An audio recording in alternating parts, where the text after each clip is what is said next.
2 million entered the ruins of Stalingrad, but almost none walked out unchanged.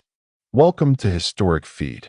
You are about to enter one of the darkest, deadliest, and most mysterious chapters of human history, the Battle of Stalingrad. A city where every street, every shattered wall, every grain of snow carried the weight of life and death. It was not just a battle. It was the turning point of the Second World War, where more than 2 million men and women were swallowed by fire, hunger, and ice. Throughout this series, you'll travel through the ruins, walk with the soldiers, hear the whispers of the trapped civilians, and witness how one battle reshaped the destiny of the world.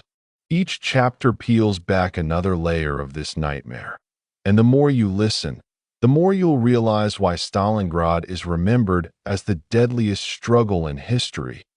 If you're ready to go deeper than you've ever gone before, stay with me through this series.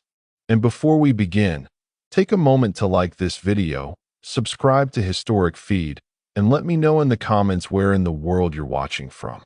Every story, every memory, and every place matters, and together, we keep history alive. Now let's begin. Chapter 1. The Prelude.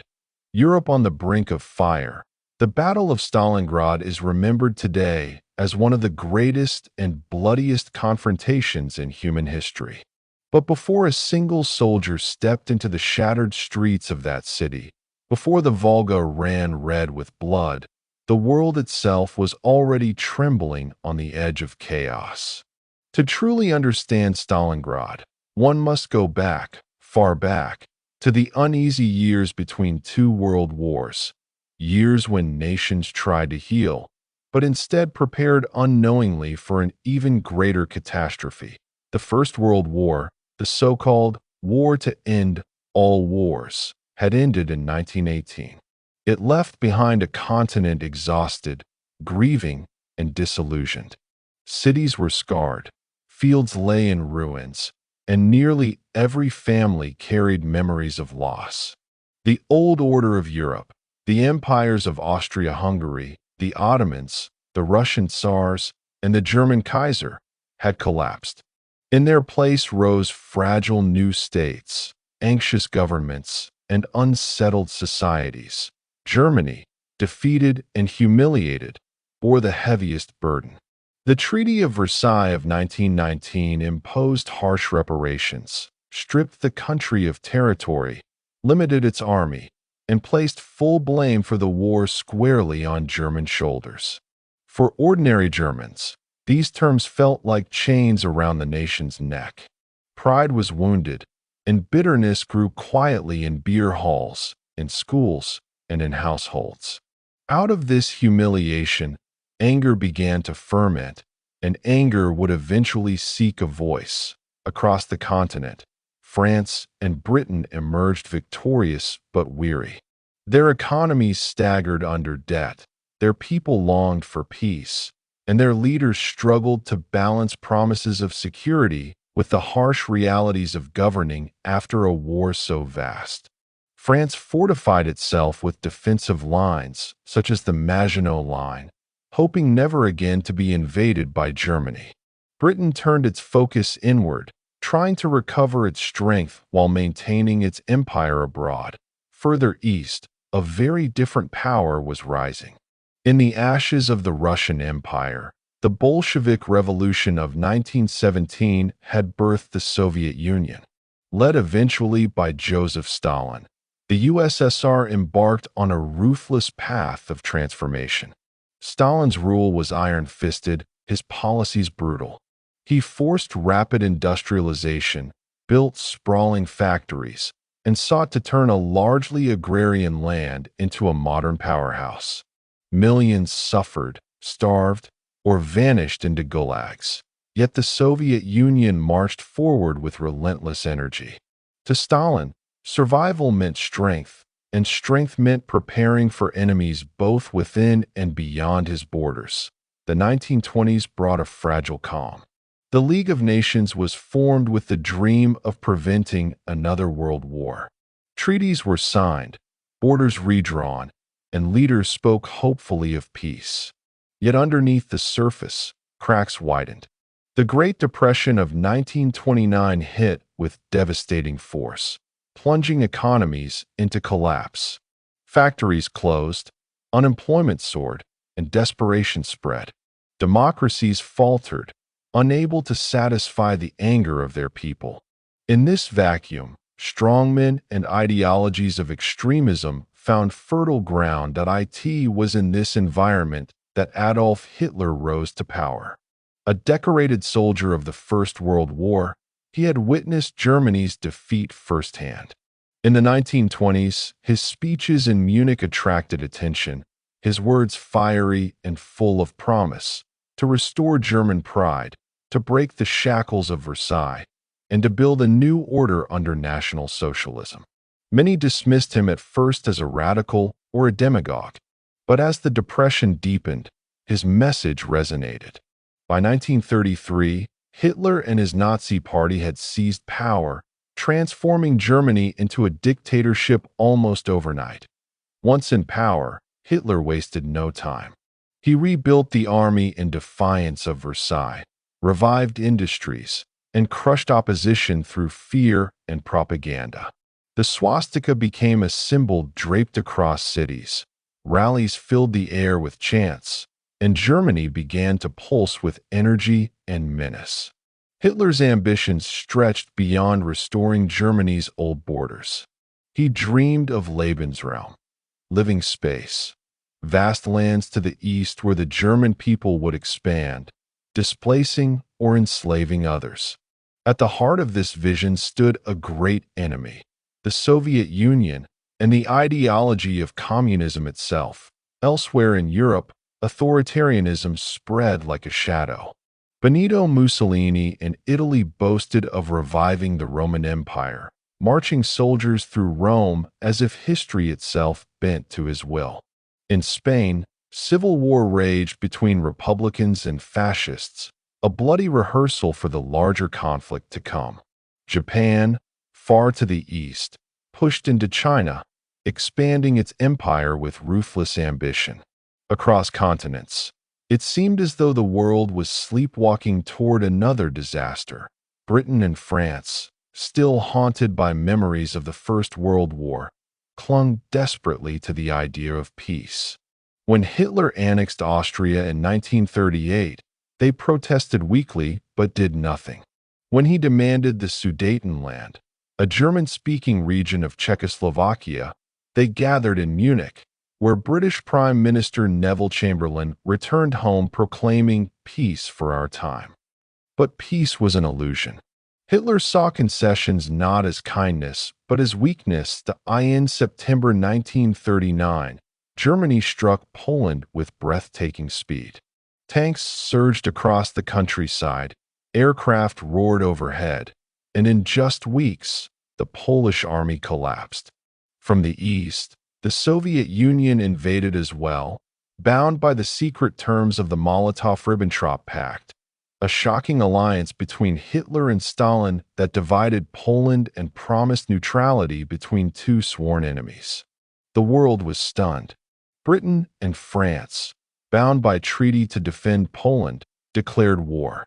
The Second World War had begun. In 1940, Hitler turned west. Denmark and Norway fell swiftly. Then, with stunning speed, Germany unleashed its blitzkrieg on France. In just 6 weeks, the French army crumbled, Paris fell, and Britain barely escaped through the miracle at Dunkirk, where hundreds of thousands of soldiers were evacuated across the Channel under constant German fire. For Hitler, the victories seemed unstoppable. For Europe, the nightmare had returned. But across the sea, Britain endured. Under the leadership of Winston Churchill, the island nation defied invasion, withstanding the German Luftwaffe during the Battle of Britain. Bombs rained down on London, cities burned, but the British spirit held firm. It was a flicker of hope in a continent otherwise dominated by Nazi power. And yet, even in these triumphant days, Hitler's eyes turned eastward. His pact with Stalin was temporary, a convenience. To Hitler, communism was an ideology to be destroyed, and the Soviet lands represented the vast living space he craved. The oil fields of the Caucasus, the wheat of Ukraine, the endless steppes, all were part of his vision for a German empire. The stage was being set for the greatest invasion the world had ever seen, Operation Barbarossa. The story of Stalingrad begins here, in this uneasy time between triumph and overreach. Hitler, flush with victories, believed himself invincible. Stalin, cautious yet ruthless, prepared his people in silence, aware that betrayal could come at any moment. Ordinary men and women, farmers and factory workers, soldiers and children, went about their lives unaware that soon, entire cities would become battlefields, and that the fate of millions would hang in the balance. The Volga River, flowing calmly through the city named after Stalin, could not yet know that it would one day carry the echoes of the dead. The streets of Stalingrad still bustled with workers, students, and families, their days filled with ordinary struggles. Yet destiny was moving toward them like a storm across the steppe. Europe was a powder keg, its fuse already lit.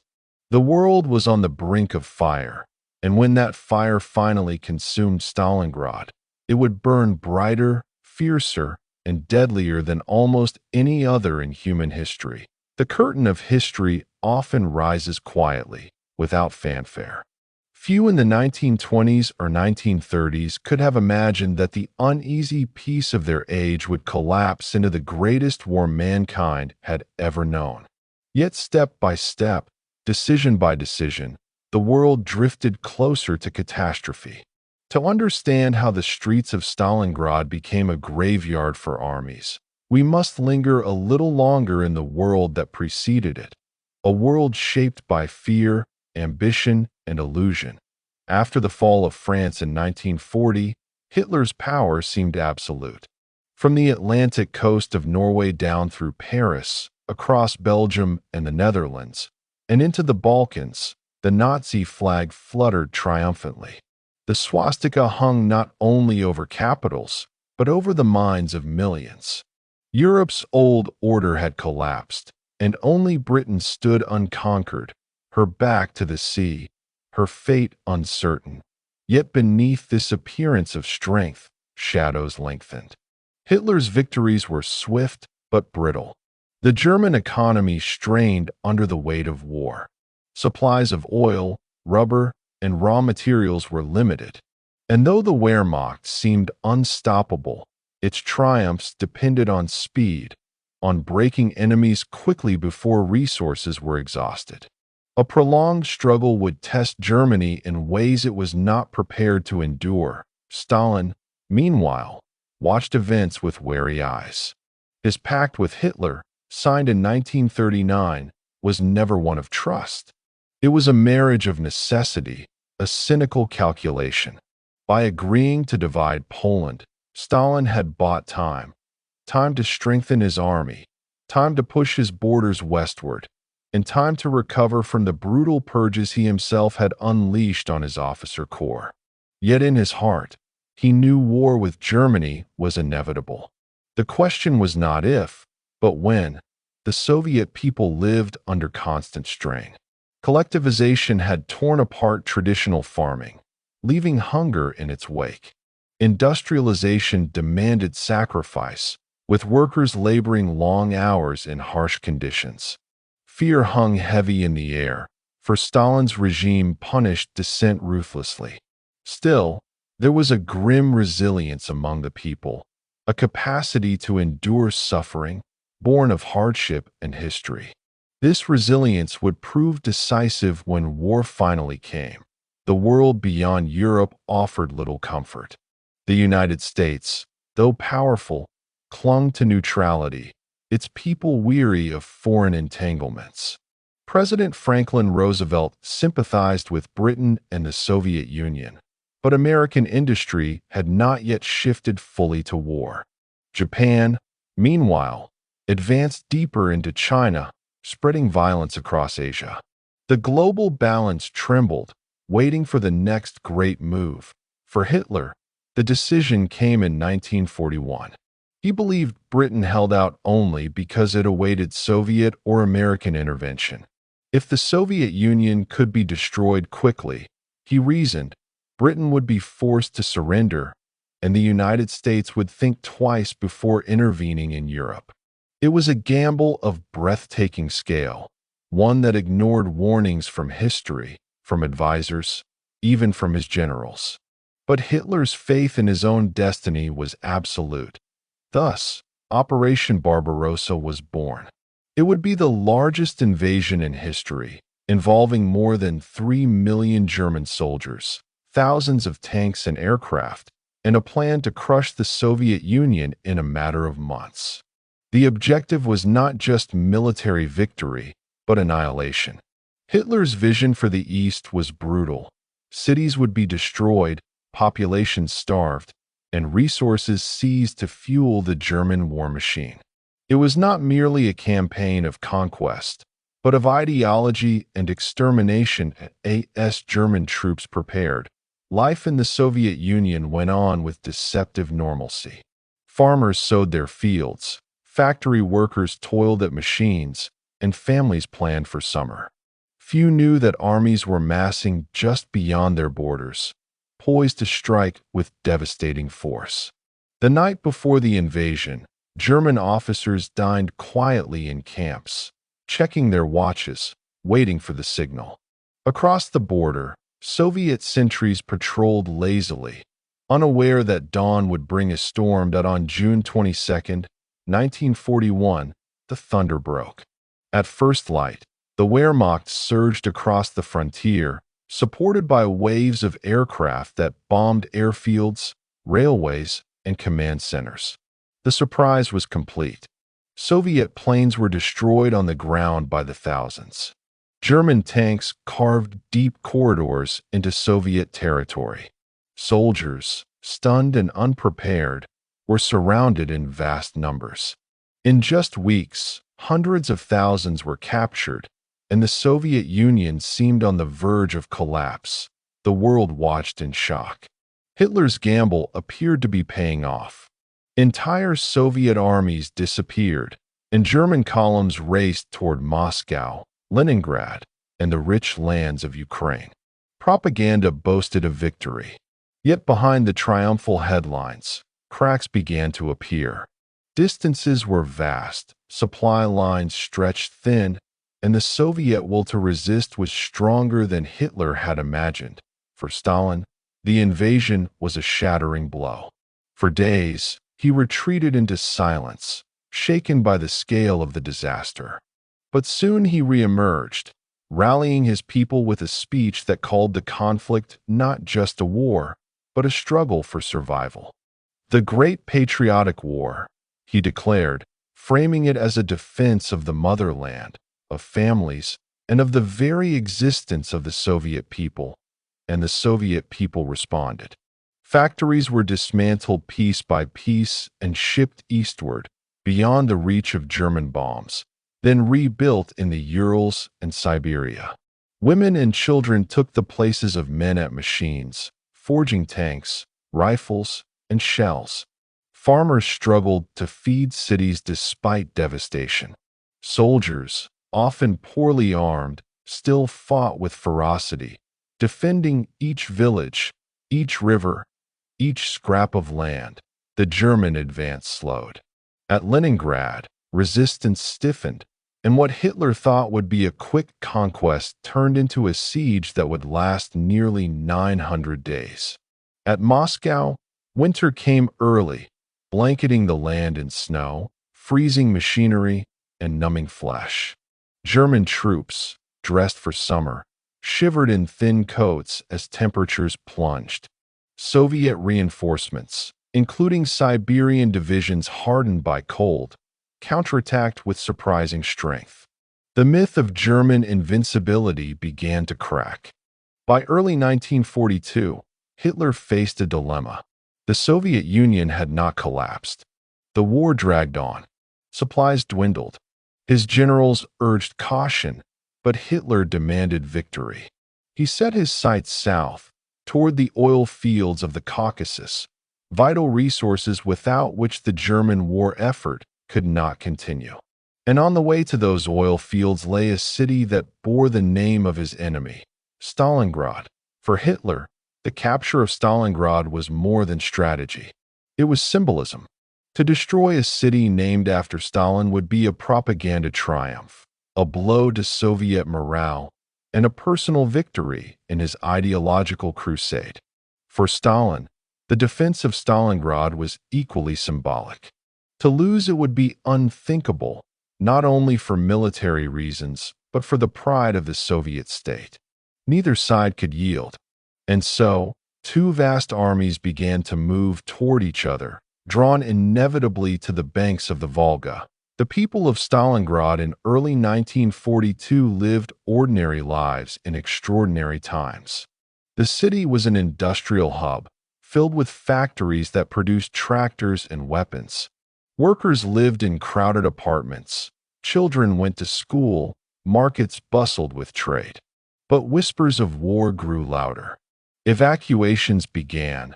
Families were torn apart, and the skyline filled with the smoke of industry working day and night for the front.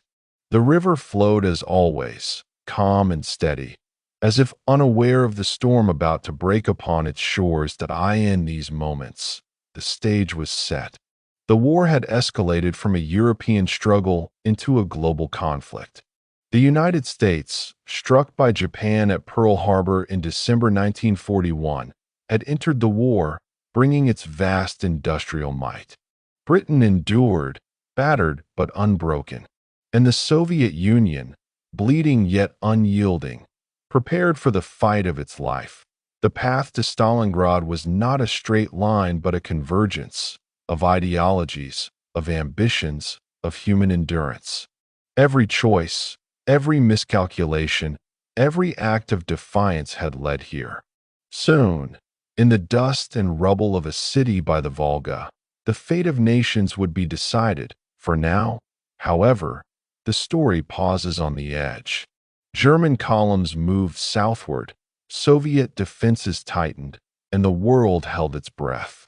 What lay ahead would be a battle of unimaginable scale, a clash where entire divisions would vanish, where civilians would fight alongside soldiers, and where the word Stalingrad would become forever etched into history as both a grave and a turning point. And as the summer of 1942 approached, the river flowed quietly, as rivers always do, indifferent to the armies that marched toward it, indifferent to the dreams and fears of men. But soon it would witness the fury of war, and its waters would carry the memory of one of humanity's darkest and most decisive struggles. Chapter 2: The Road to Stalingrad. Hitler's Gamble. When the German invasion of the Soviet Union began in June 1941, it was conceived as a war of annihilation. Operation Barbarossa was not merely about conquering land or defeating an enemy army. It was about destroying a nation, dismantling its system, and reducing its people to subjects or slaves of the Third Reich. For Adolf Hitler, this was the great test of destiny, the campaign that would decide the future of Europe. But as the summer of 1941 turned to autumn, and as autumn yielded to winter, the grand design faltered. The Wehrmacht, unstoppable in the first months, found itself bogged down in a land too vast, against an enemy too determined, in a climate too unforgiving. The dream of victory by Christmas had turned to a nightmare of frozen trenches, dead horses, and men huddled in thin uniforms against the biting Russian cold. By December 1941, German troops stood at the very gates of Moscow. The Soviet capital was under threat, its people preparing for evacuation, its government on edge. And yet, the city did not fall. Reinforcements from Siberia, hardened, well-trained soldiers accustomed to brutal winters, counterattacked, pushing the Germans back from the capital. For the first time, the Wehrmacht retreated. The myth of invincibility was broken. It was in this moment of crisis that Hitler made a fateful choice. Rather than reconsider his aims or scale back his ambitions, he doubled down. To him, retreat was unthinkable. Defeat was impossible. Instead, he resolved that 1942 would bring decisive victory, not by striking again at Moscow, but by turning south toward the vast resources of the Soviet Union's southern territories. There were two reasons for this decision. The first was economic. Germany's war machine ran on oil, and oil was in dangerously short supply. The fields of Romania provided some, but not enough. The Caucasus, with its rich deposits around Baku, represented a treasure trove that could fuel the Reich for years. Securing these fields became, in Hitler's mind, an absolute necessity. The second reason was symbolic. In the path of this southern offensive lay a city that carried Stalin's very name, Stalingrad. To Hitler, capturing it was more than a military goal. It was an act of defiance, a declaration to the world that not even Stalin could protect what bore his mark. Stalingrad was not just a dot on a map. It was a prize, a challenge, and a statement. As the winter snows melted and spring returned in 1942, preparations began. New armies were raised, divisions rebuilt, and plans drafted. The coming offensive would be known as Case Blue.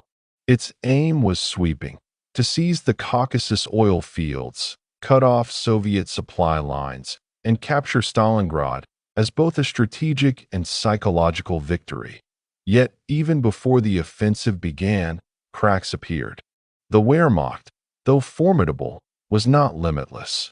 Losses in 1941 had been staggering. Over 3 million casualties, hundreds of thousands of vehicles destroyed or abandoned, and supply networks stretched to breaking.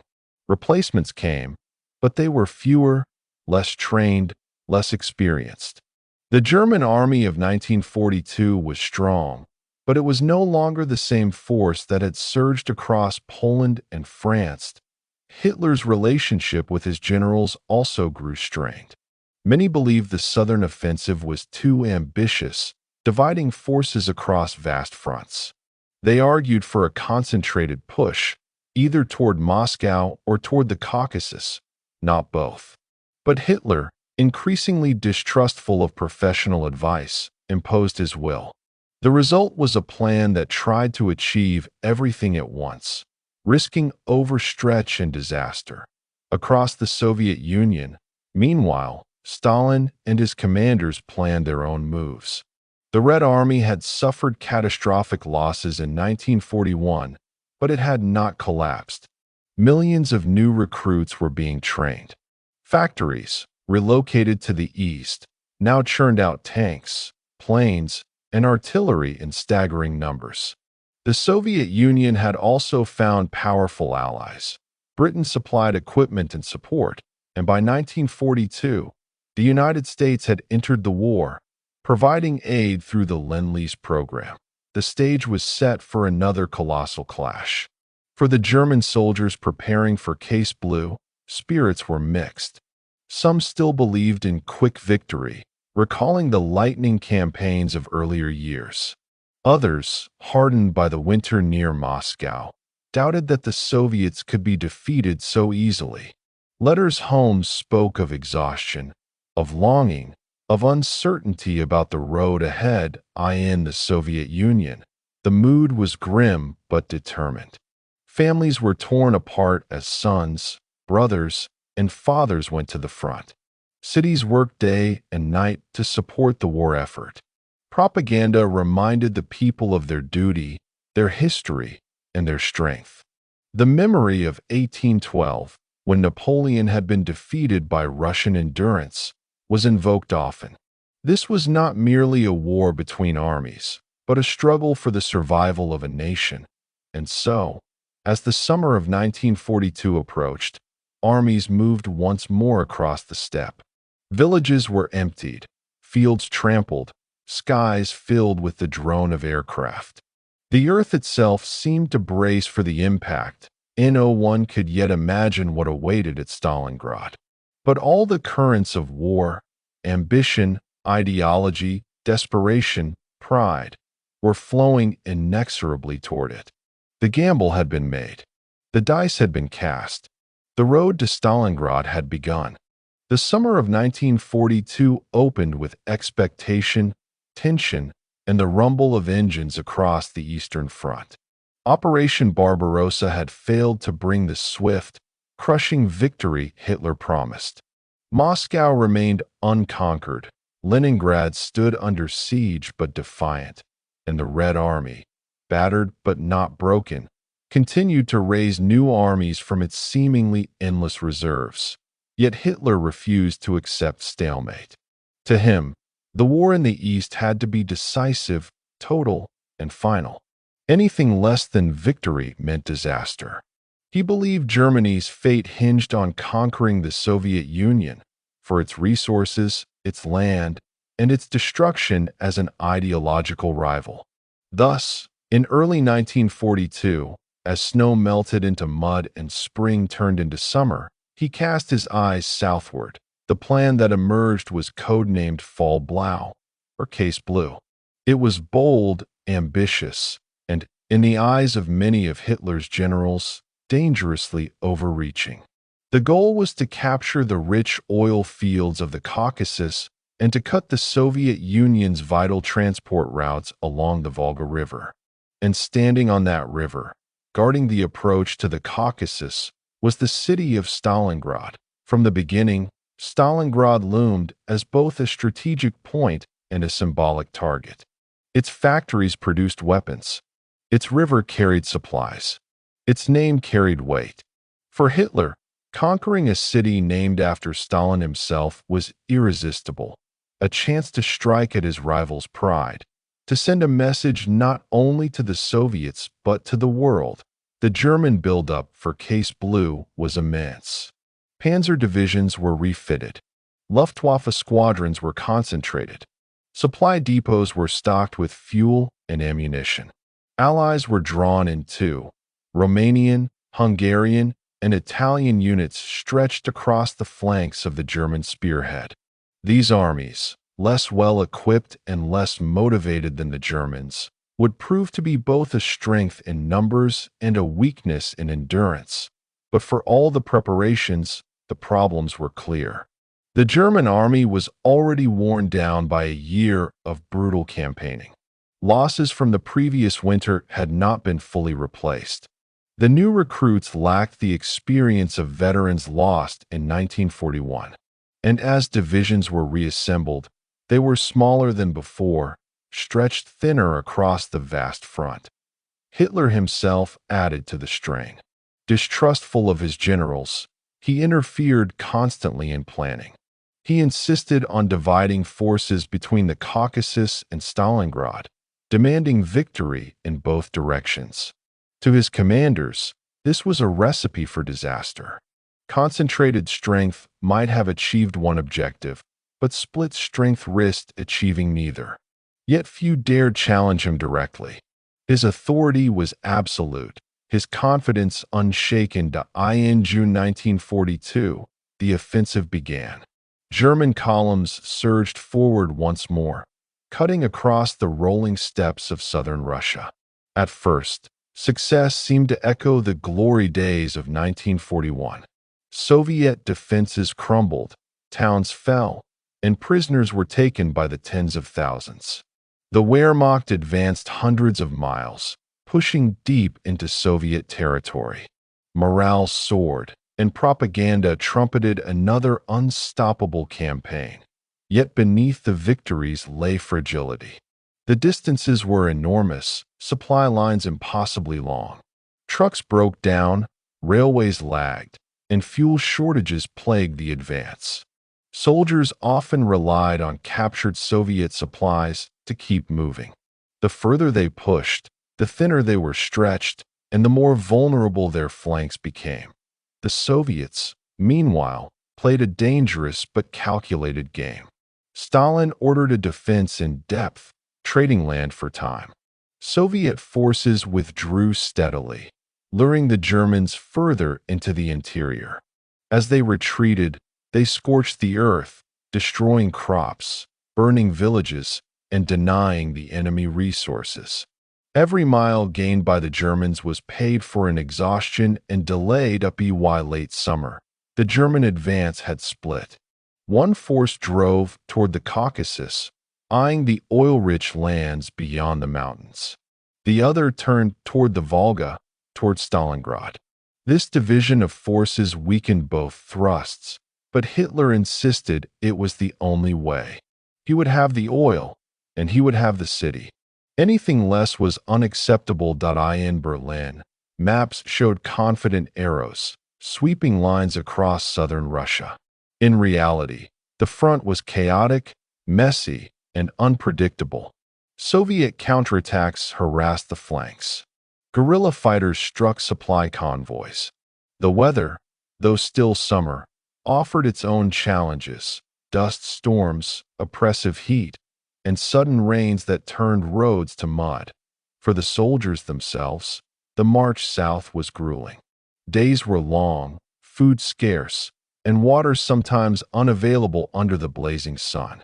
Letters home spoke of exhaustion, of longing for rest, of disbelief that the war continued without end.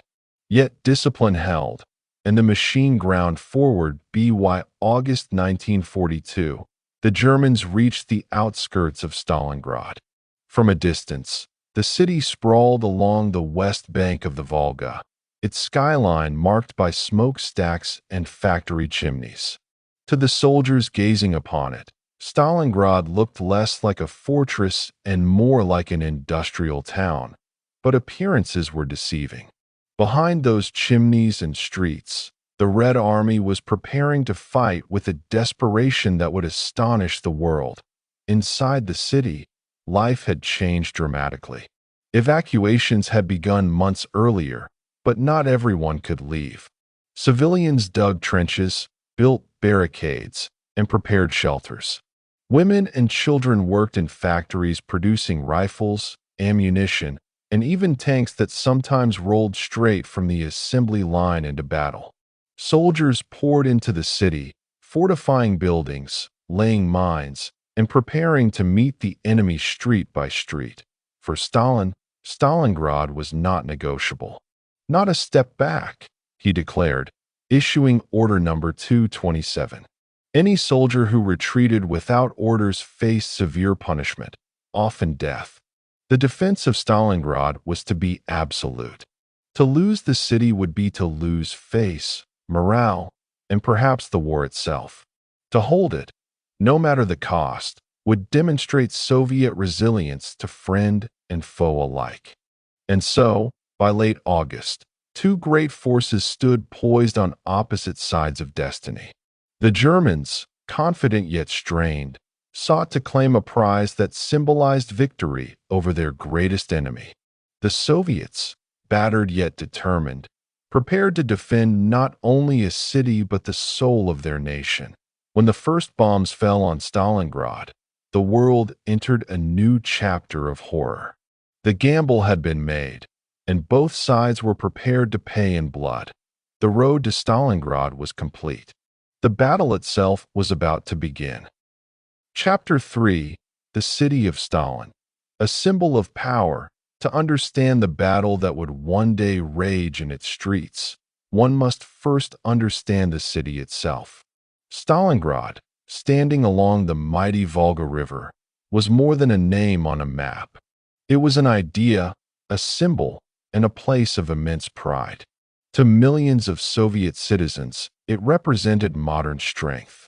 To Adolf Hitler, it represented a challenge. And to Joseph Stalin, it was personal, for the city bore his very name. The Volga River, sweeping more than 2,000 miles across Russia, had for centuries been a lifeline of trade, travel, and culture. By the early 20th century, it remained one of the most important arteries of the Soviet Union. Barges carried grain, coal, and oil. Factories lined its banks, turning raw materials into finished goods. Towns and cities grew along its waters, none more prominent in the south than Stalingrad. The city had not always carried Stalin's name. For much of its history, it was called Tsaritsyn, a fortress town that guarded the Volga's bend. Founded in the late 16th century, Tsaritsyn was a modest outpost, its wooden walls standing against raids and invasions from the steppe. Over time, it became a hub of trade, where merchants exchanged goods and cultures mingled. By the 19th century, as the Russian Empire industrialized, Tsaritsyn transformed into a bustling port and manufacturing center. Its rebirth came during the Russian Civil War. Between 1918 and 1920, Tsaritsyn was a contested battleground between the Red and White armies. Fierce fighting raged across its streets, and the city endured sieges, shortages, and destruction. Among the defenders of Tsaritsyn was a rising Bolshevik commander, Joseph Stalin. His role in the defense, though later exaggerated by propaganda, was celebrated as a symbol of his determination and leadership.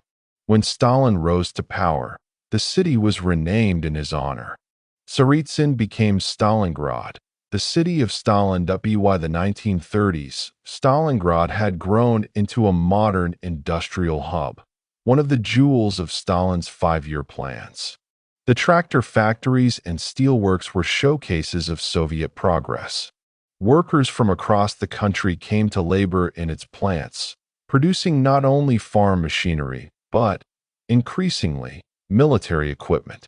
The city's population swelled, its skyline dotted with smokestacks, cranes, and the silhouettes of new apartment blocks. Life in Stalingrad was both ordinary and extraordinary. For ordinary citizens, daily life revolved around work, family, and the rhythms of the Volga. Markets bustled with trade, schools echoed with children's laughter, and theaters staged plays that mixed entertainment with ideology. The Soviet state, ever present, infused daily life with propaganda. Posters proclaimed the strength of socialism. Loudspeakers broadcast speeches. Citizens attended parades and rallies celebrating workers, soldiers, and the infallibility of Stalin. Yet beneath the surface, life could be harsh. The Soviet system demanded sacrifice. Rations were often scarce, housing overcrowded, and political fear ever present. Neighbors whispered carefully, knowing a careless word could lead to suspicion. Still, there was pride in the factories that symbolized Soviet achievement, pride in the city's growth, and pride in being part of something larger than oneself. For the outside world, Stalingrad was proof of the Soviet Union's industrial might. Foreign visitors marveled at the vast tractor factory, where machines rolled off assembly lines in numbers unimaginable only decades earlier. It was a city built to demonstrate progress, to embody the promise of communism's future. To Stalin, it was a showcase, a city that bore his name must never falter. Geographically, Stalingrad was also of immense importance. Stretching for nearly 30 miles along the western bank of the Volga, the city was long and narrow, its districts strung like beads along the river. This layout gave it both strengths and weaknesses. The Volga provided transport and supply, a highway that connected the north to the Caspian Sea. But the city's sprawl also meant it was vulnerable to encirclement and bombardment. The neighborhoods of Stalingrad were diverse. To the north stood massive industrial complexes, the Red October steel plant, the Barricade arms factory, and the tractor factory that churned out machines vital for both farming and war. To the south and center lay residential districts, markets, and cultural institutions. Along the riverbank, warehouses and docks bustled with activity, moving goods to and from the heart of Russia. By 1941, when Hitler launched Operation Barbarossa, Stalingrad's population exceeded 500,000. Families lived in communal apartments. Children attended schools adorned with portraits of Lenin and Stalin, and workers marched in parades carrying banners of red. Few could imagine that within a year, their city would become a battlefield of unimaginable horror. When news of the German invasion reached Stalingrad in June 1941, life changed overnight. Factories shifted from civilian to military production. The tractor factory began producing tanks. Women and teenagers took jobs once held by men as soldiers went to the front. Air raid drills became common. Shelters were prepared and evacuation plans drafted. Yet even then, many believed the war would not come so far south. The fighting, it seemed, was distant, far across the vast steppes and forests of Russia. But war has a way of finding its targets. As the German armies pushed deeper into the Soviet Union, their path curved toward the south. By the spring of 1942, it became clear that the Volga and the city that stood upon it were in danger. Stalingrad was no longer just another city. It was a line in the sand. For Hitler, the city represented an irresistible prize. Its capture would cut Soviet transport routes, secure the German advance toward the Caucasus, and deal a psychological blow to Stalin himself. For Stalin, the city was untouchable. It bore his name. To lose it would be unthinkable. To defend it, no price was too high. And so, in the summer of 1942, as German armies advanced across the steppe, Stalingrad prepared for war. Trenches were dug around its outskirts. Barricades rose in its streets. Civilians who could not leave became laborers in defense, turning parks into strong points, factories into fortresses, and homes into barricades. The Volga ferried supplies day and night, bringing soldiers and weapons even as bombs began to fall. The people of Stalingrad did not yet know the scale of the storm about to engulf them. But they knew enough to understand that their lives, their city, and their future were at stake. They had endured revolution, civil war, famine, and fear. Now, they would endure invasion. The city of Stalin had become a symbol of power. Soon, it would become a symbol of sacrifice. As 1942 unfolded, the city of Stalingrad pulsed with both nervous energy and quiet determination. The war had already changed daily life, but in the spring and summer of that year, the transformation became unmistakable. Everywhere one looked, reminders of the looming struggle filled the air, the banners urging resilience, the posters declaring that every hand must serve the motherland, the radio broadcasts promising both danger and ultimate victory. Factories, once symbols of peacetime progress, had become citadels of war. The great tractor factory on the northern edge of the city, once proud of producing machines to till the fields of Russia, now produced the rumbling T-34 tanks, their armored hulls rolling off assembly lines and straight toward the front. The Barricade Ordnance Works and the Red October Steel Factory operated day and night, the glow of furnaces painting the sky with an eerie red shimmer that could be seen miles away. Inside, workers toiled under exhausting conditions. Men who might once have returned home to their families now wore uniforms, and in their place women, teenagers, and the elderly carried on the work. It was not unusual to see mothers welding steel, their hands scarred but steady, while their children slept in corners, wrapped in blankets, waiting for them to finish their shifts. The city that bore Stalin's name had no choice but to labor endlessly. For every machine, every shell, every rifle was needed to stop the German advance. Beyond the factories, ordinary life had grown fragile, uncertain, yet stubbornly alive. Markets still opened, though their shelves were thin. Farmers from nearby villages brought what food they could, and families stretched meager rations as best they could. Bread lines formed, and many endured hunger quietly. telling themselves that sacrifice was necessary for victory. Those who had little still shared what they could. In kitchens lit by dim lamps, neighbors exchanged small portions of grain or potatoes, whispering encouragement to one another. Propaganda was everywhere. On the walls of buildings, bright posters proclaimed, "Not one step back," a phrase that would soon become both law and prophecy.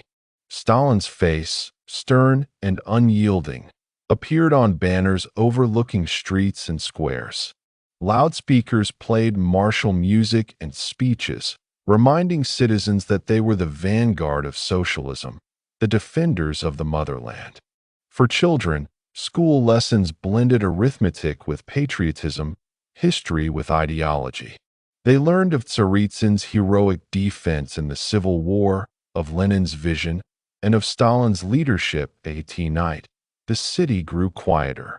Families gathered in apartments where the glow of oil lamps flickered on peeling walls. Conversations were hushed, often cautious. Many worried for loved ones already at the front. Others feared the day the front might reach them. The Volga, wide and steady, offered both comfort and unease. Its waters had carried lifeblood to the city for generations, but now it seemed to carry whispers of invasion. And then, the bombs began to fall. In August of 1942, German aircraft appeared in the skies above Stalingrad. At first, citizens believed these were reconnaissance flights, passing shadows high above. But soon the shadows turned to fire. On August 23rd, the Luftwaffe unleashed a devastating bombardment. The city shook as thousands of tons of explosives fell upon its streets, factories, and homes. Whole districts were reduced to rubble in a matter of hours. Fires spread uncontrollably, the glow of destruction visible for miles along the Volga. Eyewitnesses spoke of a city transformed into an inferno. Wooden houses vanished in flames, brick buildings cracked and collapsed, and the once busy markets turned into charred wastelands. Civilians fled into basements, cellars, and the banks of the river, clutching children and what little they could carry. The air was filled with smoke, dust, and the cries of the wounded. By the time the bombardment ended, tens of thousands lay dead, and Stalingrad was no longer the same city it had been only a day before, but the city did not break. Out of the ruins, a strange kind of resilience emerged. The rubble itself became a shield. Factories, though damaged, continued to function. Workers returned within days, some operating machines under open skies where roofs had once been. Families huddled in basements, but still cooked meager meals and whispered lullabies to children. The devastation, rather than shattering morale, hardened it. Stalin himself followed the reports of the bombing closely. To him, the destruction of his city was an insult, a personal challenge. Orders came down. Stalingrad must be held at all costs. The Soviet command understood not only the strategic importance of the city, its role as a gateway to the Volga and the Caucasus, but also the psychological weight it carried. For Hitler, it was a prize. For Stalin, it was a line that could not be crossed. German planners, meanwhile, believed the bombing had crippled Stalingrad beyond recovery. The Sixth Army, under General Friedrich Paulus, was advancing steadily toward the city. Confidence ran high among German officers, who assumed that a shattered, smoking ruin could not resist long. They were wrong. The ruins of Stalingrad, far from being an obstacle to its defenders, became their fortress. Rubble provided cover for machine guns. Collapsed walls became sniper nests. Cellars became bunkers. Every street, every courtyard, every stairwell could be turned into a strongpoint. The Soviet leadership understood this, and so did the ordinary people of Stalingrad, who began preparing themselves for a siege unlike any other.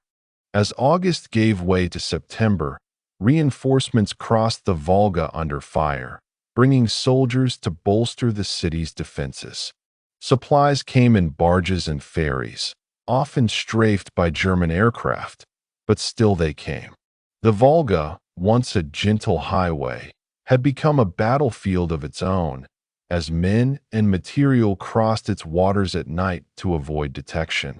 Life within the city settled into a strange rhythm of survival. Civilians lived side by side with soldiers, often in the same ruined buildings. Families shared cellars with platoons, children played quietly near rifles and grenades, and kitchens doubled as command posts. Women continued to work in factories, repairing tanks and weapons while shells whistled overhead. Teenagers carried ammunition, filled sandbags, or served as couriers. Despite the destruction, the people of Stalingrad clung to small fragments of normalcy. A soldier's accordion might echo through the ruins at night, lifting weary spirits. Children might play with makeshift toys in the shadows of bombed-out houses. Couples whispered to one another in the dark, promising to survive together. Even in the heart of war, life found a way to persist. For the German soldiers approaching the city, the view of Stalingrad was both awe-inspiring and unnerving. Smoke rose in constant pillars, the skyline dominated by shattered factories and burning ruins. They expected collapse, but instead they found resistance. Snipers harassed their patrols. Artillery struck their columns. The Soviets had not fled, they had dug in. Stalingrad, the city of Stalin, was transforming before their eyes. It was no longer just an industrial hub, nor simply a strategic target. It was becoming a fortress, not in the sense of walls and gates, but in the spirit of its people. Every citizen, whether soldier, worker, or child, became part of the defense as September drew to a close. The Germans entered the outskirts of the city. What they expected to be a swift occupation would turn into a nightmare of attrition. But that is a story for later chapters. For now, Stalingrad remained a living city, battered yet unbroken, ready to defy one of the greatest armies the world had ever known. The city of Stalin, scarred by fire and shadowed by death, stood waiting. And in its ruins, history prepared to change forever. Chapter 4. Operation Barbarossa. Flames across the steppe. In the early hours of June 22, 1941, as dawn crept over the vast landscapes of Eastern Europe, the quiet was shattered by the roar of engines, the thunder of artillery, and the whine of aircraft overhead. It was the moment Adolf Hitler had long prepared for, the moment he believed would decide the destiny of his empire. The operation carried the name of a crusade from centuries past, Operation Barbarossa, and it was designed to destroy the Soviet Union in a single, swift stroke. For the men who crossed the border that morning, it was the beginning of the largest military invasion the world had ever seen. 3 million German soldiers, supported by hundreds of thousands of troops from allied nations, Romanians, Hungarians, Finns, and others, surged forward along a front stretching nearly 2,000 miles. Tanks rolled across fields and forests, artillery unleashed devastating barrages, and aircraft screamed through the skies, dropping bombs on cities, railways, and airfields. It was a storm of steel and fire, meant to overwhelm the Soviet Union before it could even react. The plan itself reflected both ambition and arrogance. Hitler and his generals believed that the Soviet Union was a colossus with feet of clay, a nation weakened by purges, inefficiency, and backwardness. In their view, once struck with sufficient force, the Soviet state would crumble quickly, its armies collapsing, its people surrendering, its leader, Joseph Stalin, exposed as powerless. They believed the campaign would last only a few months, concluding before winter arrived. By the time the snow began to fall, They expected to be masters of Moscow, rulers of Leningrad, and conquerors of the oil-rich Caucasus. The goals of Barbarossa were as ideological as they were strategic. For Hitler, the invasion was not merely a military operation but a war of annihilation. The lands of the Soviet Union were to be conquered, their people enslaved or destroyed, and their resources exploited to fuel the expansion of the Third Reich. This was the so-called War of Extermination, a campaign in which ordinary rules of warfare would be cast aside. Cities could be starved, populations displaced, prisoners executed. It was a vision of conquest rooted in racial ideology, in the belief that the German people needed Lebensraum, living space, carved from the east. The German High Command divided the operation into three massive army groups. Army Group North, under Field Marshal Wilhelm Ritter von Leeb, was to strike through the Baltic states toward Leningrad. Army Group Center, commanded by Field Marshal Fedor von Bock, held the main thrust, driving through Belarus toward Moscow.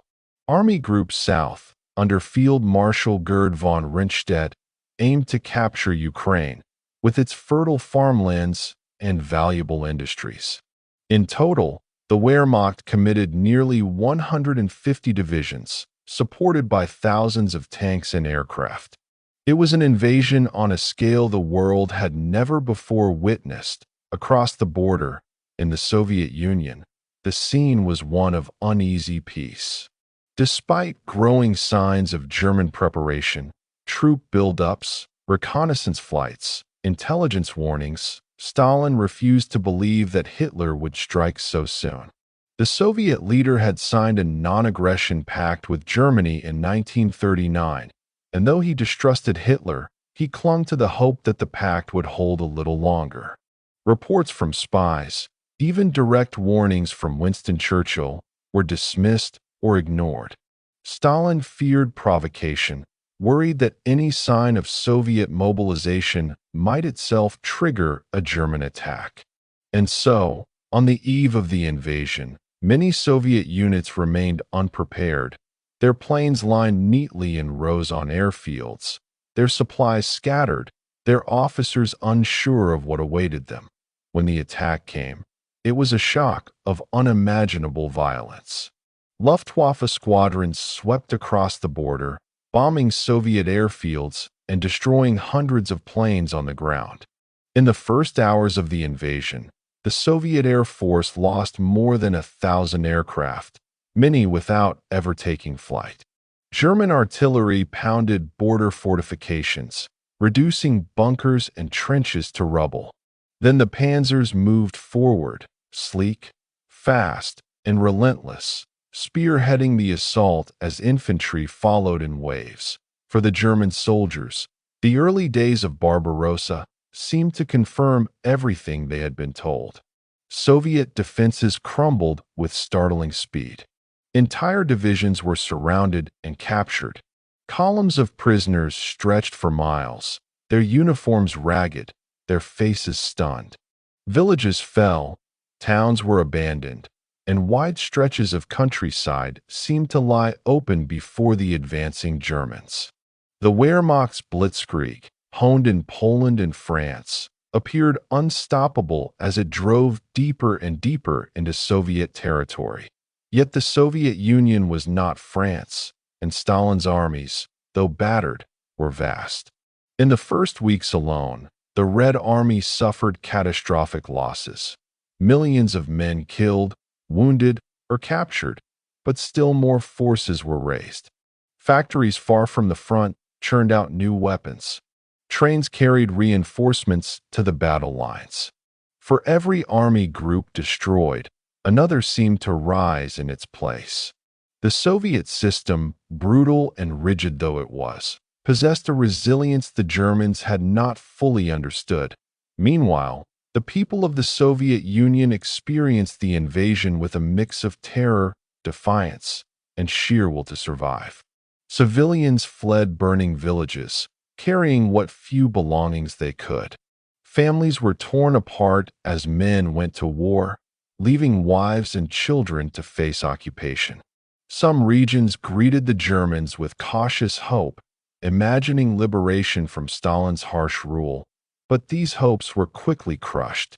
German policies of brutality, executions, and plunder made clear that this was no ordinary war.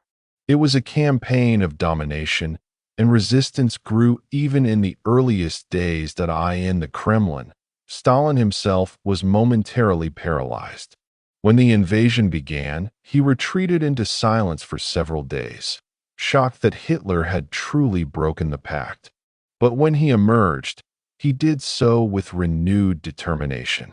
A radio broadcast in early July carried his voice to the nation. Comrades, citizens, brothers and sisters, fighters of our army and navy, I speak to you, my friends. It was a call not of politics, but of survival. Stalin invoked the defense of the motherland, of Russian history, of every village and city. He declared that the war was not for the state alone, but for the people themselves. And the people responded. Across the Soviet Union, young men volunteered for service. Partisan groups formed in forests and mountains, harassing German supply lines. Women joined factories, farms, and even frontline units. Children worked in fields and workshops, supporting the war effort however they could. The Soviet Union, vast and wounded, was beginning to turn its full weight toward the struggle that as summer deepened. The German advance continued with breathtaking speed. In the north, Army Group North pressed through the Baltic states, capturing Riga and advancing toward Leningrad. In the center, Army Group Center encircled massive Soviet forces at Białystok and Minsk, taking hundreds of thousands of prisoners. By early July, the road to Smolensk lay open, a direct path toward Moscow. In the south, Army Group South battled for control of Ukraine, capturing cities and pushing toward Kiev. Everywhere, the map seemed to show German success, but beneath the triumph, cracks began to appear. The distances were vast, the roads poor, the weather hot and dusty. Supply lines stretched thin as trucks and horses struggled to keep up. Soviet resistance, though often desperate and disorganized, proved stubborn. Soldiers fought to the last in many places, refusing to surrender. And every mile the Germans advanced brought them deeper into a land of immense space and unyielding resolve. By late July, the first signs of a long war began to emerge. German generals urged Hitler to concentrate on Moscow, the heart of the Soviet Union. They believed that capturing the capital would cripple the enemy and perhaps end the campaign. But Hitler hesitated. He was tempted by the rich farmlands of Ukraine, the oil fields of the Caucasus, the symbolic prize of Leningrad. His attention shifted constantly, dividing his forces, dispersing their strength. Decisions made in those critical weeks would shape the course of the entire war. For now, though, in the summer of 1941, Operation Barbarossa burned brightly.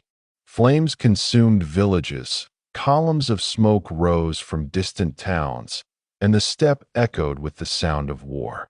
German soldiers marched eastward with confidence, believing victory lay just ahead. Soviet soldiers dug in with grim determination, fighting not only for their state, but for their homes, their families, their very survival. The stage was set for a conflict of unimaginable scale, one that would consume millions of lives and decide the fate of nations. Operation Barbarossa had begun, and the road to Stalingrad lay hidden somewhere in the smoke and fire of the advancing storm. As the summer of 1941 deepened, the German armies surged ever deeper into Soviet territory.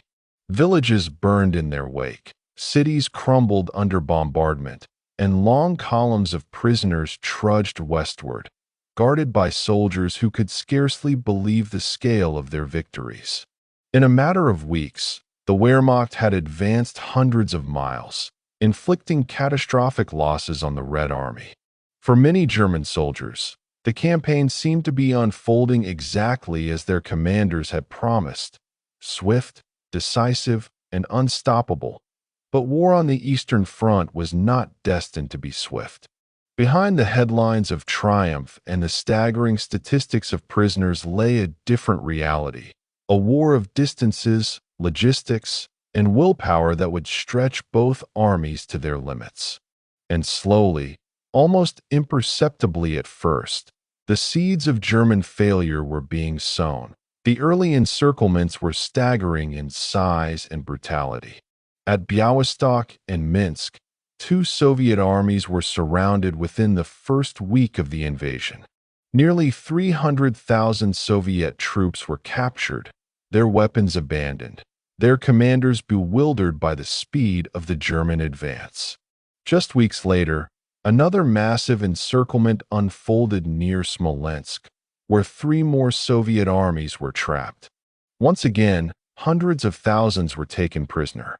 German propaganda trumpeted these victories, and even some officers began to believe that the Soviet Union was on the verge of collapse. Yet Stalin and his generals refused to yield. Even as armies were destroyed, new ones were raised. Even as entire regions fell under occupation, Moscow commanded that more men be sent to the front, more weapons produced, more trenches dug. It was as though the Soviet Union could bleed endlessly and still rise again. German generals marveled at the resilience, though they rarely admitted it openly to Hitler. The sheer geography of the Soviet Union also began to weigh heavily on the invaders. Unlike France or Poland, which could be crossed in weeks, Russia seemed endless. Roads were primitive, often little more than dirt tracks that turned to mud and rain. Railways used a different gauge than those in Germany, slowing the movement of supplies. Trucks broke down, horses collapsed, fuel ran short. Already by July, soldiers complained of hunger and fatigue, even as they pressed eastward. The Wehrmacht, designed for lightning war, found itself struggling to maintain momentum across distances that dwarfed their experience. Meanwhile, in the north, Army Group North pressed toward Leningrad. The ancient city on the Neva River held immense symbolic importance. It was the cradle of the Russian Revolution, the city of Lenin himself, and for Hitler, its capture would strike a devastating blow to Soviet morale. By late August, German forces had reached the outskirts, cutting the city off from the rest of the country. The siege of Leningrad had begun, a blockade that would last for nearly 900 days, bringing famine, suffering, and death on a scale almost unimaginable. Yet even in those early weeks, the city did not fall.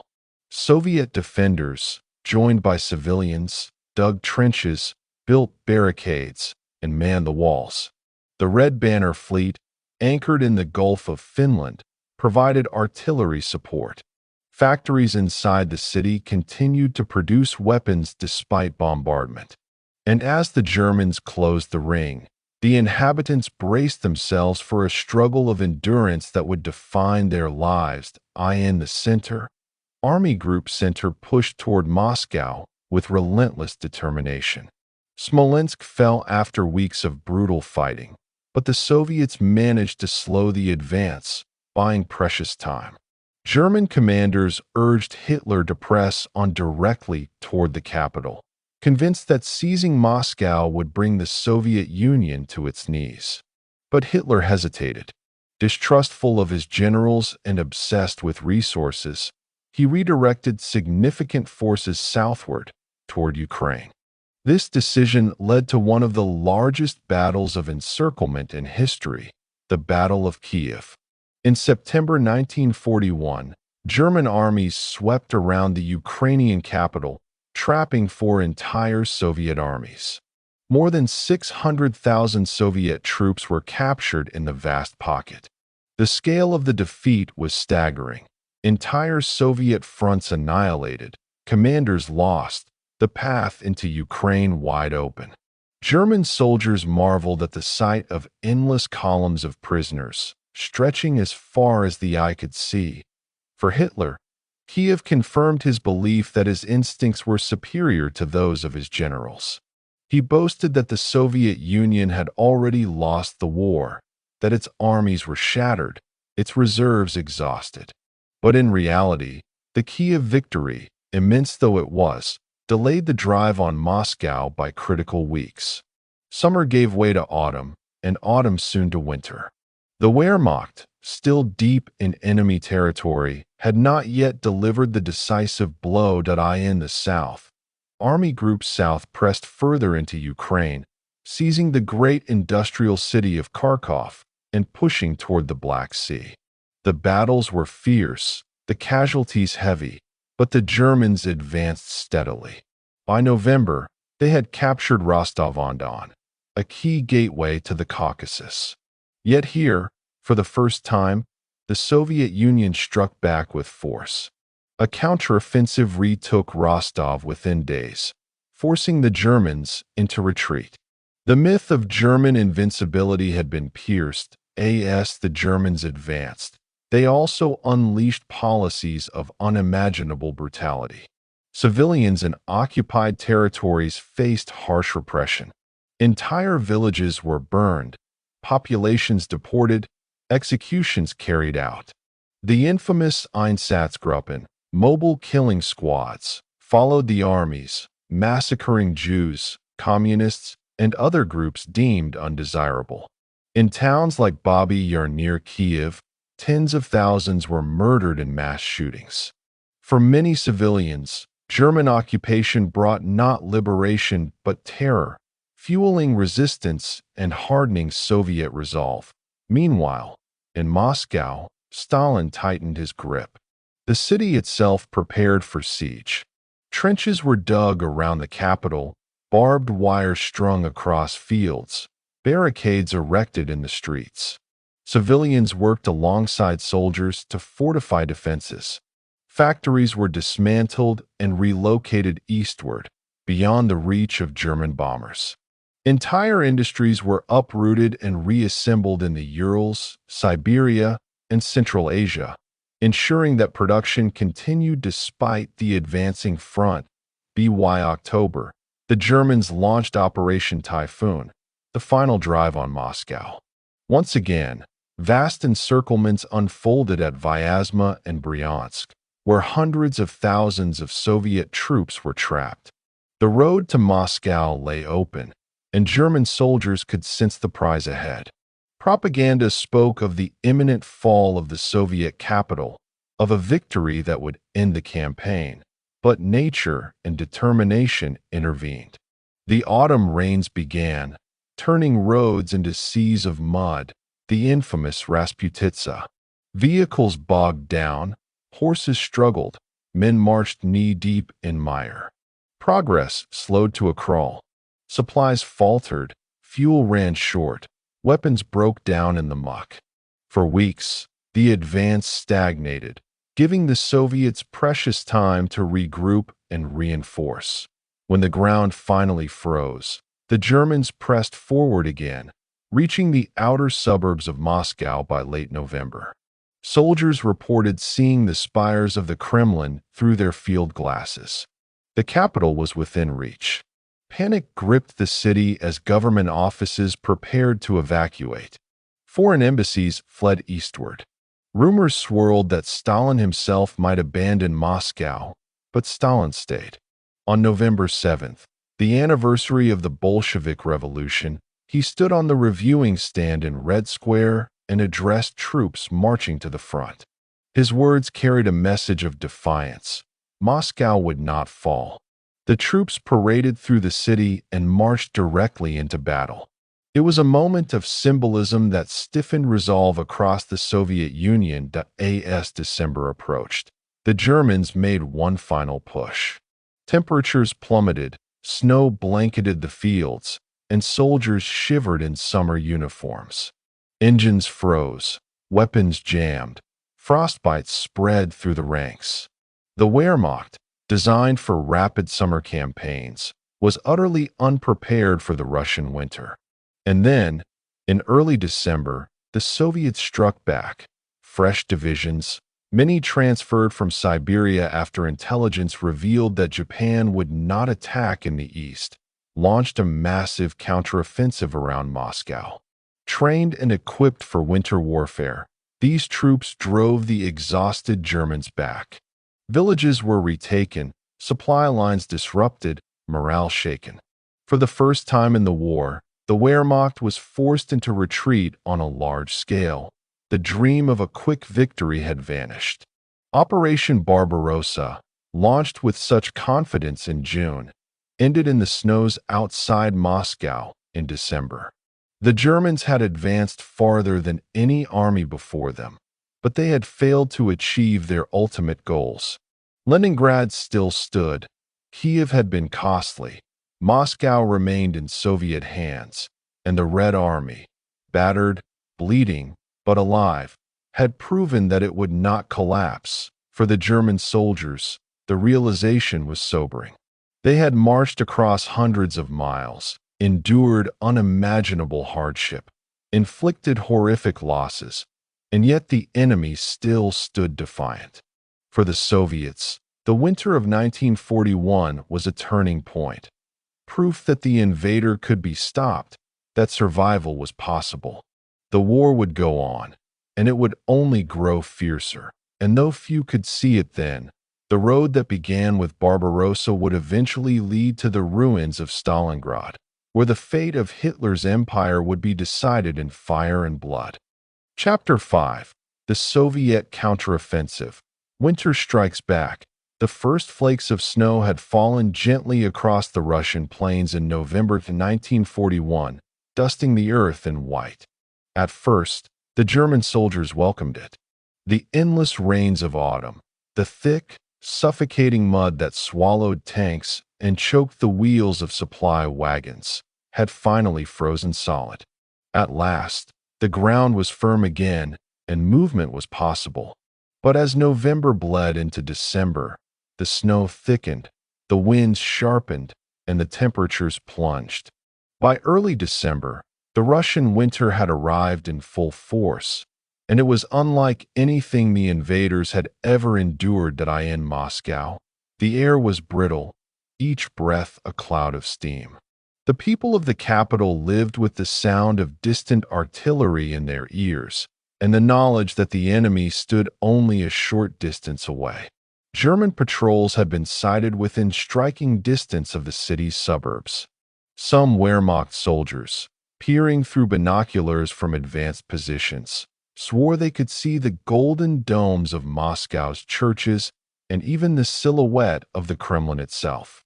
It seemed, for a brief and terrible moment, that the capital of the Soviet Union might fall, but appearances concealed a deeper truth.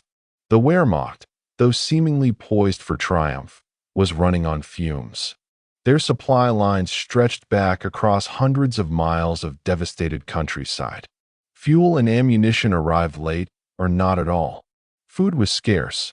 Horses, relied upon heavily for transport, collapsed from exhaustion or froze to death where they stood. Many soldiers lacked winter clothing. They had expected to win the war in a matter of months, and the quartermasters had never prepared for a campaign in the depths of a Russian winter. German divisions huddled in makeshift shelters, trying desperately to light fires against the howling wind. Weapons froze, lubricants thickened into useless sludge, machine guns jammed. Soldiers wrapped rags around their boots, stole fur coats from civilians, anything to stave off frostbite. And frostbite came all the same, blackening fingers and toes, robbing men of their ability to fight. Medical services were overwhelmed. The invincible Wehrmacht was shivering, bleeding, and dangerously thinned on the Soviet side. Preparations had been made in grim anticipation. The Red Army was still battered, still rebuilding after the disasters of summer and autumn, but Moscow was defended with determination. Trenches ringed the city, Minefields laced the approaches, and newly raised divisions streamed in from across the Soviet Union. Many of these men were ill-equipped, some without proper rifles, but their presence swelled the ranks, and sheer numbers alone provided a measure of strength.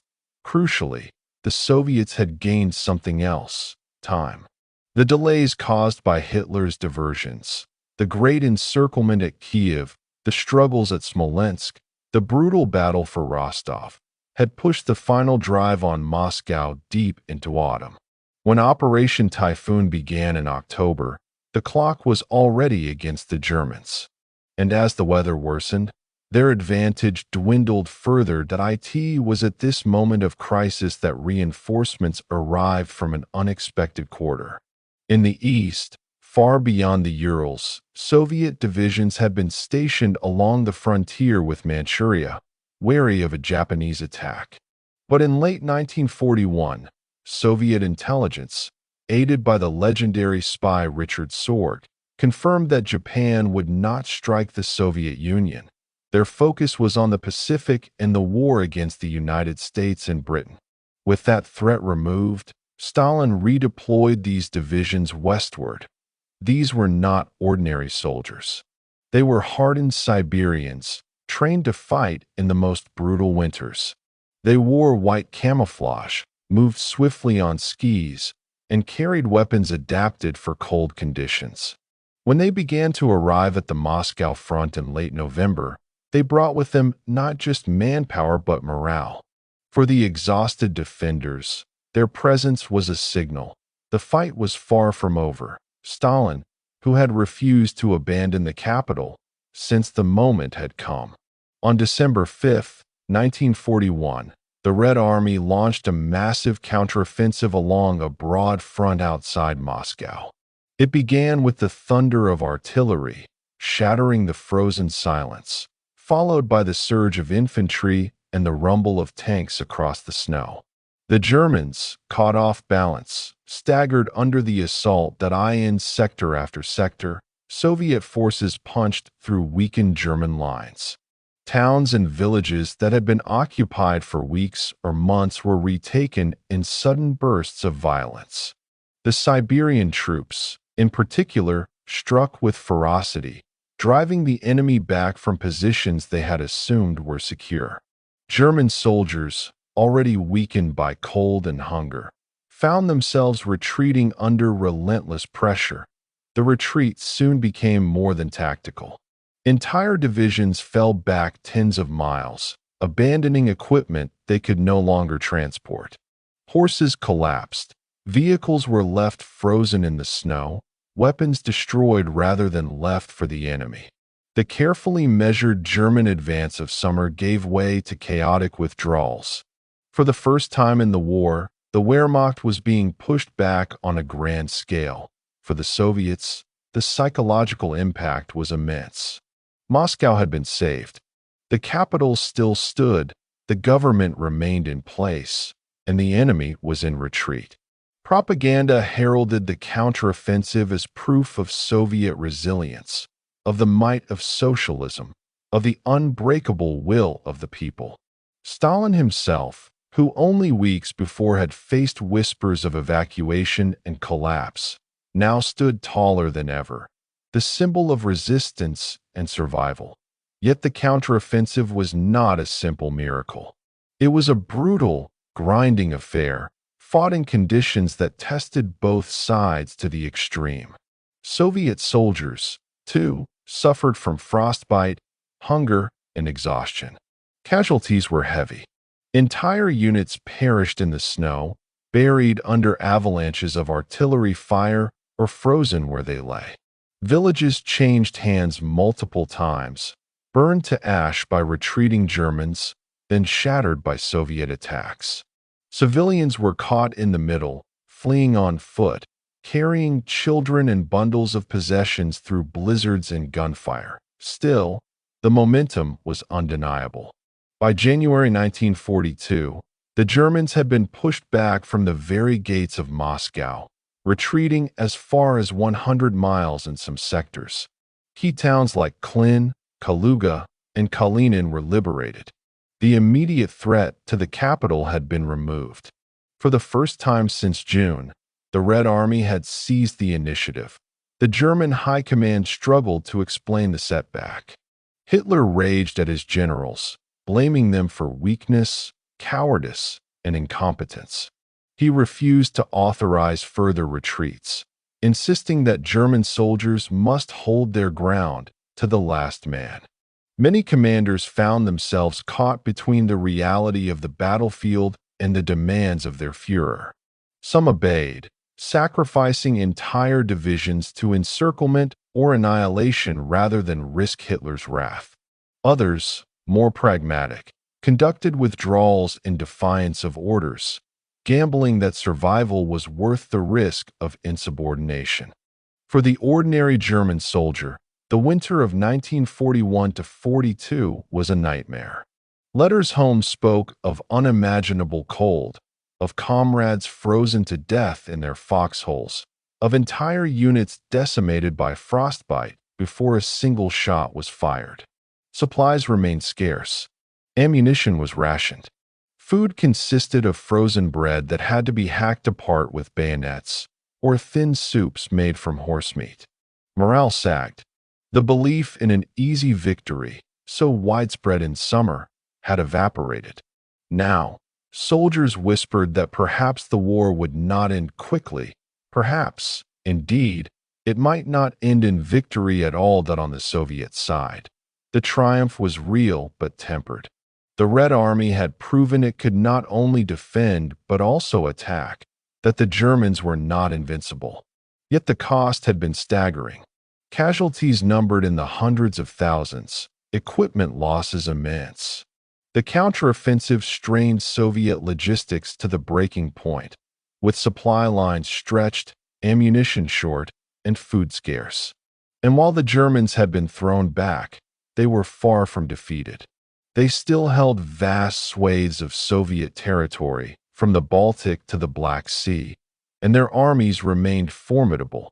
But in the grand sweep of history, December 1941 marked a turning point. The myth of German invincibility had been shattered. The Soviets had not only survived the most dangerous assault, but had struck back with power. And beyond the Eastern Front, the global war itself was shifting. On December 7, 1941, just 2 days after the Soviet counteroffensive began, Japan attacked Pearl Harbor, drawing the United States into the war. The conflict that had begun with a lightning strike in Poland now spanned the globe. For the men on the front lines, though, such grand developments mattered little in the moment. What mattered was survival, enduring the cold, the hunger, the endless marches, the relentless battles. And in that struggle, both sides would continue to bleed, even as the balance of momentum shifted ever so slightly toward the Soviet Union. By the time the snows began to melt in March 1942, the front lines had stabilized. The Germans had survived the winter, battered but still present, still dangerous. The Soviets had saved Moscow, but at enormous cost. Neither side had won a decisive victory. Instead, the war had entered a new phase, one of attrition, endurance, and preparation for the battles to come. And as spring returned to the Russian steppe, all eyes turned southward, toward the vast fields of Ukraine, the oil-rich Caucasus, and the city on the Volga that would soon become the very symbol of the struggle, Stalingrad. The shock of the Soviet counteroffensive in December 1941 reverberated through every echelon of the German army. For months, the Wehrmacht had been the unstoppable juggernaut of the Eastern Front. Every Soviet counterattack in the summer had collapsed into encirclement or disaster. But now, under the snowbound skies of December, the Red Army surged forward and the Germans retreated. For the ordinary German soldier, the retreat was disorienting, humiliating, and terrifying. Men who had marched east with the promise of a quick victory now stumbled backward through waist-deep snow, leaving behind shattered vehicles and frozen comrades. For many, the bitter cold was more frightening than the enemy itself. Machine guns froze solid, artillery shells misfired, and trucks refused to start. A single night spent in the open could kill as many men as a Soviet assault. Soldiers who survived spoke later of comrades found sitting upright, rifles in their hands, frozen to death where they stood watch. Hitler, enraged by what he perceived as weakness, issued furious orders. Retreat was forbidden. Not one step back, he commanded. German soldiers were to stand and fight where they were, regardless of the cost.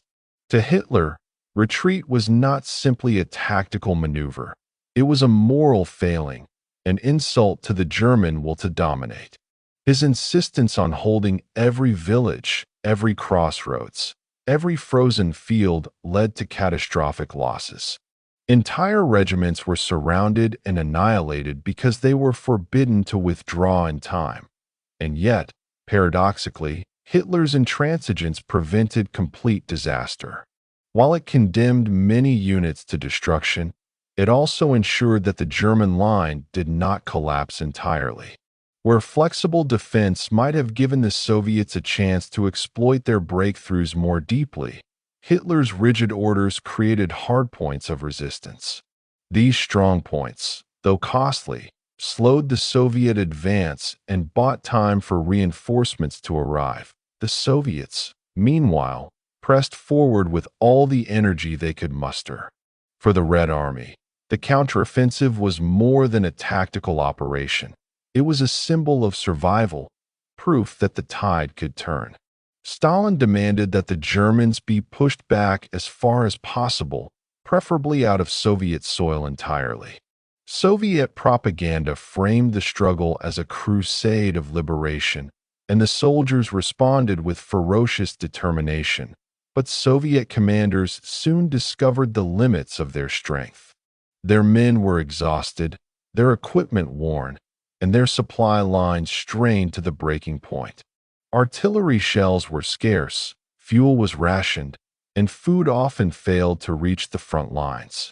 Many Soviet soldiers survived on little more than frozen bread and handfuls of grain. Boots wore out, coats were thin, and frostbite claimed thousands. Still, they advanced, sometimes with little more than bayonets and resolved. By January 1942, the Red Army had recaptured a wide belt of territory west of Moscow. Towns like Kaluga and Mozhaysk, once seen as stepping stones to the Soviet capital, were back in Soviet hands. For the first time, German prisoners were paraded through Moscow's streets, a sight that filled citizens with hope. The Red Army had proven itself capable of offensive action, something unthinkable only months before. Yet the farther the Soviets pushed, the more tenuous their grip became. The German army, though battered, was far from broken. Reinforcements were rushed to the front, new defensive lines established, and counterattacks launched wherever possible. The Soviets, overextended and undersupplied, began to suffer heavy losses. Entire offensives ground to a halt in the snow, with little to show but staggering casualty lists. The battles of January and February 1942 were particularly brutal. Soviet forces attempted to encircle German armies near Rzhev and Vyazma, aiming for a decisive victory that would cripple the enemy. Instead, the attacks bogged down in mud and snow. The Germans, fighting desperately, managed to hold their lines. The so-called Rzhev meat grinder consumed tens of thousands of Soviet lives, with little gain. Villages were reduced to charred ruins, forests splintered by artillery, and rivers clogged with corpses frozen into the ice. For civilians caught between the lines, the suffering was unimaginable. Villages changed hands multiple times, each transition marked by violence and looting. German occupation policies had already been brutal, with mass executions, forced labor, and starvation imposed on local populations. When the Soviets advanced, They often found only smoldering ruins and empty streets. Those civilians who survived were sometimes accused of collaboration, adding another layer of fear to their misery. Stalin's determination to press the offensive, despite the mounting losses, was driven by more than immediate military logic. He understood the political value of momentum. The world was watching. Britain had stood firm in 1940. The United States had entered the war after Pearl Harbor, but the Red Army's performance remained in doubt. By launching bold offensives, Stalin demonstrated to his allies and his own people that the Soviet Union was not merely surviving but actively fighting back. The reality, however, was sobering. By spring 1942, the Soviet counteroffensive had ground to a halt. The Red Army had regained significant territory, saved Moscow, and inflicted heavy losses on the Germans, but it had not delivered a decisive blow. The Wehrmacht still controlled vast stretches of Soviet land, including the resource-rich Ukraine. German morale, though shaken, recovered with the arrival of spring. And Hitler, though furious at his generals, remained convinced that victory was still within reach. In the months that followed, Hitler and his high command began planning a renewed offensive. Unlike the drive on Moscow, the next campaign would turn south toward the oil fields of the Caucasus and the great industrial city on the Volga, Stalingrad. To Hitler, this strategy promised both resources and symbolism. To Stalin, it represented an existential threat. The stage was being set for one of the most titanic struggles in history. But before that, the Eastern Front endured a strange, bloody pause. As the snows melted in March and April 1942, the battlefield turned once again to mud. Rivers overflowed, roads became impassable, and armies hunkered down to regroup. Both sides licked their wounds, restructured their commands, and prepared for the campaigns to come. The Soviets reorganized shattered units, trained new recruits, and shifted factories eastward to replace lost equipment. The Germans brought in reinforcements from across Europe, replenished their divisions, and prepared new weapons for the summer offensive. For the soldiers, the pause brought little relief. Trenches flooded, lice spread, disease took its toll. Hunger remained a constant enemy. But at least the bitterest cold had passed, and for a brief moment, men on both sides could breathe without their lungs freezing. They wrote letters home, cleaned their weapons, and waited. The winter of 1941-42 had changed everything. It had proven that the Wehrmacht could be stopped, that the Red Army could recover from disaster, and that Hitler's dream of a swift victory was shattered. But it had also revealed the staggering human cost of the conflict, the vast gulf between ambition and reality, and the brutal truth that this war would not be decided quickly. The world beyond the Eastern Front, too, had shifted. The United States, newly at war, poured resources into Britain and the Soviet Union. Supplies of food, trucks, and aircraft began to trickle through to the Red Army, though it would be months before they arrived in meaningful numbers. Meanwhile, Japan swept through the Pacific, forcing the Allies to divide their attention. The war was becoming truly global, but in the East, the vast struggle between Germany and the Soviet Union remained the decisive theater. For Stalin, the winter counteroffensive was both a victory and a warning. Moscow had been saved, but at terrible cost. The Red Army had survived, but it was not yet strong enough to finish the enemy. More battles lay ahead, and they would be bloodier still. Yet for the first time since June 1941, there was hope. The invincible German machine had faltered. The tide, though not yet turned, had shifted ever so slightly. In Berlin, Hitler seethed. His pride wounded, his armies bloodied. He turned his gaze southward.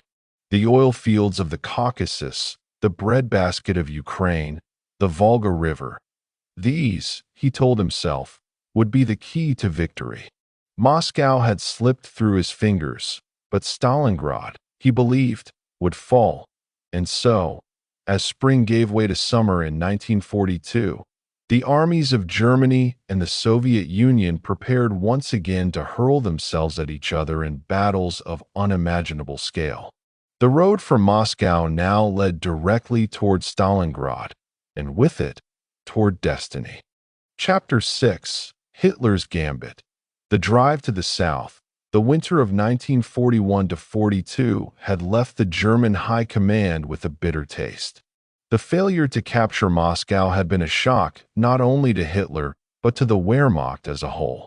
For months, victory had seemed certain. The Red Army appeared to be collapsing, its soldiers surrendering by the hundreds of thousands, its commanders unable to mount coherent resistance. And yet, when the German army stood at the gates of Moscow, the capital held. The Soviet counteroffensive had driven them back. The dream of a swift conquest had shattered. Now, in the spring of 1942, Hitler faced a dilemma. The war he had envisioned as a lightning campaign had transformed into a grinding struggle of endurance.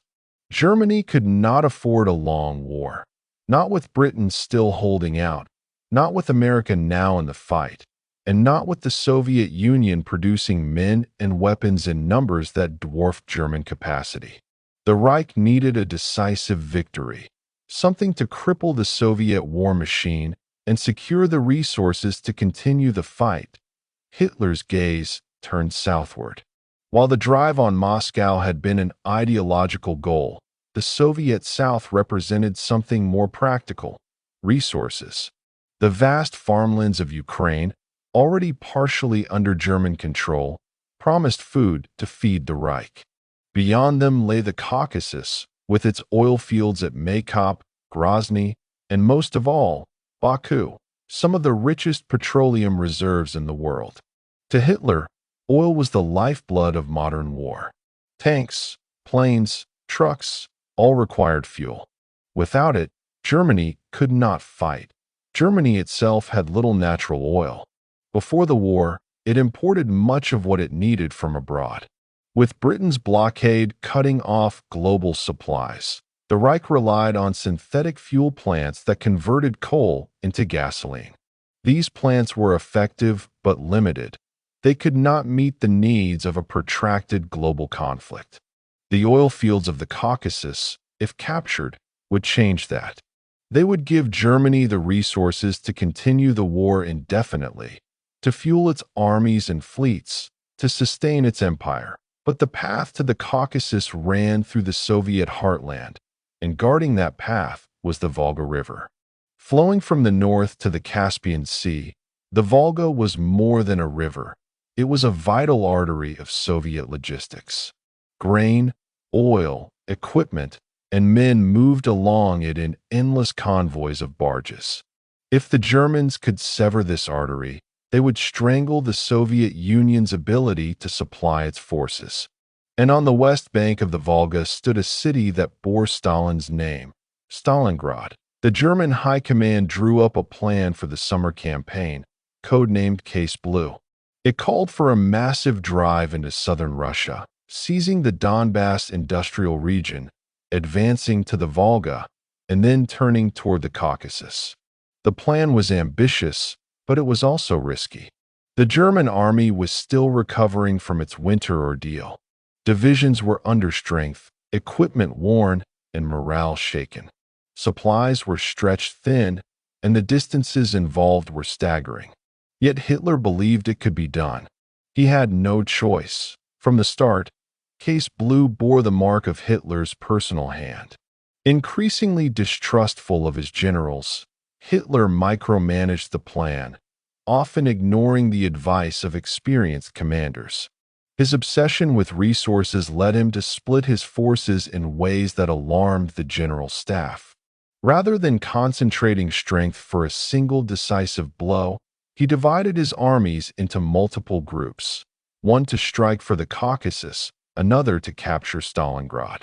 The generals warned that dividing the army in the vast expanses of Russia risked overextension. Hitler dismissed their concerns. He was convinced that the Red Army was on the brink of collapse, that one more summer offensive would finish the job in preparation for the campaign. Germany mobilized every available resource. Reinforcements arrived from across Europe. Allies were called upon to contribute men. Romanians, Hungarians, Italians, and even Slovaks were sent to the Eastern Front. These satellite armies were less well-equipped and less motivated than the Germans, but they provided numbers to hold long stretches of the front. The Germans themselves concentrated their best divisions, including the 6th Army under General Friedrich Paulus and the 4th Panzer Army under Hermann Hoth. The Soviets, however, were not blind to the danger. Stalin and his commanders understood that the Germans would attack again in 1942.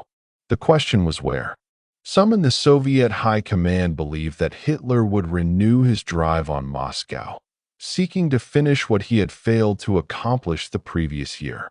Others argued that the South, with its resources, was the more likely target. Stalin, cautious and unwilling to gamble, prepared for both possibilities.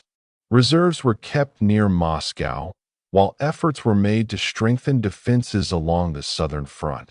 The Red Army of 1942 was stronger than it had been the year before. Factories relocated to the east were now producing tanks, aircraft, and artillery in increasing numbers. New divisions were trained and equipped. Lend-Lease aid from Britain and America, though still limited, provided trucks, food, and raw materials. The lessons of 1941 had been bitterly learned, but they had been learned. Soviet commanders were more experienced, their tactics more flexible, their organization more effective. The Red Army was still far from equal to the Wehrmacht in training or efficiency, but it was no longer the shattering force of the summer before it. The spring thaw gave way to summer in 1942. Both sides prepared for the coming storm. German soldiers, relieved to see the end of mud and snow, cleaned their weapons, repaired their vehicles, and dreamed of victory. Soviet soldiers dug trenches, laid mines, and braced themselves for the next onslaught. Civilians, caught between the lines, prayed simply to survive. The offensive began in June 1942. Once again, the German army struck with speed and precision. Armored spearheads sliced through Soviet defenses, encircling entire divisions. Towns fell, rivers were crossed, and Soviet units were driven back in disarray. The Wehrmacht, despite its losses, still possessed a formidable striking power, and the Red Army still struggled to counter its mobility to by midsummer. The Germans had advanced deep into southern Russia. The Donbass industrial region was overrun, its factories seized or destroyed. The Soviets retreated across the Don River, leaving behind scorched earth and wrecked equipment. German morale soared. After the setbacks of the winter, victory once again seemed within reach. But beneath the surface, problems were already emerging. The sheer scale of the advance strained German logistics to the breaking point. Supply lines stretched hundreds of miles, trucks broke down, and railroads struggled to keep pace. Fuel, ironically the very resource the campaign sought to capture, was often scarce. German tanks sometimes sat idle for lack of gasoline. Ammunition deliveries lagged, food was short, and men marched until their boots fell apart. The further the Germans advanced, the more dispersed their strength became. Hitler's decision to split the army group meant that forces were divided between the drive toward the Caucasus and the push to the Volga. Neither had overwhelming strength. Soviet resistance, though battered, stiffened with each mile. The Red Army retreated, but it did not collapse. Instead, it fought delaying actions, buying time for reinforcements to arrive. In the background, Stalin and the Stavka, the Soviet High Command debated their next moves. Some argued for massive counterattacks to halt the Germans immediately. Others urged patience, warning that premature offensives would only lead to disaster. Stalin, who in 1941 had often overruled his generals, now listened more carefully. He authorized limited counterblows, but held back his main reserves. His strategy was to let the Germans advance deep into Soviet territory, stretching their lines, before delivering a decisive strike. Meanwhile, in Berlin, Hitler's confidence grew. Reports of Soviet retreats, of captured territory and prisoners, convinced him that victory was near. He spoke of the campaign as the final blow, the operation that would bring the Soviet Union to its knees. Already, his mind turned to the conquest of the Caucasus, to the oil fields that would fuel his empire for generations. But others in the German high command were uneasy. They saw the growing weakness of the supply lines, the exhaustion of the troops, the resilience of the Soviets. They warned that the advance was too ambitious, that the army was being stretched too thin. Hitler dismissed their concerns. He believed in willpower, in destiny, in the supremacy of the German soldier. Caution, to him, was cowardice as July wore on. The Germans neared their immediate objective, the city on the Volga, Stalingrad. To Hitler, it was not merely a strategic target. It was a symbol. A city bearing Stalin's name could not be allowed to stand. Its capture would be a propaganda triumph, a blow to Soviet morale, and a sign to the world that Germany was unstoppable. To Stalin, it was equally symbolic. The city was not only a vital industrial center, but also a personal emblem. Its loss would be an intolerable humiliation. Neither leader was prepared to yield. The stage was set. The Wehrmacht, still formidable but overextended, prepared to storm Stalingrad. The Red Army, battered but recovering, prepared to defend it to the last. The battle that followed would become one of the bloodiest in human history, a struggle not only for a city but for the fate of nations. But that lay ahead. For now, in the summer of 1942, the German gamble in the south seemed to be working. The Red Army was retreating, the Volga was within reach, and Hitler's dream of conquest burned brighter than ever. The drive to the south had begun, and with it, the road to Stalingrad. The first weeks of Case Blue had gone largely as Hitler hoped. The Wehrmacht advanced across the southern steppes with their usual skill, encircling Soviet armies, capturing thousands of prisoners, and overrunning vast swaths of territory. The Donbass industrial heartland, one of the Soviet Union's major centers of coal and steel production, fell into German hands. For Berlin, it was a triumph. But beneath the glowing reports sent back to Hitler's headquarters, signs of trouble already flickered that on paper, the German summer offensive looked brilliant. The armies of the Reich had surged forward once again, demonstrating that even after the winter failure before Moscow, the Wehrmacht was still a formidable weapon. The maps in Hitler's Wolf's Lair headquarters showed arrows thrusting deep into southern Russia, sweeping eastward toward the Volga and southward toward the Caucasus. Yet those same arrows also revealed a troubling reality. The German army was splitting in two. Originally, Case Blue had called for a concentrated strike to secure the Don region and then push toward the Caucasus. But Hitler, intoxicated by dreams of conquest, demanded more. He wanted both the oil fields and the Volga. Against the advice of his generals, he ordered Army Group South divided into two forces. Army Group A, commanded by Field Marshal Wilhelm List, would turn south, seize the Caucasus, and capture its vital oil resources. Army Group B, under General Maximilian von Wakes, would drive eastward toward the Volga and take Stalingrad. This division of strength alarmed many in the Wehrmacht. They knew that each task was monumental in itself. The Caucasus, with its towering mountains and narrow passes, was a defender's dream.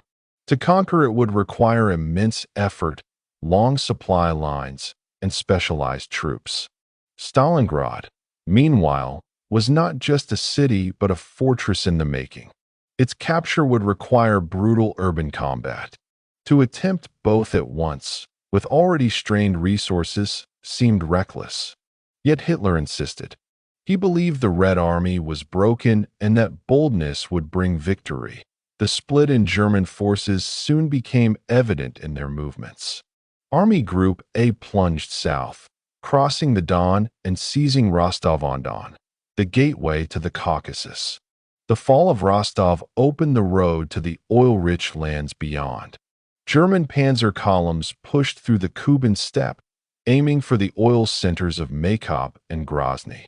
The mountains of the Caucasus loomed in the distance, snow-capped even in summer, a daunting barrier but also a glittering prize. For a moment, the campaign seemed unstoppable.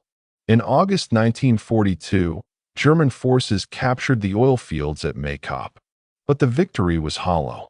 Soviet demolition teams had destroyed the facilities before retreating, leaving only smoking ruins.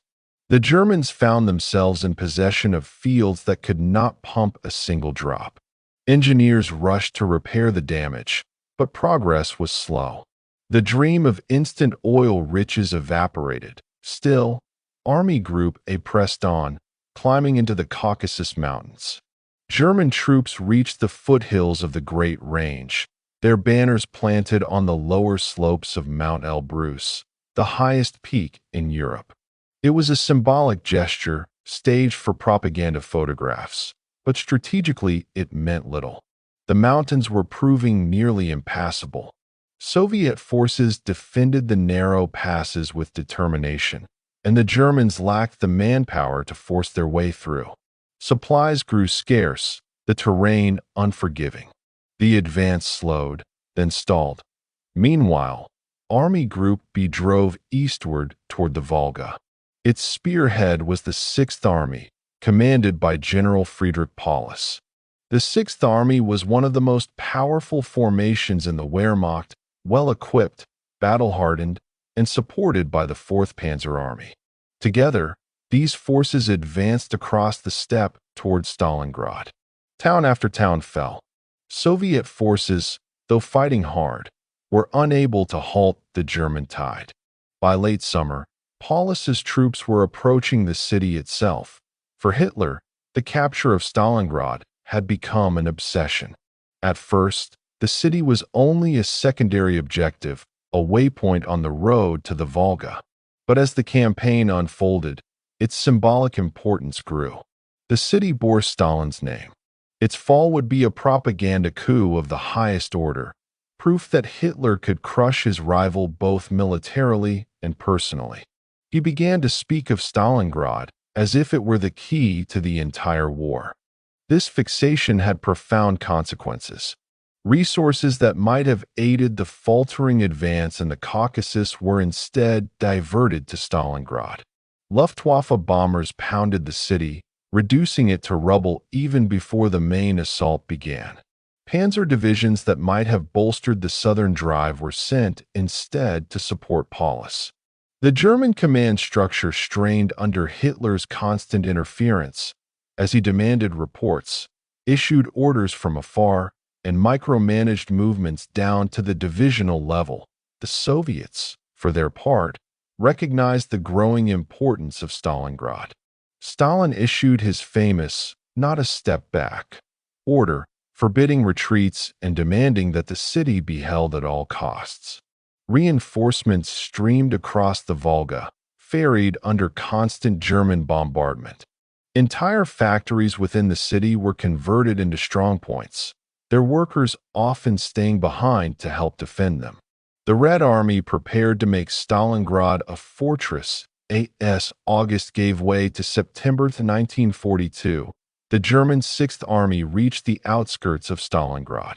Paulus prepared to launch his assault. To many German soldiers, the city seemed already doomed. They had overrun everything in their path. Why should Stalingrad be different? They expected a swift victory, perhaps days or weeks at most. Few could imagine that the battle about to begin would drag on for months, consuming entire armies, and becoming the bloodiest struggle in human history. Even before the main battle began, the costs of Hitler's gambit were mounting. Army Group A, bogged down in the Caucasus, was increasingly cut off from supply. Army Group B, pressing towards Stalingrad, was stretching its lines thin. The Allies, Romanians, Hungarians, Italians, were deployed on the flanks to hold vast stretches of front. These troops, brave but poorly equipped, were no match for the Red Army in open battle. Yet Hitler insisted they could hold, freeing German divisions for the main effort. Behind the German lines, cracks were appearing. Supply shortages worsened. The Luftwaffe struggled to provide enough support, its strength sapped by the vast distances and the demands of multiple fronts. The Red Army, though retreating, was far from beaten. Soviet commanders deliberately avoided committing their reserves too early, instead preparing for the moment when the Germans were overextended. But Hitler refused to see the dangers. He believed the Soviet Union was already defeated in spirit, that one final push would bring collapse. He dismissed warnings from his generals, silenced dissent, and placed his faith in the willpower of his soldiers. In his mind, the destiny of Germany hinged on the conquest of Stalingrad and the oil of the Caucasus. Victory was certain that as September dawned, the stage was set. Army Group A, exhausted and bogged down in the mountains, clung to its tenuous gains.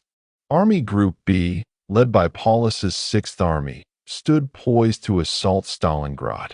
Across the Volga, Soviet reinforcements poured into the battered city. Stalin's order was simple. Stalingrad must not fall. The drive to the south had reached its climax. Hitler's gamble, bold and reckless, had carried his armies to the very edge of triumph. Yet it had also sown the seeds of disaster. The Wehrmacht was stretched thin, its resources divided, its allies burdened with tasks beyond their ability. The Red Army, though battered, was gathering strength. The city on the Volga awaited, a trap disguised as a prize. Soon, the Germans would enter Stalingrad.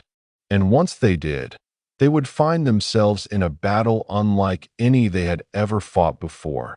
A struggle not of sweeping maneuvers, but of brutal street-by-street combat, where victory would be measured not in miles but in meters, and where the price of every step would be paid in blood. The story of that battle belongs to the next chapter. For now, the summer of 1942 closed with German banners flying near the Volga, with their boots on the slopes of the Caucasus, and with Hitler more confident than ever that destiny was on his side. But history would prove otherwise. Chapter 7. The Inferno of Stalingrad. The summer of 1942 had carried the German armies deep into the Soviet Union once again. They had crossed the great rivers, taken the fertile farmlands of the south, and now stood at the gates of Stalingrad. To the soldiers of the Wehrmacht, weary yet confident, it seemed that victory was within grasp. The Volga shimmered in the distance, wide and relentless, a ribbon of water that linked the heart of Russia to its lifeblood in the east. If they could seize the city upon its banks, Hitler declared, they would sever the artery that fed the Soviet war machine. The city itself sprawled for more than 30 miles along the western bank of the river. It was not a traditional European city of cobbled streets and ornate architecture, but an industrial giant. Stalingrad was a place of steel and smoke, of factories that hammered out tractors, tanks, and weapons, of chimneys that belched black soot into the sky. Whole districts were dominated by sprawling plants. The Red October Steelworks, the Barricadi Armaments Factory, and the giant tractor plant that had been converted to produce tea, 34 tanks. Between these industrial behemoths stretched neighborhoods of workers' housing, rail yards, warehouses, and wide avenues lined with trees. In early September 1942, the Luftwaffe descended upon Stalingrad with fury. Wave after wave of German bombers roared overhead, their engines throbbing like the drums of doom. They dropped high explosives, incendiaries, and fragmentation bombs. The city was set ablaze. Wooden houses burned like tinder, apartment blocks crumbled into heaps of stone, and factories were reduced to twisted metal skeletons. The fires consumed entire districts, filling the sky with a thick, choking haze. The Volga itself reflected the glow of the Inferno, a river of fire beneath the river of water. Tens of thousands of civilians were trapped in the city when the bombing began. Many had refused to leave, either out of loyalty to their homeland or because there was nowhere to go. Families huddled in basements, cellars, and makeshift shelters as the world above them collapsed. The screams of the wounded echoed through the ruins, mingling with the roar of collapsing buildings. For many, there was no escape. Thousands perished in those first terrible days of bombardment, yet the destruction, intended to break the city's spirit, had an unexpected effect. The rubble created strong points and defensive positions. Streets became barricades of debris. Cellars and basements became bunkers. What the Luftwaffe had reduced to ruins, the Red Army would transform into fortresses. The Germans had expected to fight through a city. Instead, they would fight through a labyrinth of rubble. General Friedrich Paulus, commander of the German Sixth Army, prepared to begin his assault. He had under his command nearly 300,000 men, supported by hundreds of tanks, artillery pieces, and the relentless power of the Luftwaffe. His divisions were battle-hardened, experienced in blitzkrieg warfare, and confident of success. But even Paulus, meticulous and cautious by nature, sensed the challenge ahead. Urban combat was notoriously difficult, and Stalingrad was no ordinary city on the Soviet side. The defense of Stalingrad fell under the command of General Vasily Chukov, a hardened officer with a reputation for toughness and resolve. Chukov understood that the Germans had the advantage in firepower, mobility, and air support. To offset this, he devised a strategy that would later be known as hugging the enemy. Soviet troops were ordered to fight at the closest possible quarters, sometimes mere yards from the Germans, so that artillery and airstrikes could not be used without hitting friendly forces. It was a brutal, grinding tactic, but it would prove effective. The first German assaults began in mid-September. Infantry divisions pushed into the city from the west and north, while armored units attempted to cut it off from the south. At first, progress seemed swift. German troops captured the suburbs, drove the Soviets back into the heart of the city, and seized key landmarks. But with every block taken, the resistance grew fiercer. Soviet soldiers fought from the shadows, from ruined buildings, from hidden bunkers. Snipers haunted the streets, unseen but deadly. One of the most famous among them was Vasily Zaitsev, a shepherd-turned-sharpshooter from the Ural Mountains. Zaitsev's skill with a rifle became legendary, as he claimed dozens, then hundreds, of German lives. His story spread among the Soviet defenders, a symbol of resilience and defiance. For every German advance, there seemed to be a Zaitsev waiting, patient and lethal. The battle soon degenerated into what soldiers on both sides called the Rattenkrieg, the Rat War. It was a struggle of ambushes and sudden assaults, of bayonets and grenades, of knife fights in basements and shootouts in stairwells. Whole buildings became battlegrounds, changing hands multiple times in a single day. A single factory could consume thousands of lives. The Germans advanced, but each step cost them dearly. Chukov's defenders fought, with fanatical determination. Stalin's infamous Order Number 227, not one step back, left no room for retreat. Penal battalions, composed of soldiers accused of cowardice or disloyalty, were thrown into the most dangerous sectors. Behind the front lines, NKVD units stood ready to shoot deserters. But beyond coercion, there was also patriotism and sheer will to survive. For many Soviet soldiers, Stalingrad was not just a city. It was their home, their family, their future. To surrender, it was unthinkable. German soldiers, too, were drawn into the nightmare. They had been promised swift victory, but instead found themselves in a battle of attrition unlike anything they had known. The ruins seemed alive with enemies. Each basement hid a machine gun nest.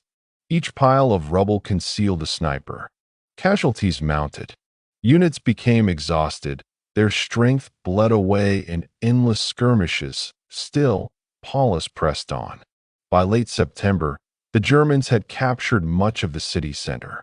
The Volga was within reach, and for a moment it seemed that the Soviets might finally break. But reinforcements continued to arrive across the river, ferried under cover of darkness and smoke. Barges, rafts, even small boats carried men, ammunition, and supplies from the eastern bank. The Germans shelled the crossings mercilessly, yet the stream never ceased. The Volga, wide and mighty, became both lifeline and graveyard as autumn deepened. The battle intensified. Factories became fortresses. The Red October plant, the Barricade works, the tractor factory, each became the site of ferocious combat. Workers who had built tanks by day now fought with rifles by night. German troops seized sections of these complexes, only to be driven out by counterattacks. Flames and smoke filled the air, while the clash of machine guns echoed through the ruined halls. The conditions were almost inhuman. Food was scarce, water contaminated, and medical care rudimentary. Rats scurried through the rubble, feeding on corpses. The stench of death hung over the city, a constant reminder of the price being paid. Yet neither side relented. Stalingrad had become more than a military objective. It was now a symbol, a test of willpower. Hitler demanded its capture at all costs. Stalin demanded its defense to the last man. Between those demands, hundreds of thousands of lives were ground into dust. By October, the front line ran through the very heart of the city. In some places, Germans and Soviets occupied different floors of the same building. A kitchen might serve as a Soviet bunker, while Germans held the bedroom above. At night, hand grenades and shouted curses crossed the stairwells. The Volga's eastern bank remained in Soviet hands, allowing Chukov to cling on. The Germans could sense victory, but they could not grasp it. Each attempt to seize the riverbank was repelled. Each new assault only deepened the quagmire. Slowly, the Sixth Army was being drained. Supplies grew short, casualties mounted, and morale faltered.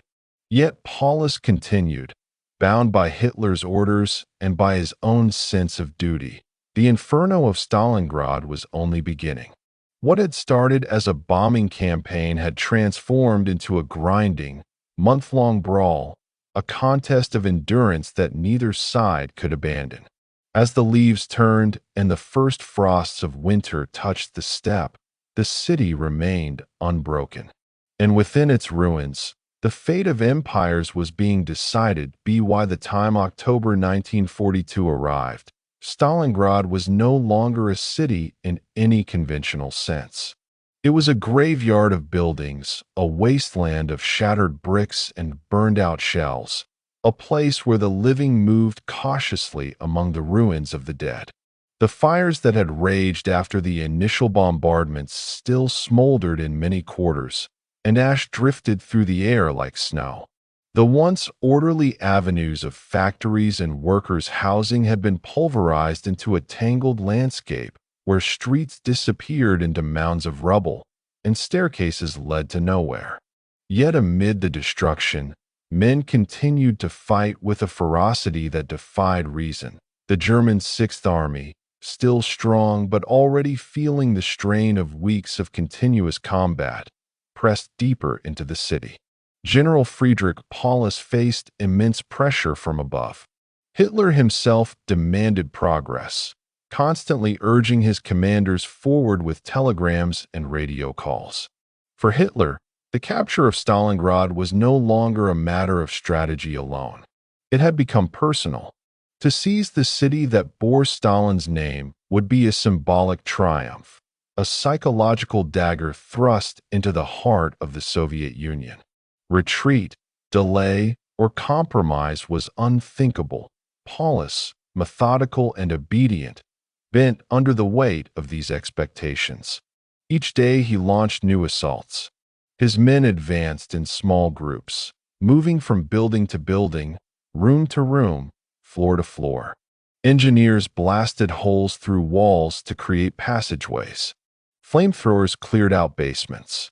Tanks lumbered forward only to be ensnared by rubble or ambushed at close quarters. Progress was measured not in miles, not even in blocks, but in single ruined buildings captured at unspeakable cost on the Soviet side. General Vasily Chukov clung grimly to his positions. His doctrine of fighting up close, face to face, forced the Germans into a kind of combat they had not trained for. Soviet soldiers positioned themselves mere yards away from German strongpoints. If the Luftwaffe tried to bomb them, they risked striking their own comrades. If German artillery opened fire, their own men were in the blast zone. The tactic denied the Wehrmacht the crushing superiority of its firepower. The Soviets called upon every resource. Reinforcements continued to cross the Volga, often under the cover of smoke screens laid down by artillery. The crossings were perilous. German aircraft and artillery shelled the river relentlessly, sinking boats and rafts, turning the water red with blood. Yet night after night, small detachments of men slipped across, bringing rifles, ammunition, and a determination that seemed unbreakable. Many never made it. Some boats capsized. Others were shattered midstream. Still, the flow never ceased. As long as the Volga remained open, Stalingrad could not be silenced. The fighting for the great factories became legendary. The Red October Steelworks, the Barricadi Ordnance Plant, and the Dzerzhinsky Tractor Factory were transformed into fortresses. The Germans threw in infantry, tanks, artillery barges, and flamethrowers, but the Soviets clung to the ruins with a tenacity that stunned even hardened veterans. Workers who once built tanks on assembly lines now fought from behind machine guns mounted on those very factory floors. One German officer later remarked that taking a single haul of the tractor factory cost as many lives as a whole campaign in France.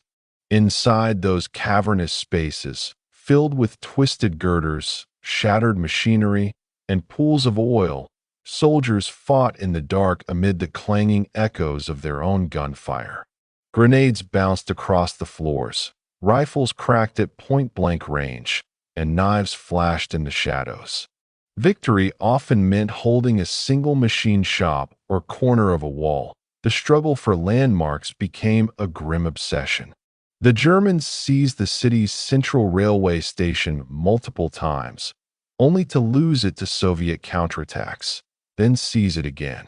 Historians later counted that the station changed hands more than a dozen times in just a few days. Pavlov's house, an ordinary apartment block, became a fortress held by a platoon of Soviet soldiers under Sergeant Yakov Pavlov. From its windows and basements, they resisted German assaults for weeks, turning the building into a symbol of stubborn resistance. Stalin himself is said to have declared that there is no fortress the Germans can take that Soviet men cannot hold. Snipers continued to haunt the battlefield. Vasily Zaitsev and others like him made the ruins their hunting ground. They blended into rubble, using debris as cover, striking with deadly precision. German officers and machine gunners became prime targets, their deaths sapping morale. Zaitsev's fame spread so widely that the Germans reportedly brought in their own elite marksmen to challenge him, setting the stage for duels that became the stuff of legend. Yet for all the heroism, the suffering was immense.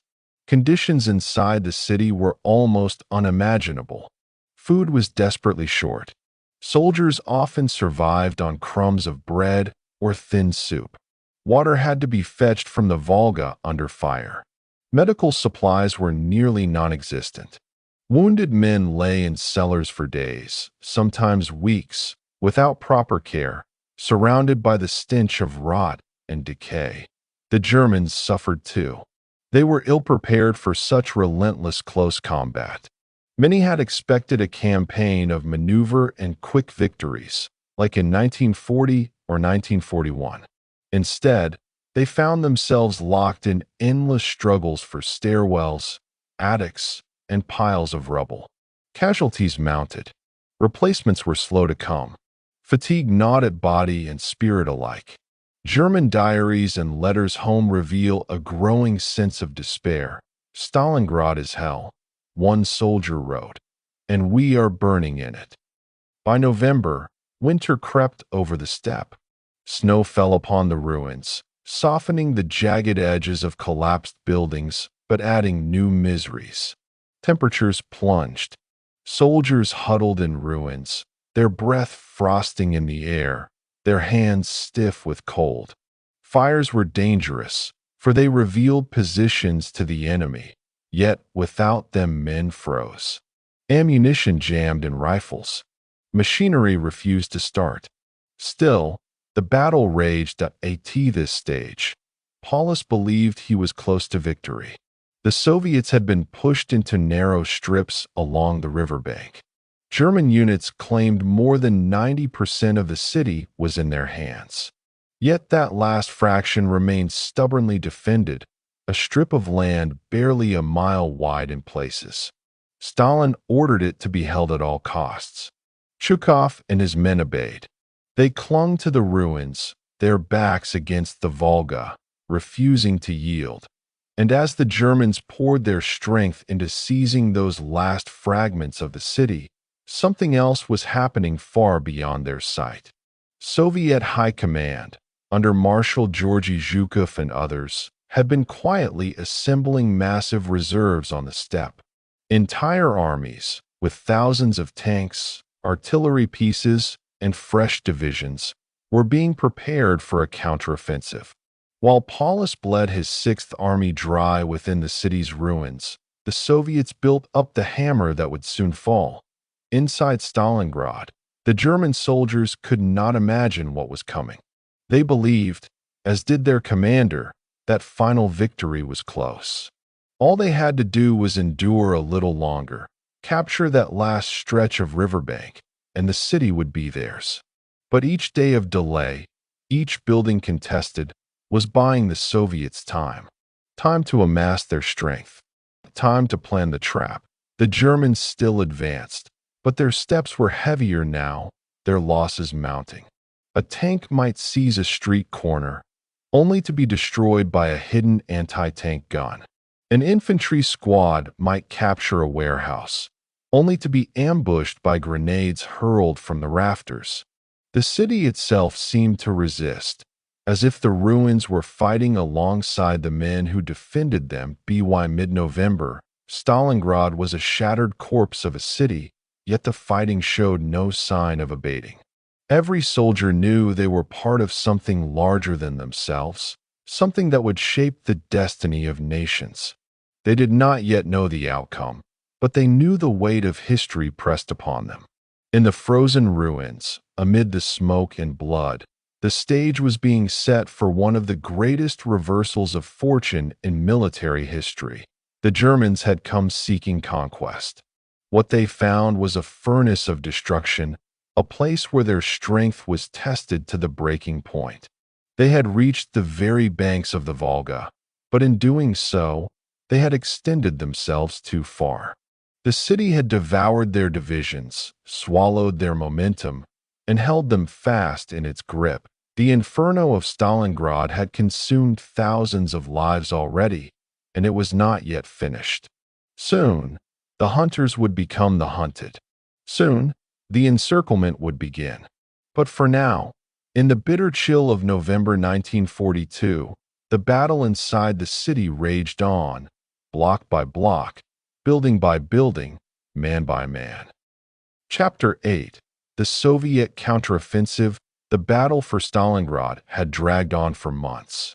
By November of 1942, the city was a graveyard of stone and steel, yet the Germans still pressed forward, still convinced that victory lay within their grasp.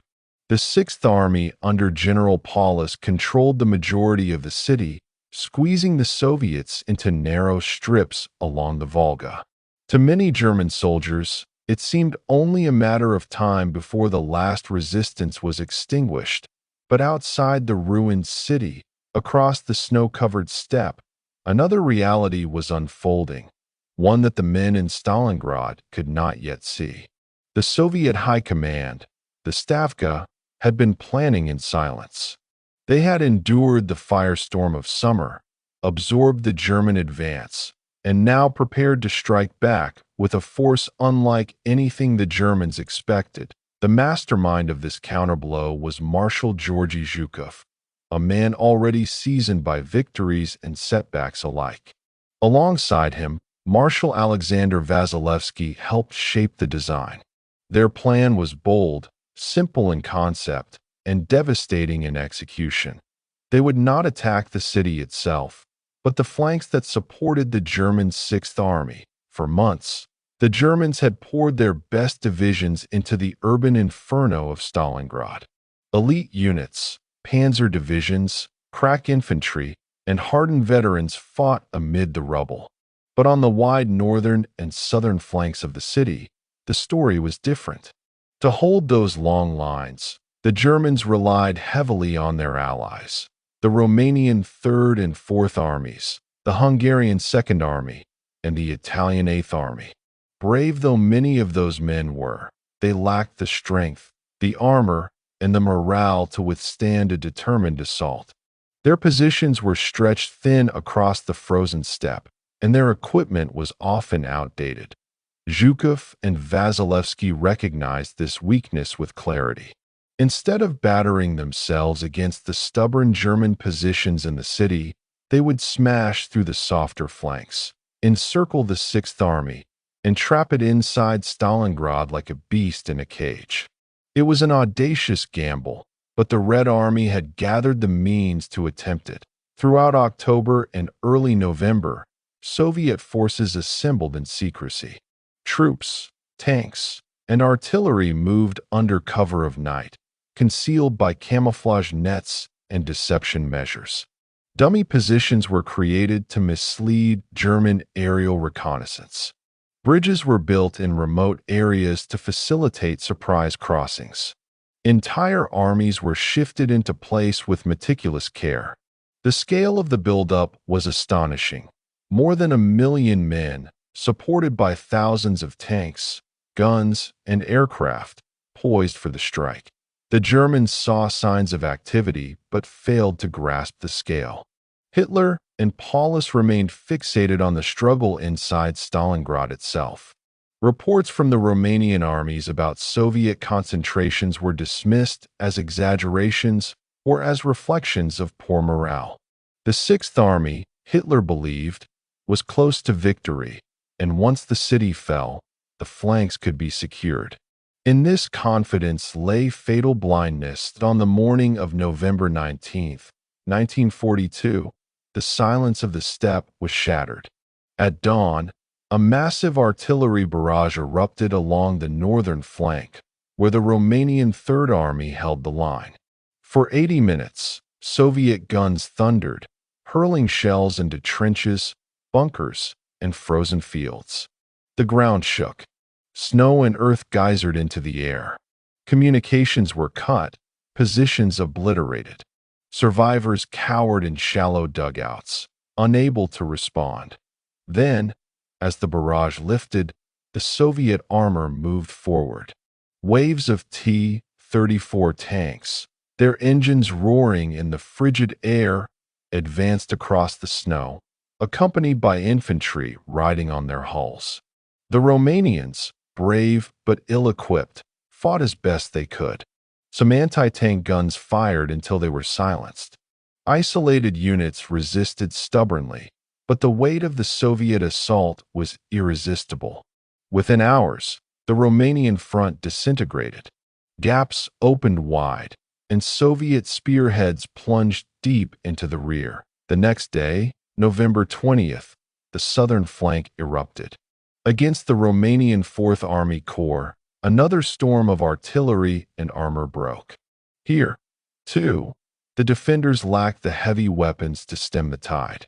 Soviet tank corps surged forward, cutting through positions and rolling across the open steppe. Resistance collapsed into chaos. Men fled, vehicles burned, and entire regiments vanished beneath the assault. The trap was closing. From the north and south, Soviet pincers thrust rapidly westward, racing to meet each other. The Germans within Stalingrad were slow to comprehend the magnitude of what was happening. Paulus received reports but hesitated, still under the impression that these were localized attacks, not the spearheads of a grand offensive. Orders from Hitler forbade withdrawal.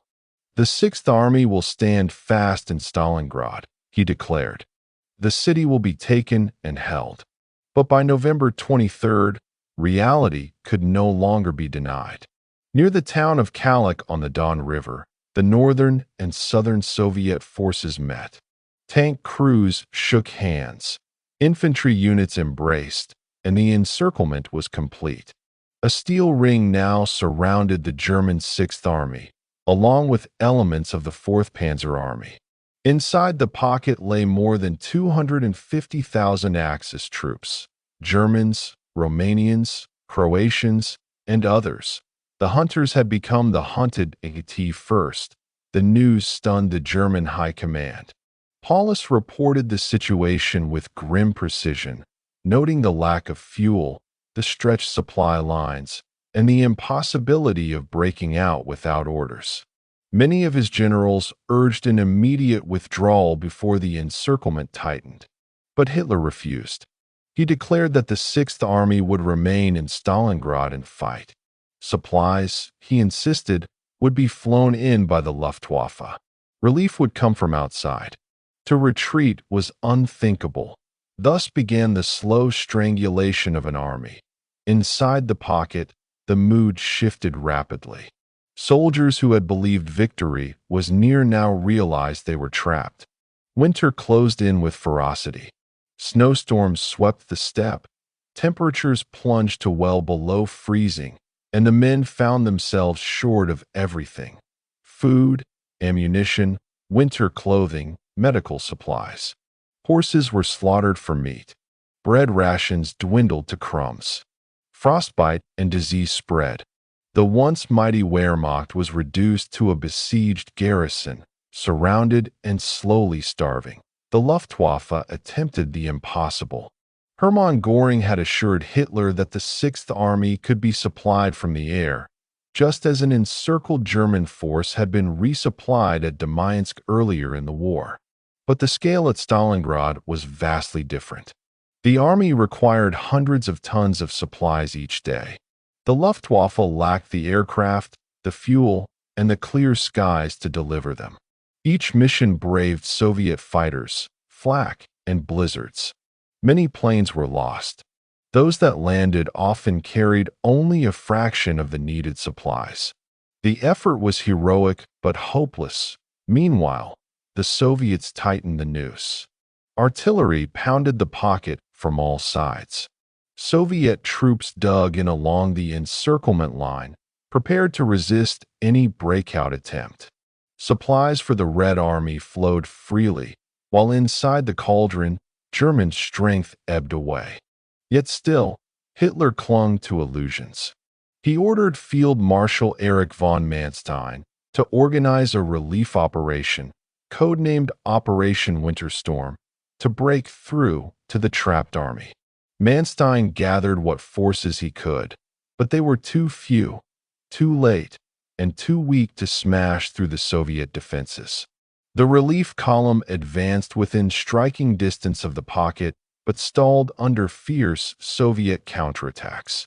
Paulus, bound by Hitler's orders, refused to attempt a breakout to meet them.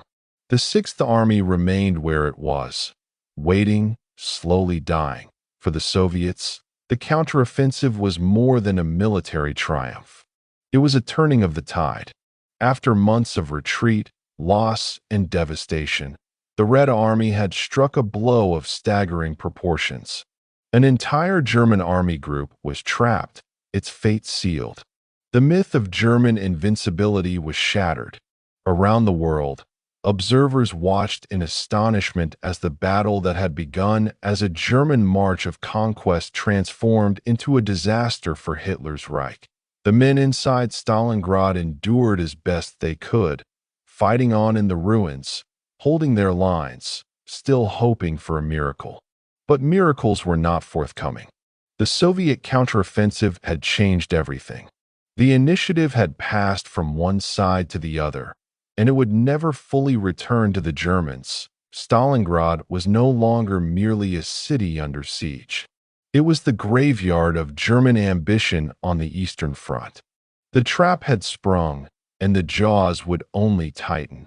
The German Sixth Army, once the pride of Hitler's Eastern campaign, now found itself encircled, cut off from the outside world by the tightening grip of Soviet forces.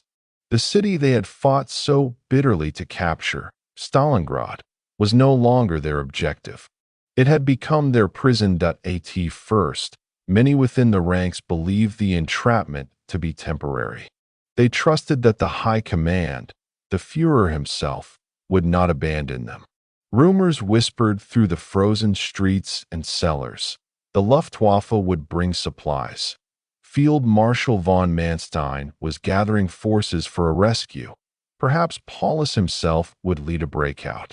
But each day that passed chipped away at hope. The pocket stretched across more than 100 square miles, containing the remnants of 20 German divisions and their supporting units, along with thousands of Romanian and auxiliary troops. Within this cauldron were men of every branch: infantry, armor, artillery, engineers, signals, and supply, forced into makeshift positions as the Soviets tightened their siege. The once fluid maneuvers of summer had ended in frozen stagnation. Food quickly became the most pressing concern. The Sixth Army required some 700 tons of supplies per day to sustain itself: fuel for vehicles, ammunition for the guns, medical supplies for the wounded, and above all, rations for the men. Hermann Göring had boasted to Hitler that the Luftwaffe could deliver what was needed, pointing to the success of an earlier airlift at Demyansk. But Stalingrad was not Demyansk. The distances were greater, the weather harsher, and Soviet air power much stronger. When the first Luftwaffe flights began, morale briefly lifted. Soldiers gathered at frozen airstrips within the pocket, watching transport planes descend through clouds and smoke. Supplies were unloaded, often amid artillery fire. But the amounts were pitiful, sometimes only a tenth of what was required. On some days, deliveries dropped to a mere 70 tons. Crews risked their lives to fly into a cauldron where every mission meant losses to Soviet fighters and anti-aircraft guns. Winter storms grounded flights for days at a time. The food situation grew dire. Rations were cut again and again until men subsisted on a few hundred calories a day. Bread, when available, was stretched with sawdust or ersatz fillers. Horses, once used to haul guns and wagons, were slaughtered for meat. Their frozen carcasses were hacked apart in courtyards and cellars, boiled into thin stews. Some soldiers boiled belts or scraps of leather for sustenance. Malnutrition weakened the ranks, leaving them vulnerable to frostbite, dysentery, and typhus. Medical supplies were almost non-existent. Field hospitals overflowed with the wounded, who lay shivering on straw in unheated buildings. Surgeons operated without anesthesia, sometimes by the light of flickering candles. Infection ran rampant. Amputations were crude and common. The stench of gangrene filled the air. For many, a wound meant a slow and painful death rather than recovery. Still, discipline held remarkably firm. Paulus, bound by Hitler's direct orders, forbade any breakout attempt.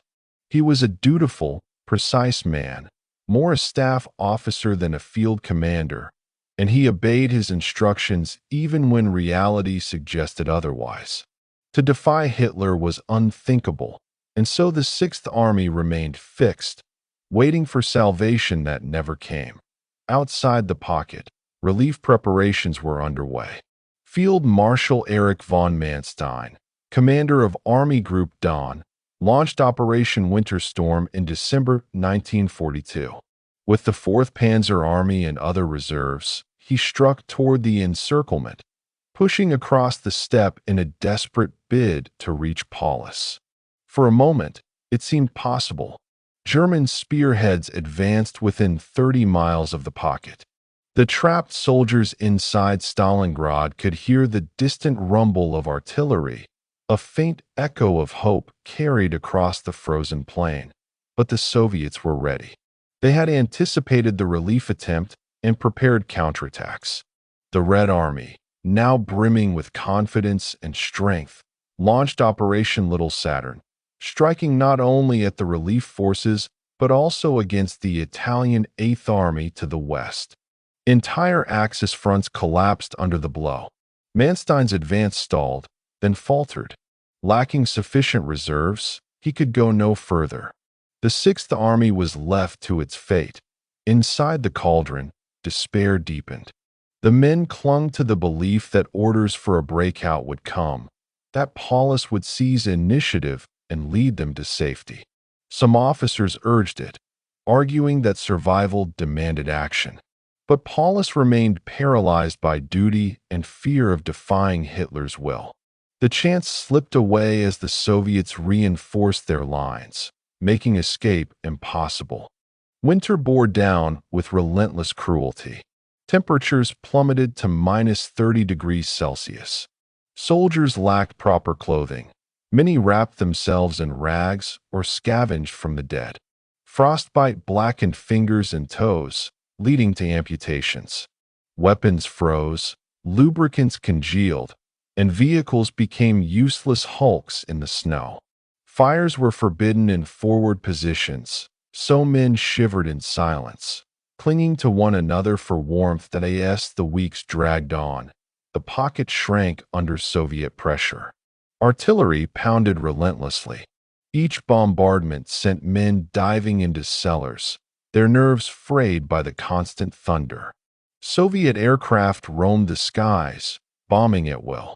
German positions were compressed into ever smaller zones, forcing men to huddle in ruins and bunkers. By January 1943, it was clear that the Sixth Army's end was near. Supplies had dwindled to almost nothing. Ammunition was rationed to the last bullet. Medical services collapsed entirely. Starvation gnawed at every belly. Some men collapsed on sentry duty, too weak to stand. Others wandered aimlessly, hollow-eyed and skeletal, no longer capable of fighting. Discipline, once unshakable, began to break down. Soviet propaganda leaflets fluttered across the lines, urging surrender. Loudspeakers called out in German, promising food and humane treatment. Some soldiers listened with longing, others scorned it as deceit. But each day, the possibility of surrender became more real, more necessary. Still, Hitler demanded resistance to the last man. He promoted Paulus to Field Marshal on January 30th, hinting that no German of that rank had ever been captured alive. The message was clear: He expected Paulus to die with his army, not to capitulate. But Paulus, exhausted, sick, and unwilling to take his own life, made a different choice. That on January 31st, 1943, Soviet forces stormed Paulus's headquarters in the basement of a ruined department store. There, the commander of the Sixth Army surrendered. 2 days later, the northern pocket under General Strecker also capitulated. The Battle of Stalingrad was over. What remained was devastation. Of the more than 250,000 men trapped in the Cauldron, only about 90,000 survived to become prisoners. Of those, only a fraction, perhaps 5,000 to 6,000, would live to return to Germany years later. The rest perished in captivity, victims of hunger, disease, and exhaustion. The Soviet victory was complete, and the world reeled at its scale. An entire German army destroyed, a myth of invincibility shattered. Stalingrad became the turning point of the Second World War, the moment when the tide irrevocably shifted for the men who endured it on both sides. It was a nightmare etched forever into memory. For the Soviets, it was a triumph purchased at unimaginable cost.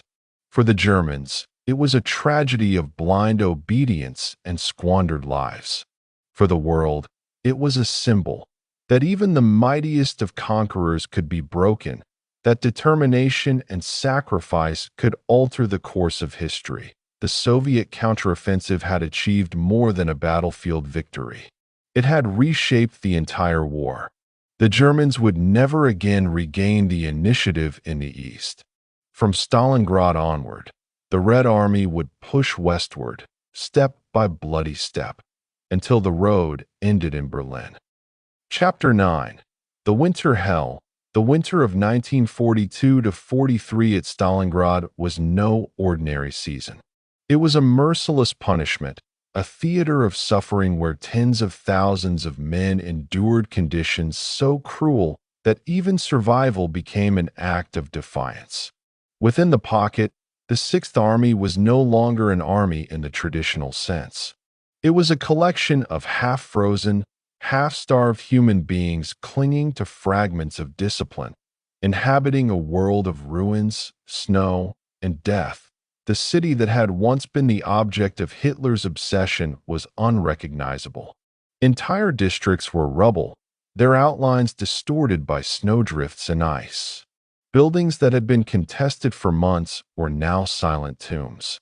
The Volga River, which had once marked the fragile lifeline of the Soviet defenders, was a sheet of ice, its surface scarred by artillery shells and littered with debris. Smoke from constant bombardments clung to the skyline, blending with the frozen fog. It was a place stripped of warmth, color, and hope. The German soldiers, once proud representatives of the Wehrmacht's might, were reduced to shadows of themselves. Their uniforms, designed for summer campaigns, were patched with rags, blankets, and stolen civilian clothing. Helmets were lined with newspaper or straw. Boots, worn thin, were bound with rope or cloth. Frostbite claimed toes, fingers, noses, and ears. Entire companies were rendered unfit for combat not by enemy fire, but by the cold that gnawed at their flesh with every passing hour. Food was scarce beyond imagination. The daily ration, when it arrived at all, consisted of a few ounces of bread, sometimes mixed with sawdust, or a handful of dried peas. Horse meat, boiled into watery soup, became the most valuable meal. Dead animals left stiff in the snow were carved apart in the open, their meat shared among squads. Hunger transformed the men, hollowing their faces, yellowing their skin, weakening their limbs. Each day, soldiers collapsed not from bullets, but from starvation. The Luftwaffe's airlift, which had promised salvation, had become a cruel mockery. The flights that did arrive brought far too little. Sometimes planes carried luxury goods meant to impress commanders, chests of champagne, crates of coffee, rather than the flour, medicine, or ammunition the soldiers needed. At the same time, the transports leaving the pocket were filled not with supplies, but with the wounded and frostbitten, men too weak to fight. Each departure stirred envy and resentment among those left behind, who knew their chances of escape were slipping away.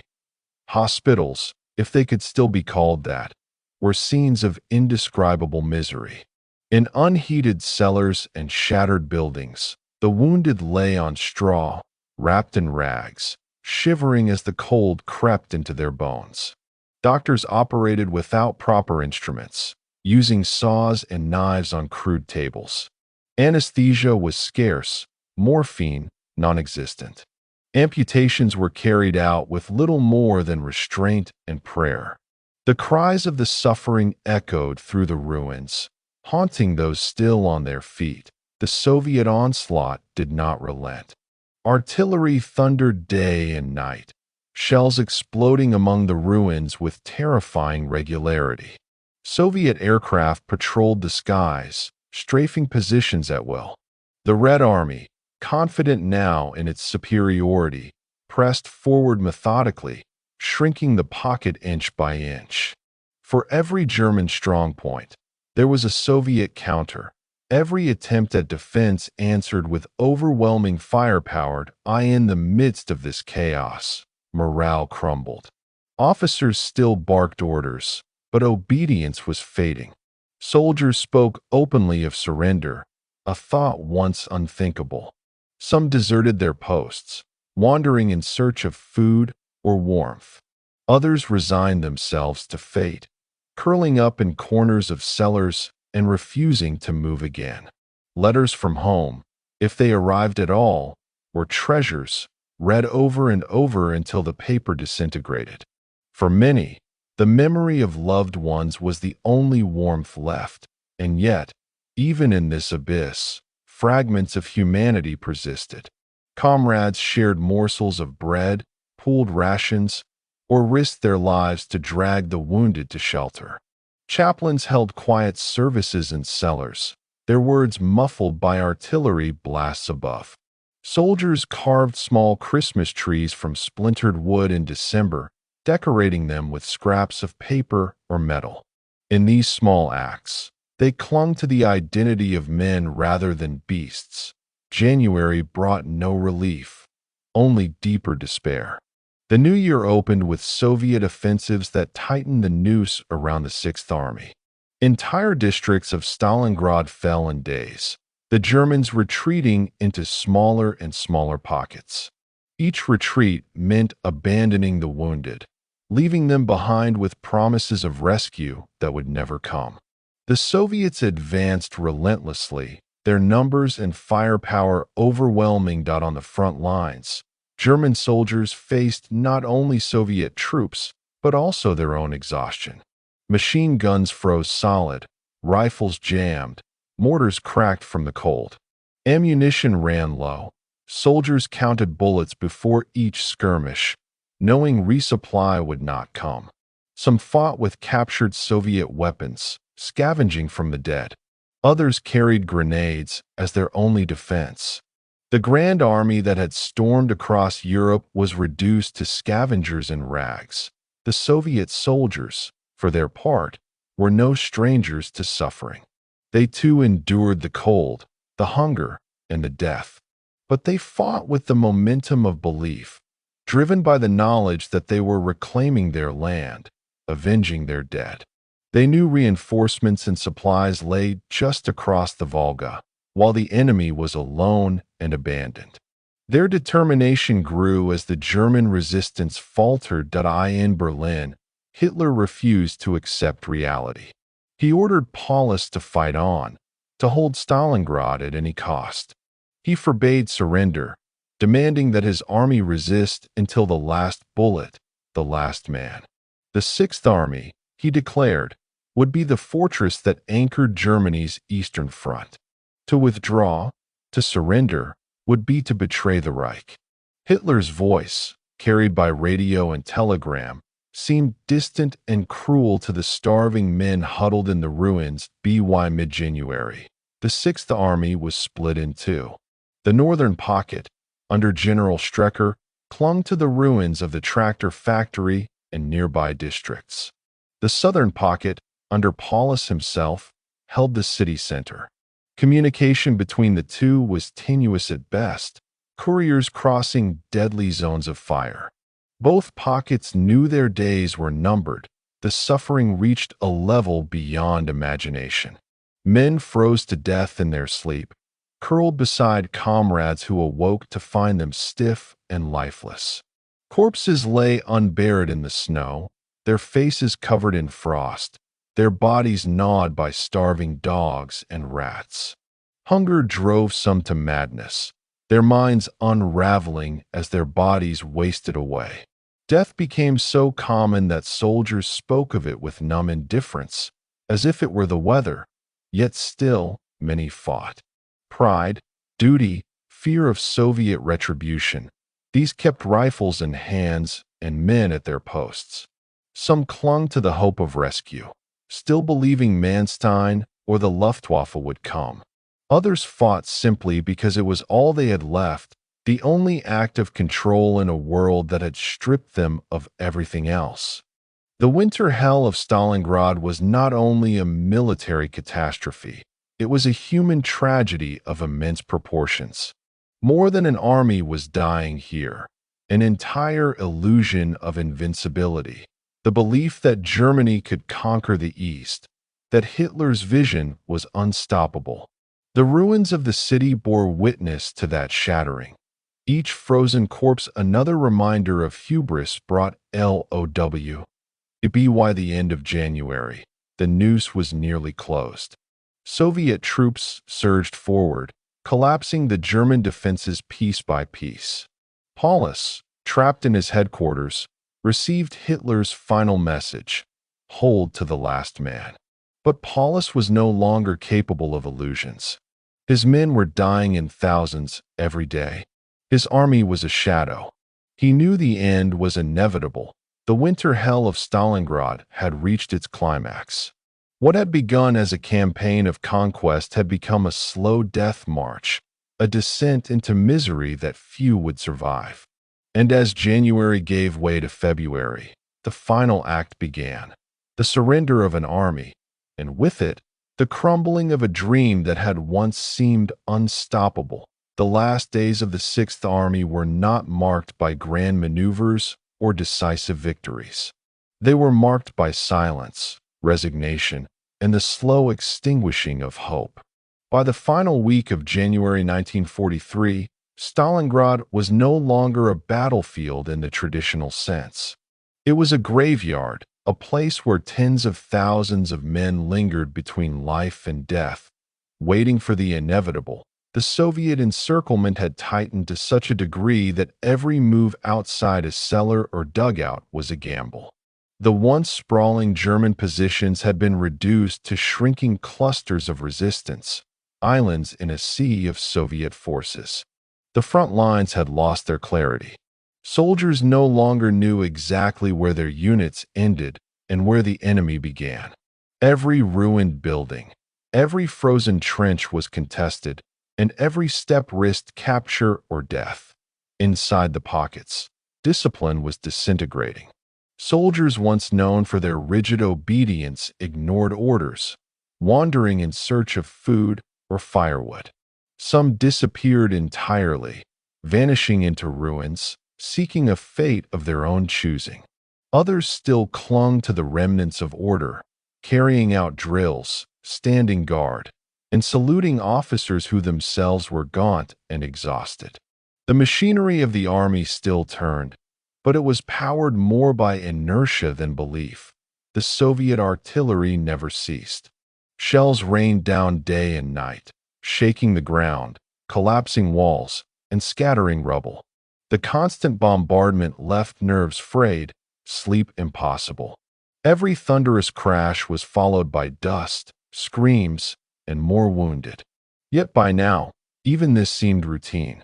Men barely flinched when shells exploded nearby, their senses dulled by hunger and exhaustion. Inside cellars and bunkers, the wounded lay in dreadful conditions. Bandages were made from torn uniforms, wounds left untreated for lack of medicine. Gangrene spread unchecked, the stench of decay mixing with the smoke and dampness. Doctors performed amputations with saws heated over candles, but without anesthesia, the screams carried through the ruins. Many begged their comrades to end their suffering with a bullet. The line between mercy and cruelty blurred in these frozen chambers. Starvation became the defining experience of those final weeks. Daily rations shrank until they disappeared entirely. Soldiers boiled leather belts, scraped wallpaper paste, chewed on frozen horse carcasses long picked over. Men collapsed in the streets from weakness, their comrades lacking the strength to carry them. The once proud Sixth Army was reduced to a mass of emaciated figures with hollow eyes and skeletal frames.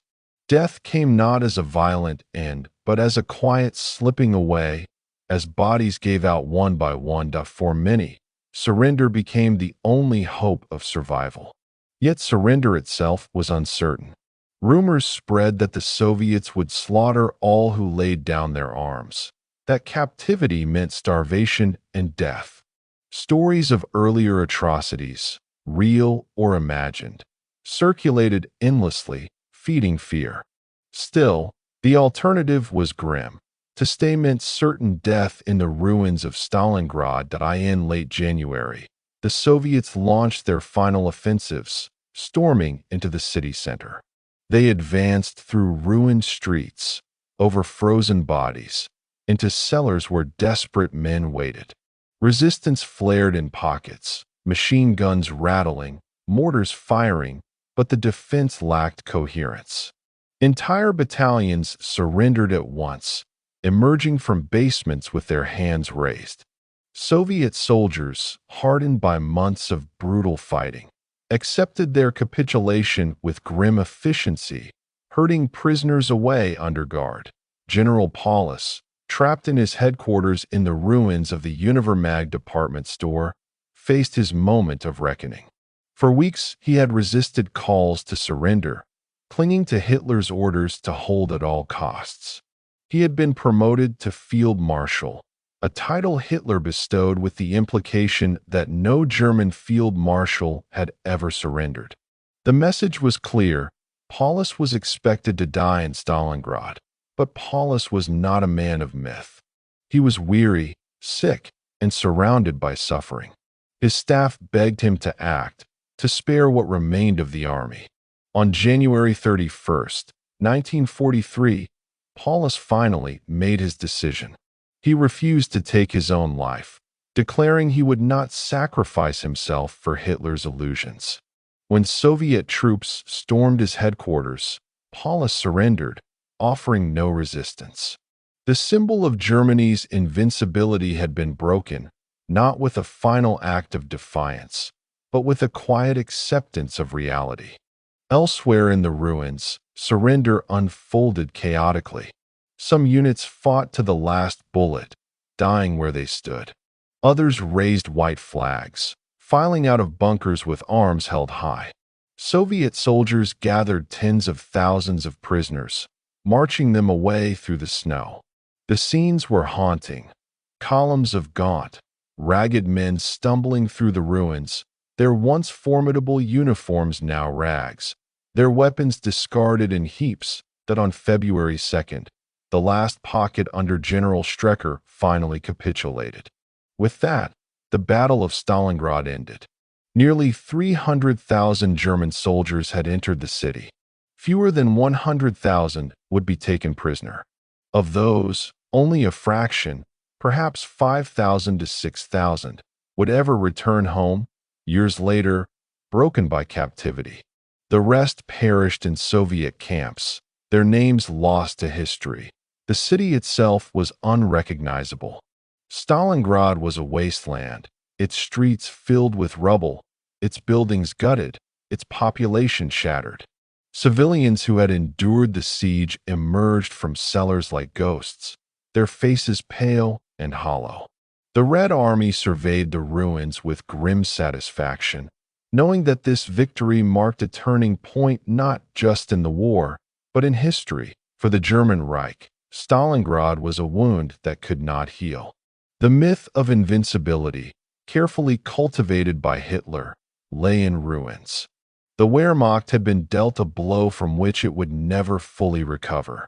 Morale at home faltered, whispers of doubt spread, and faith in ultimate victory began to erode. The world saw that Germany could be defeated, and that its armies were not unstoppable. For the Soviet Union, the victory was both a triumph and a testament to unimaginable sacrifice. More than 1 million Soviet soldiers and civilians had perished in the battle. Entire divisions had been destroyed, neighborhoods obliterated, families wiped out. But the Red Army had stood its ground and emerged victorious, turning the tide of the war. Stalingrad became a symbol of resilience, a beacon of hope in the darkest of times. The winter hell of Stalingrad ended not with glory, but with silence. The guns fell quiet, the ruins settled under the snow, and the survivors, German prisoners, Soviet soldiers, and civilians alike, struggled to comprehend what they had endured. The city would rebuild, the war would rage on, but the memory of Stalingrad would never fade. It was a place where human endurance had been pushed to its limit, where ambition had met its downfall, and where the fate of nations had shifted irreversibly. In the decades that followed, Stalingrad would be remembered as one of the greatest tragedies and turning points of the Second World War. Veterans on both sides carried its scars for life, haunted by memories of hunger, cold, and death. Historians would analyze its battles, strategists would debate its lessons, but for those who had lived through it, no analysis was needed. Stalingrad was not just a battle. It was an abyss, a crucible of suffering, and a reminder of the terrible price of war. And so, as February 1943 dawned, the story of Stalingrad closed with the surrender of a once mighty army, swallowed by the snows of Russia, leaving behind ruins, corpses, and a legacy that would echo for generations. Chapter 10. The Aftermath and the World Reacts. When the guns at Stalingrad finally fell silent in early February 1943, the world did not at once understand what had truly happened. Battles had been won and lost before. Armies had retreated, cities had been captured, and campaigns had shifted direction many times during the course of the war. Yet the end of Stalingrad was different. It was not merely a tactical loss for Germany, nor was it just another Soviet defensive victory. It was something far larger, a moment when the trajectory of the war itself bent in a new direction. The first reports trickled out slowly, pieced together from Soviet announcements, captured German officers, and fragmented radio intercepts. For days, even weeks, many outside observers doubted the scale of what had occurred. Could it truly be that the mighty Sixth Army, the pride of Hitler's Wehrmacht, had been destroyed almost entirely? Could it be that Germany, the nation whose armies had swept across Europe in a matter of months, had lost not just men and ground, but the myth of invincibility itself? In Berlin, the news arrived like a thunderclap. For months, propaganda had assured the German people that Stalingrad was secure, that Paulus and his men were holding firm against Soviet hordes. Newspaper headlines spoke of heroic stands, of reinforcements en route, of confidence in ultimate victory. But as January turned to February, whispers began to spread, rumors of collapse, of starvation, of disaster. When the truth could no longer be hidden, Joseph Goebbels, the master of propaganda, was forced to confront it head-on. That on February 18, 1943, Goebbels delivered his famous Total War speech at the Berlin Sportpalast. Before a carefully chosen audience, he thundered about sacrifice, duty, and the need to dedicate every ounce of energy to the struggle. His words were fiery, but beneath them lay desperation. The loss at Stalingrad was so devastating, so undeniable, that even the regime's iron grip on information could not conceal it. Goebbels knew that unless the German people were steeled to endure, the Reich itself might fracture under the weight of disillusionment. For ordinary Germans, the reality was crushing. Families across the Reich had sons, brothers, or fathers in the Sixth Army. Weeks passed with no letters, no news, only silence. When the surrender became official, many clung to hope that their loved ones were among the prisoners, alive if not free. But in time, even those hopes would dim, as news of the brutal conditions in Soviet captivity filtered back. The grief was profound, the mourning immense. It was not just the loss of lives, but the loss of faith. Faith in the leadership, faith in the army, faith in victory. Meanwhile, in the Soviet Union, the reaction was one of jubilation mingled with relief. For months, the people had endured unimaginable suffering, rationing, and endless sacrifice in support of the war effort. The victory at Stalingrad was more than just military. It was symbolic. It proved that the Red Army could do more than resist. It could triumph. Crowds in Moscow celebrated, factories rang with cheers, and workers took renewed pride in their grueling labor. The Soviet press declared the battle a turning point, proof that fascism could be defeated. Yet behind the celebrations lay a somber reality. The cost of victory had been almost beyond comprehension. Entire Soviet armies had been annihilated, whole cities reduced to ashes, millions of civilians dead or displaced. For the families who had lost fathers, sons, and daughters on the Volga, the victory was bittersweet. They had defended the motherland, yes, but at a price that could never truly be repaid.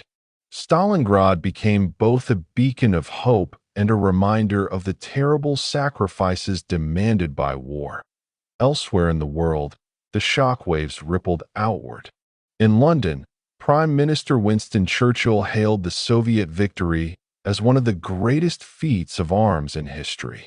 For Britain, still enduring nightly bombings, food shortages, and years of strain, the triumph at Stalingrad was proof that the tide could turn.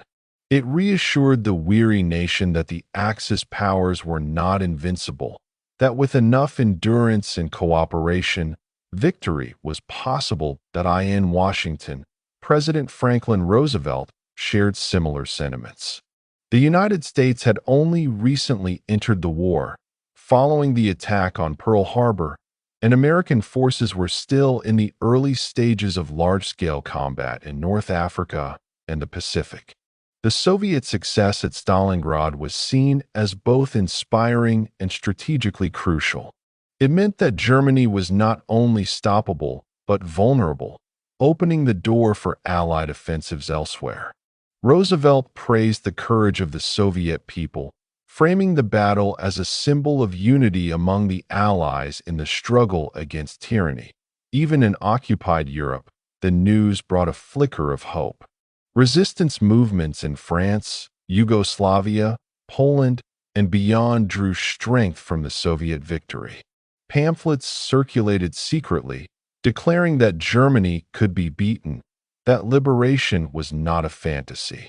In the ghettos and camps where Jews and other oppressed groups endured unimaginable horrors, whispers of Stalingrad spread quietly.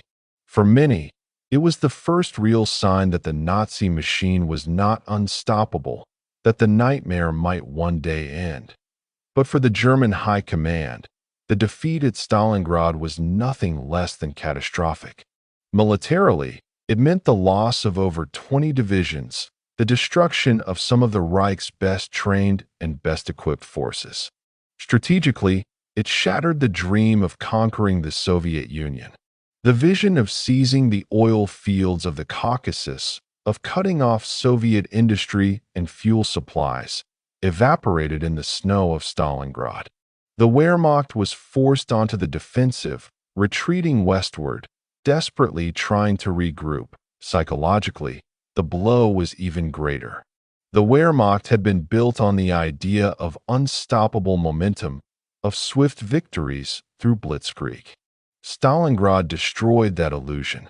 Soldiers at the front, already weary from endless campaigns, now doubted their leaders. Officers questioned the wisdom of Hitler's interference in military decisions. Confidence eroded, and with it, the aura of inevitability that had carried Germany so far. For Hitler himself, Stalingrad was a personal humiliation. He had insisted on holding the city at all costs, ignoring the pleas of his generals to withdraw or attempt a breakout. His obsession with prestige, with proving his will stronger than reality, had doomed the Sixth Army. Yet he refused to admit fault.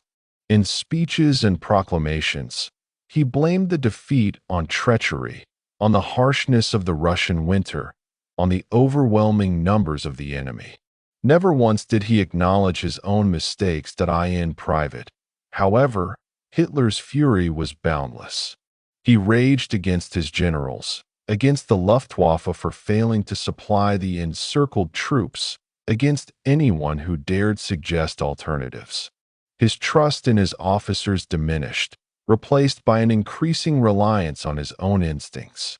The defeat at Stalingrad pushed Hitler further into isolation, deepening his belief that only he possessed the clarity to guide Germany. It was a belief that would have devastating consequences in the years to come. As winter turned to spring in 1943, the ruins of Stalingrad stood as a grim monument to what had occurred. Soviet photographers documented the devastation: streets filled with rubble, buildings reduced to skeletons, frozen corpses lying unburied. The images shocked the world, making clear the scale of destruction. Stalingrad was not just another battlefield.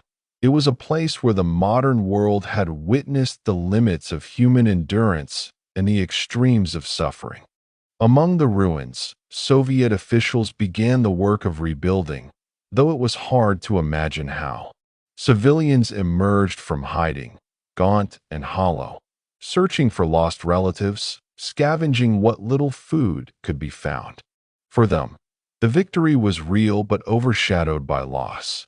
Their city was gone, their family shattered, their lives forever changed. Rebuilding would take years, and even then, scars would remain. In Germany, funerals and memorials began quietly, though official propaganda sought to frame Stalingrad as a heroic sacrifice rather than a disaster. Families were told their loved ones had fallen for the Reich, for Europe, for civilization itself. Yet in private, many wept not just for the dead, but for the future they knew had been dimmed. The defeat had pierced the veil of certainty, leaving only dread of what was to come.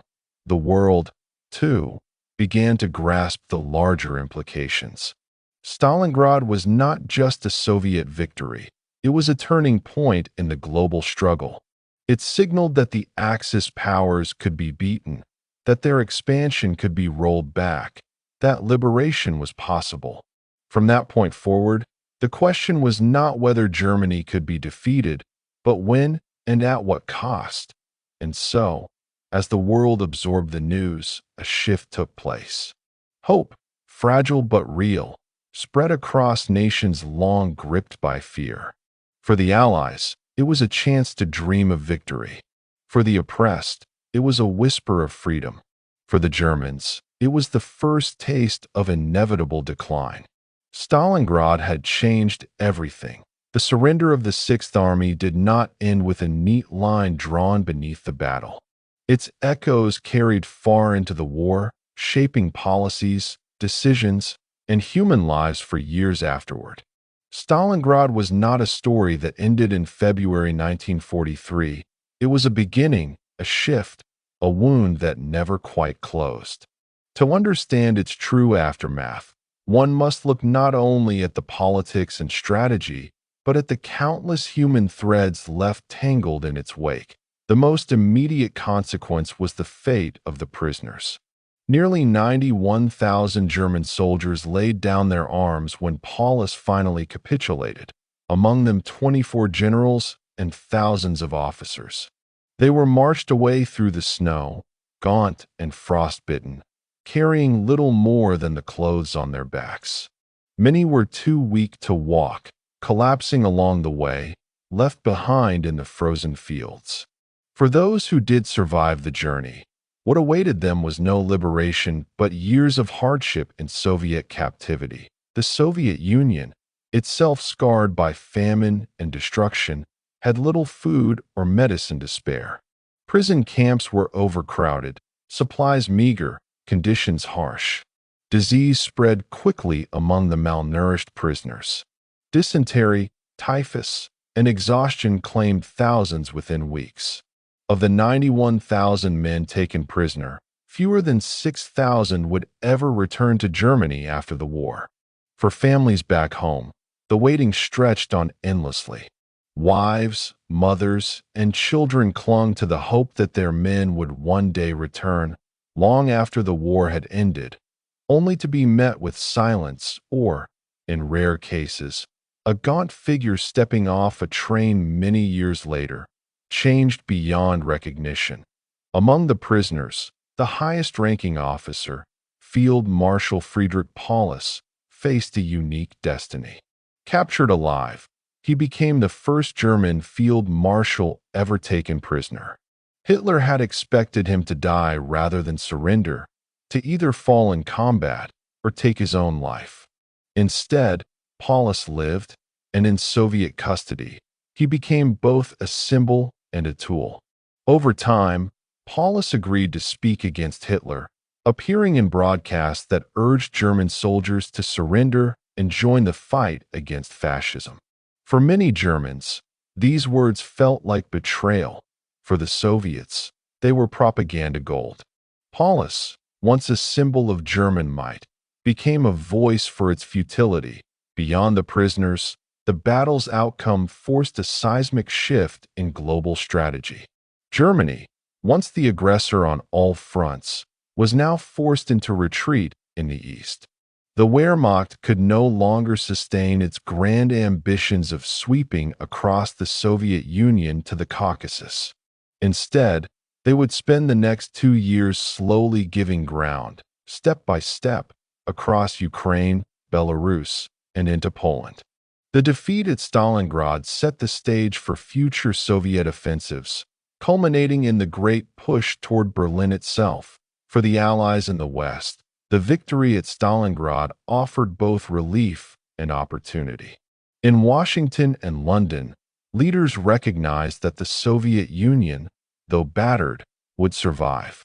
This realization influenced their own plans. With Germany bleeding in the east, the Western Allies prepared to launch offensives in North Africa, Italy, and eventually France. The knowledge that the Red Army was now on the offensive reassured Allied planners that their sacrifices would not be in vain. Yet the aftermath also sowed seeds of future tension. In Moscow, Joseph Stalin viewed Stalingrad as proof of the Red Army's primacy in the fight against fascism. He was quick to remind his Western allies that while they had yet to land in Europe, the Soviets had borne the brunt of the struggle. This insistence on recognition, and the bitterness that the Western allies had delayed opening a second front, would shape relations long after the war ended. Stalingrad, in this sense, was not only a military turning point, but a political one, foreshadowing the divisions that would harden into the Cold War. Within Germany, the loss was papered over with propaganda, but the cracks in morale were undeniable.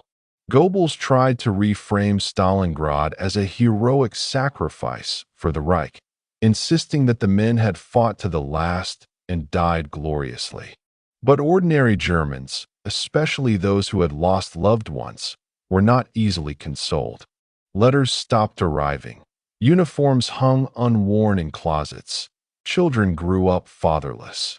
The whispered truth, that the Reich had suffered not just a setback, but a calamity, spread in private conversations, even as public loyalty was demanded at every turn. The German army, too, changed in subtle ways after Stalingrad. Soldiers at the front, once confident of swift victory, grew increasingly cautious, weary, and hardened. Veterans spoke of Stalingrad with a hushed reverence, a name that carried with it not glory but dread. New recruits, hearing the stories, understood that war was no longer about conquest but survival. The aura of invincibility that had once surrounded the Wehrmacht had been shattered, and with it went much of the psychological edge that had propelled their earlier triumphs. On the Soviet side, the victory at Stalingrad became central to national identity. It was not just a military success, but a myth, a symbol woven into the fabric of Soviet pride. Posters, films, and songs celebrated the triumph, portraying the Red Army as the savior of civilization. Children learned in school of the heroism at Stalingrad, of the workers and soldiers who stood together against impossible odds. For Stalin, the battle was proof of his leadership, and he did not hesitate to take credit. Though the cost in lives had been catastrophic, the rebuilding of Stalingrad itself was a monumental task. When the battle ended, the city was little more than ruins, a scarred wasteland where entire districts had vanished. Yet, even amid the devastation, plans were drawn up to reconstruct the city. Workers cleared rubble, survivors returned to shattered homes, and slowly, brick by brick, the city began to rise again. Monuments were planned, not only to honor the dead, but to remind future generations of the price paid and the victory won. To walk the streets of Stalingrad in those years was to walk through a living memorial, where every building stood upon the bones of sacrifice. Internationally, the moral impact of Stalingrad was immense. In occupied Europe, resistance movements found new strength. Where once despair had reigned, now there was a glimmer of hope.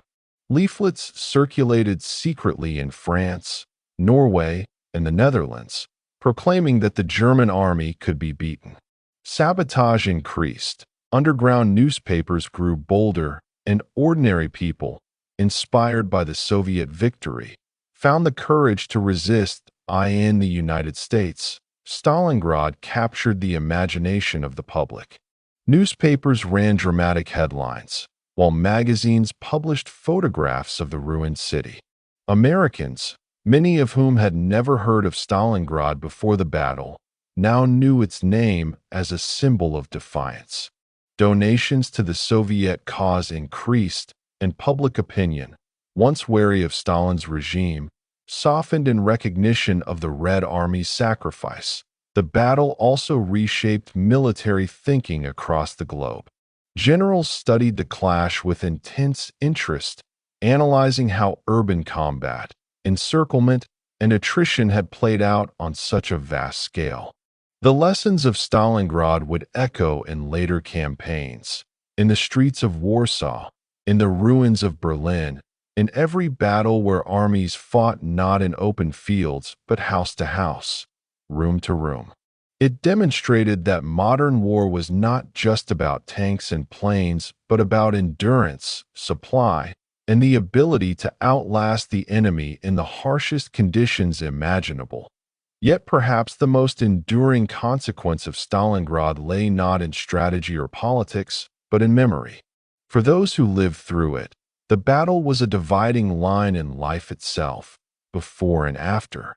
Survivors carried the scars forever, whether they were soldiers who had fought in the rubble, civilians who had endured starvation and bombardment, or families who had waited in distant villages for word that never came. Stalingrad became a word that evoked not just a place, but a feeling, a weight of sorrow and pride, of tragedy and triumph intertwined. The world reacted to Stalingrad in countless ways, through speeches, policies, strategies, and emotions. But above all, the The battle forced humanity to confront the depths of both suffering and resilience. It revealed how far nations would go to achieve victory, how much people could endure, and how fragile even the mightiest armies could be. In that sense, Stalingrad was not only the turning point of the Second World War, but a mirror held up to the 20th century itself, reflecting the extremes of destruction and the possibilities of endurance. 8 months passed, and new battles raged elsewhere. Stalingrad remained etched in memory. It was invoked in political speeches, whispered in family homes, studied in military academies, and memorialized in monuments. The ruins became sacred ground, not just for Russians but for all who sought to understand the war. The aftermath, then, was not a single moment but a continuing ripple. It changed Germany, the Soviet Union, the Allies, and the entire world. It set the stage for the long road to Berlin, for the shape of the post-war order, and for the way future generations would remember the cost of war. Stalingrad was never just a battle. It was a turning point in the story of humanity, a reminder of both our capacity for destruction and our ability to endure. And in the quiet nights that followed, when cities lay in darkness and families mourned their losses, the name of Stalingrad lingered. It was spoken with grief, with awe, with pride, with fear. It was a reminder that even in the darkest of winters, history could turn, and the fate of nations could shift in the rubble of a single city. Chapter 11. The Turning of the Tide. The winter of 1942–43 was unlike any the world had yet seen. The surrender at Stalingrad marked more than a military defeat for Germany. It was a moment when the illusion of invincibility cracked and the balance of power began to shift. For nearly 4 years, the German war machine had marched with unbroken momentum, sweeping across Poland, France, the Balkans, and deep into the Soviet Union. But now, with the Sixth Army gone and the Eastern Front trembling, the tide was turning. Yet the turning of tides in history does not happen all at once. It is not a sudden wave that crashes over the shore, but a slow shift, almost imperceptible at first, gathering strength until the old course is no longer possible.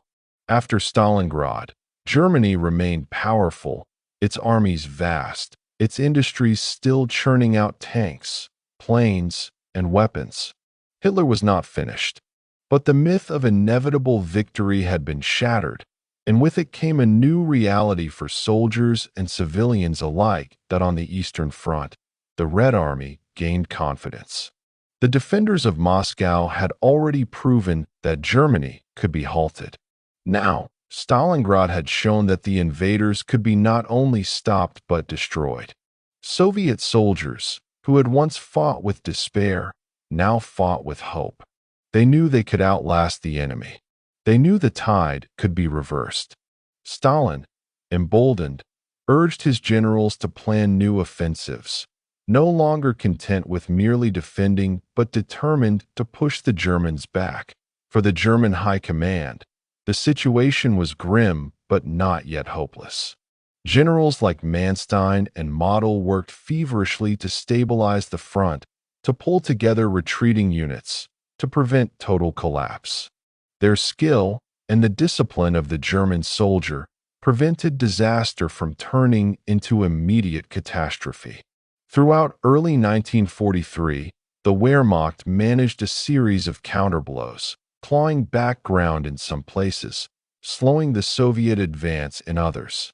But the strategic initiative was slipping from their hands, and the longer the war dragged on, the more the balance of resources tilted against them. The German people, too, sensed the shift. Stalingrad was a name that could not be hidden, no matter how carefully propaganda tried to spin it. Goebbels, the master of words, declared total war in fiery speeches, demanding that every man, woman, and child commit themselves fully to the struggle.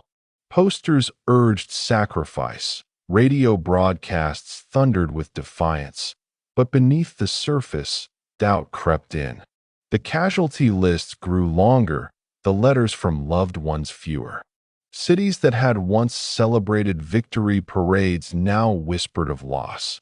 Meanwhile, in the Soviet Union, the victory at Stalingrad was celebrated with almost religious fervor.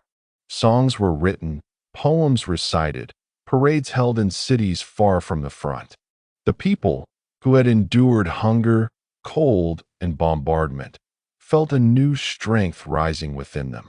Factories in the Urals and Siberia redoubled their efforts, workers laboring long hours to supply the Red Army with tanks, rifles, and ammunition. The belief that the German juggernaut could be beaten infused every corner of society. Internationally, the turning of the tide was also felt. In Washington, Roosevelt hailed the victory as a triumph for freedom-loving peoples everywhere. In London, Churchill, never short of words, praised the Soviet people's courage.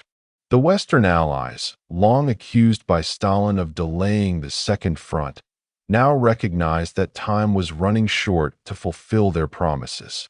Plans for invasions in North Africa and later Italy gained urgency, as did the long-term preparations for the great cross-channel invasion that would eventually become D-Day.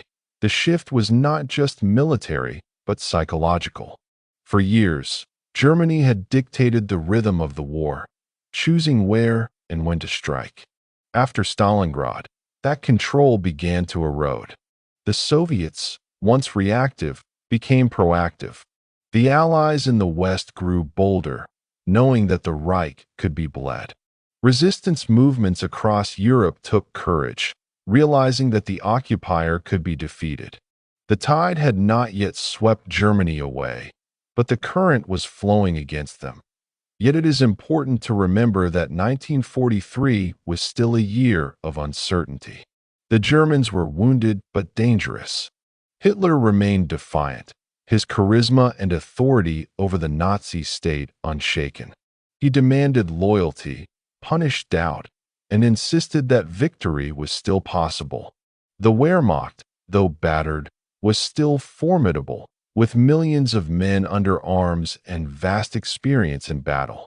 For every Soviet offensive, there would be a German counterstroke. The turning of the tide was not smooth, but jagged, filled with advances and setbacks. One of the most dramatic moments of this period came in the spring of 1943, when the Germans launched Operation Citadel at Kursk. This massive assault, involving thousands of tanks and planes, was meant to regain the initiative, to strike a blow so powerful that it would erase the memory of Stalingrad. But instead, Kursk became another symbol of the shift. The Soviets, forewarned and prepared, dug in with layers of defenses, minefields, and artillery. The largest tank battle in history unfolded, and when the smoke cleared, it was the Red Army that stood victorious once again. Kursk confirmed what Stalingrad had begun. The Germans were now on the defensive for good. The ripple effect of these events spread far beyond the battlefields of the Eastern Front. In Italy, Mussolini's regime wavered as the Allies invaded Sicily, prompting his downfall. Across the Mediterranean, German forces faced defeats that strained their resources further. In the skies over Europe, Allied bombers intensified their raids, pounding German cities and factories with growing ferocity.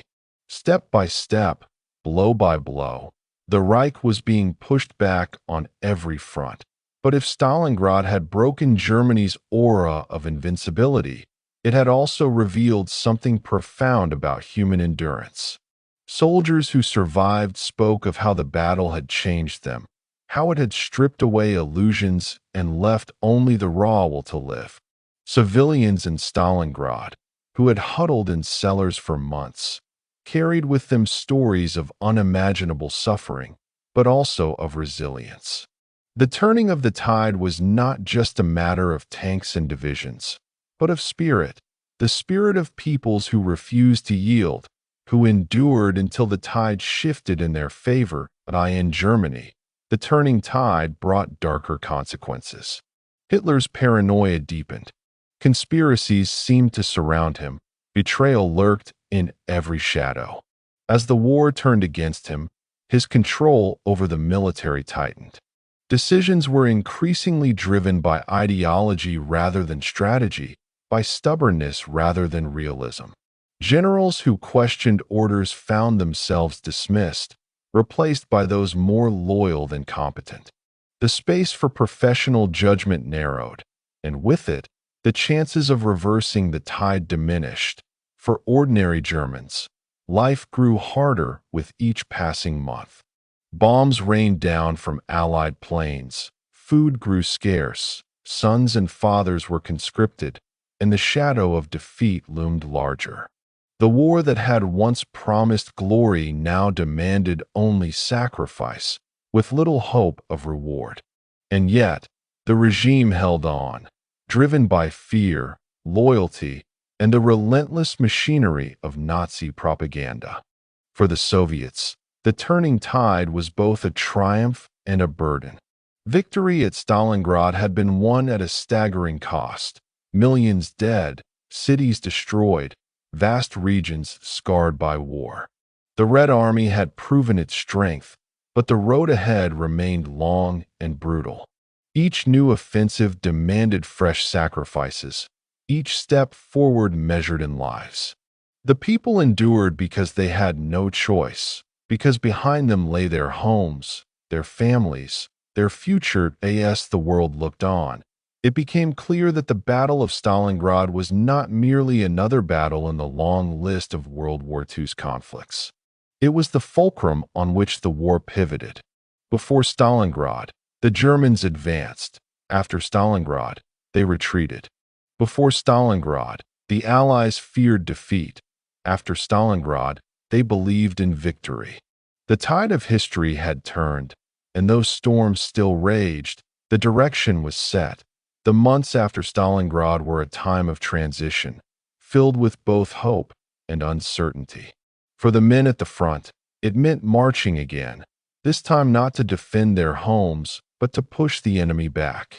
For civilians, it meant enduring another year of hardship, with no guarantee of how or when the war would end. For leaders, it meant recalculating strategies, alliances, and expectations. History often remembers turning points as single, dramatic moments, a surrender, a speech, a decisive battle. But in truth, turning points are long, drawn-out processes, their effects rippling outward over months and years. The turning of the tide in World War II was exactly that, a slow, steady shift that began in the ruins of Stalingrad and spread across continents, reshaping the destiny of nations. And so, as the snows of 1943 melted into spring, the world found itself on a new course. The tide had turned. The question now was not whether Germany could be stopped, but how long it would take, and how much more suffering would be endured before the final victory came. The end of the Battle of Stalingrad left both victors and vanquished facing an entirely new world. For the Soviets, the joy of triumph was tempered by exhaustion. For the Germans, the bitterness of defeat was sharpened by the knowledge that the war could no longer be won easily, if at all. The turning of the tide was not a single moment, but a long unfolding. And in early 1943, that unfolding had only begun. In Moscow, the Soviet leadership understood the significance of their victory. The news was trumpeted not just within the Soviet Union, but across the globe. Radio Moscow broadcast stirring speeches. Red Square echoed with parades and songs. Stalin himself, cautious with praise, declared Stalingrad a symbol of the unbreakable will of the Soviet people. But behind the celebrations lay somber realities. Entire divisions had been destroyed in the fighting. Cities and farmlands remained in ruins. Millions had perished, and millions more would perish before the war was through. Yet for the first time in years, hope outweighed despair. Hope, however, is not the same as certainty. The Red Army, flush with victory, pushed westward, but the Wehrmacht was far from broken. Field Marshal Manstein, one of Germany's most brilliant commanders, orchestrated a series of counterattacks that stabilized the front. In the battles of Kharkov, German armored divisions clawed back ground, halting Soviet advances and reminding both sides that the Reich still had claws. These maneuvers, while successful tactically, could not alter the deeper truth. Germany was now fighting on the edge of its resources, while the Soviet Union, with American and British supplies pouring in through Lend-Lease, was growing stronger. The spring of 1943 brought preparations for the next great test, the Battle of Kursk. Here, the turning of the tide would be tested in fire and steel.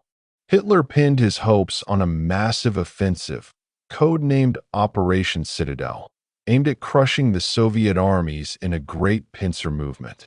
He promised his generals that this would restore the initiative, avenge Stalingrad, and turn the tide back in Germany's favor. The Wehrmacht assembled thousands of tanks, including the new Tiger and Panther models, designed to outmatch anything the Soviets fielded. But across the lines, Soviet intelligence and preparation proved decisive. Stalin's generals, Zhukov among them, urged patience. Rather than attacking recklessly, they dug in. Defensive belts stretched for miles, layered with trenches, bunkers, and minefields. The Red Army amassed reserves, stockpiled ammunition, and prepared to absorb the blow before striking back. Kursk became a fortress unlike any the world had ever seen. When the German attack came in July, the clash was immense. The plains of Kursk roared with the thunder of tanks and artillery. Villages burned, fields were churned into wasteland, and the sky itself seemed aflame with dogfights and bombers. At Prokhorovka, one of the largest tank battles in history erupted, steel giants colliding at point-blank range. For days the struggle raged, but the Soviet defenses held. Then, as reserves surged forward, the Germans faltered. The panzers that had once seemed unstoppable now lay smoking on the steppe. Operation Citadel collapsed. Kursk confirmed what Stalingrad had begun. The Germans could no longer seize the initiative on the Eastern Front. From this point onward, the Red Army would drive them back, step by step, mile by mile, all the way to Berlin. The tide had turned decisively, though many storms still lay ahead. While the Eastern Front raged, the Western Allies pressed their own offensives. In North Africa, Montgomery's Eighth Army and Eisenhower's American forces drove the Axis into retreat, culminating in the surrender of German and Italian troops in Tunisia. The Mediterranean was opened, and the Allies turned their gaze toward Europe itself. Sicily was invaded in July 1943, and Mussolini's regime crumbled. Italy, once a proud partner in the Axis, now teetered on the edge of collapse. Mussolini was deposed, and though Germany rushed to occupy the country, the fascist dream was broken. For Hitler, this was a bitter humiliation. His empire, which once expanded without resistance, now faced enemies advancing on every front. Yet he refused to yield. His speeches grew more defiant, his promises more desperate. He demanded total war, total sacrifice, total loyalty. The German people, bound by fear and discipline, complied, but the strain grew heavier with each passing month. Cities like Hamburg, Cologne, and Berlin were pounded by Allied bombers, their streets reduced to rubble, their civilians left homeless. The war had come home to Germany in a way it never had before. The turning tide was not felt only in battles and politics, but in the hearts of those who lived through these years. For a German soldier returning from Stalingrad, if he returned at all, the aura of destiny was gone. The letters he sent home were darker, the tone more weary. For a Soviet soldier marching westward, there was pride, yes, but also dread. Each new village liberated revealed horrors, mass graves, burned homes, starved families. The war had scarred the land so deeply that victory itself carried no joy, only the grim necessity of survival and vengeance. In occupied Europe, resistance movements drew strength from the turning tide. Partisans in Yugoslavia, Poland, and France saw that the Germans were no longer invincible. Sabotage increased, assassinations multiplied, networks of spies and couriers expanded. The tide gave them courage, and their actions, in turn, bled the occupiers furthered. In Washington and London, leaders felt the shift with cautious optimism. Roosevelt and Churchill met again with Stalin, planning the next stages of the war. The promise of a second front in France remained a thorny issue. Stalin demanded it urgently. The Western Allies hesitated, but the direction of events was clear. The tide could not be reversed. The question was not whether Germany would lose, but how long it would take, and at what cost. Back in Germany, the regime responded to the turning tide with increased brutality. The Gestapo cracked down harder on dissent. Prison camps grew more crowded. The machinery of extermination in the East continued its grim work, as if the destruction of peoples could compensate for the faltering of armies. Hitler's rage turned inward as much as outward, punishing his own people for failing to match his vision of sacrifice. And yet, for all the suffering, there remained a strange, stubborn resilience. German soldiers still fought with skill and determination, their units often inflicting heavy losses even in retreat. Soviet soldiers endured unimaginable hardship, pressing forward through snow, mud, and fire. Civilians across Europe continued to resist, endure, and hope. The turning of the tide was not easy. It demanded everything from those who lived through it to be. By the end of 1943, the new course of the war was unmistakable. The Soviets had driven deep into Ukraine, reclaiming vast territories. The Western Allies had landed in Italy, pushing northward against fierce resistance. The skies over Germany grew darker with bombers. The seas, once dominated by U-boats, were now safer for Allied convoys. The momentum had shifted irreversibly, but for all the turning of the tide, the war was far from over. Millions more would die before Berlin fell. Entire cities would be obliterated, entire populations displaced. The tide had turned, but the storm still raged. History rarely grants easy victories. Every mile of the German retreat would be contested, every city fought over, every river crossed with blood. For those who look back, Stalingrad stands as the beginning of this great shift.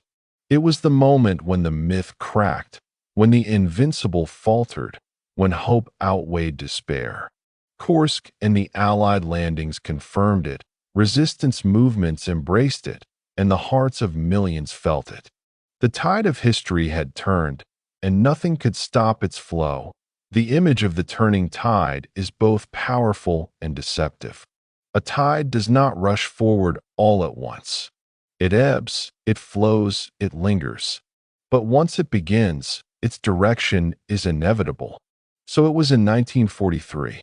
The tide that had carried Germany to the gates of Moscow now carried them backward, step by step, until there was nowhere left to go. And so, as the year drew to a close, soldiers on both sides knew the truth. The end was not near, but it was written. The path to victory would be long, brutal, and costly, but it had begun. The tide had turned. Chapter 12. Collapse of the Eastern Front. The Eastern Front in 1944 was no longer the arena it had been in 1941. The Wehrmacht, which once advanced in unstoppable waves, now fought a desperate defensive struggle.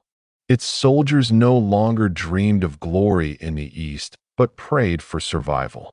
Entire armies that had once marched triumphantly through the fields of Ukraine and the forests of Belarus were now retreating, leaving behind wreckage, mass graves, and burning villages. The tide, which had turned at Stalingrad and solidified at Kursk, now surged forward with relentless force, threatening to sweep away everything in its path. To understand the collapse of the Eastern Front, one must remember the sheer scale of the war that raged there. It was unlike anything the world had ever seen. The distances were immense, the casualties staggering, the suffering beyond comprehension. Millions of men were locked in a struggle that stretched from the Baltic to the Black Sea, across endless plains, rivers, and mountains.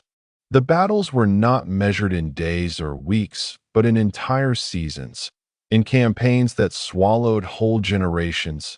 By the winter of 1943–44, the Red Army had regained much of the territory lost in the first 2 years of war. Kharkov, Kiev, and Smolensk were liberated. The Germans, though still dangerous, were forced into a continuous retreat. Their once vaunted divisions had been bled white. Entire units existed only on paper, their names preserved though their soldiers lay in graves or prison camps.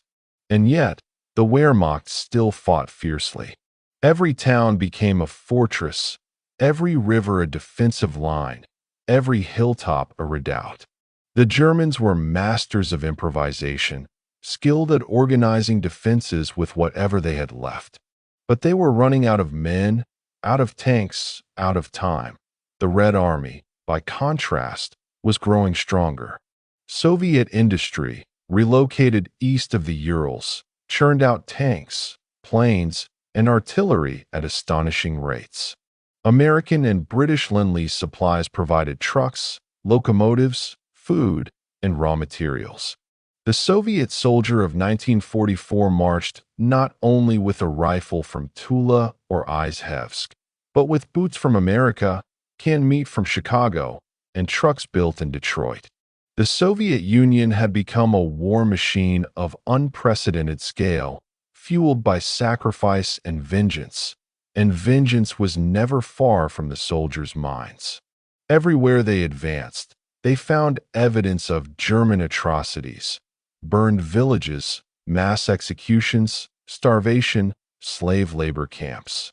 The desire to drive the invader out was not just patriotic, it was deeply personal.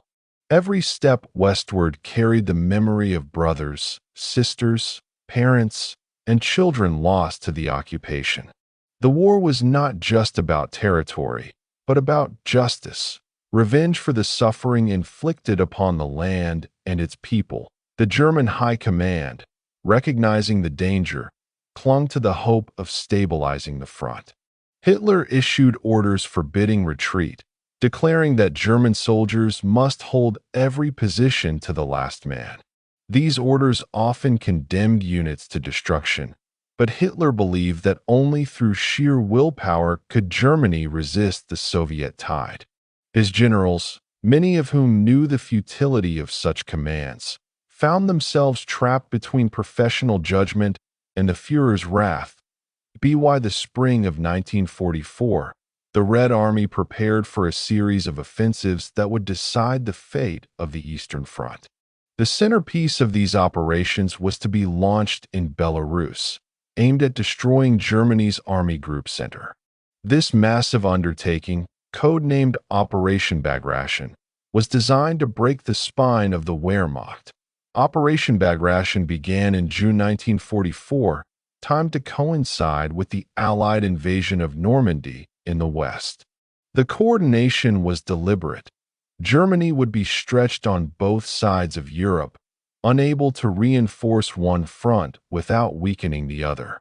The scale of the Soviet offensive was staggering. Over 2 million men, thousands of tanks, and tens of thousands of guns and aircraft were concentrated for the assault. The German forces, though formidable, were hopelessly outnumbered, The offensive opened with a thunderous artillery barrage that shattered German defenses. Waves of Soviet infantry surged forward, supported by tanks and aircraft. The front lines collapsed with shocking speed.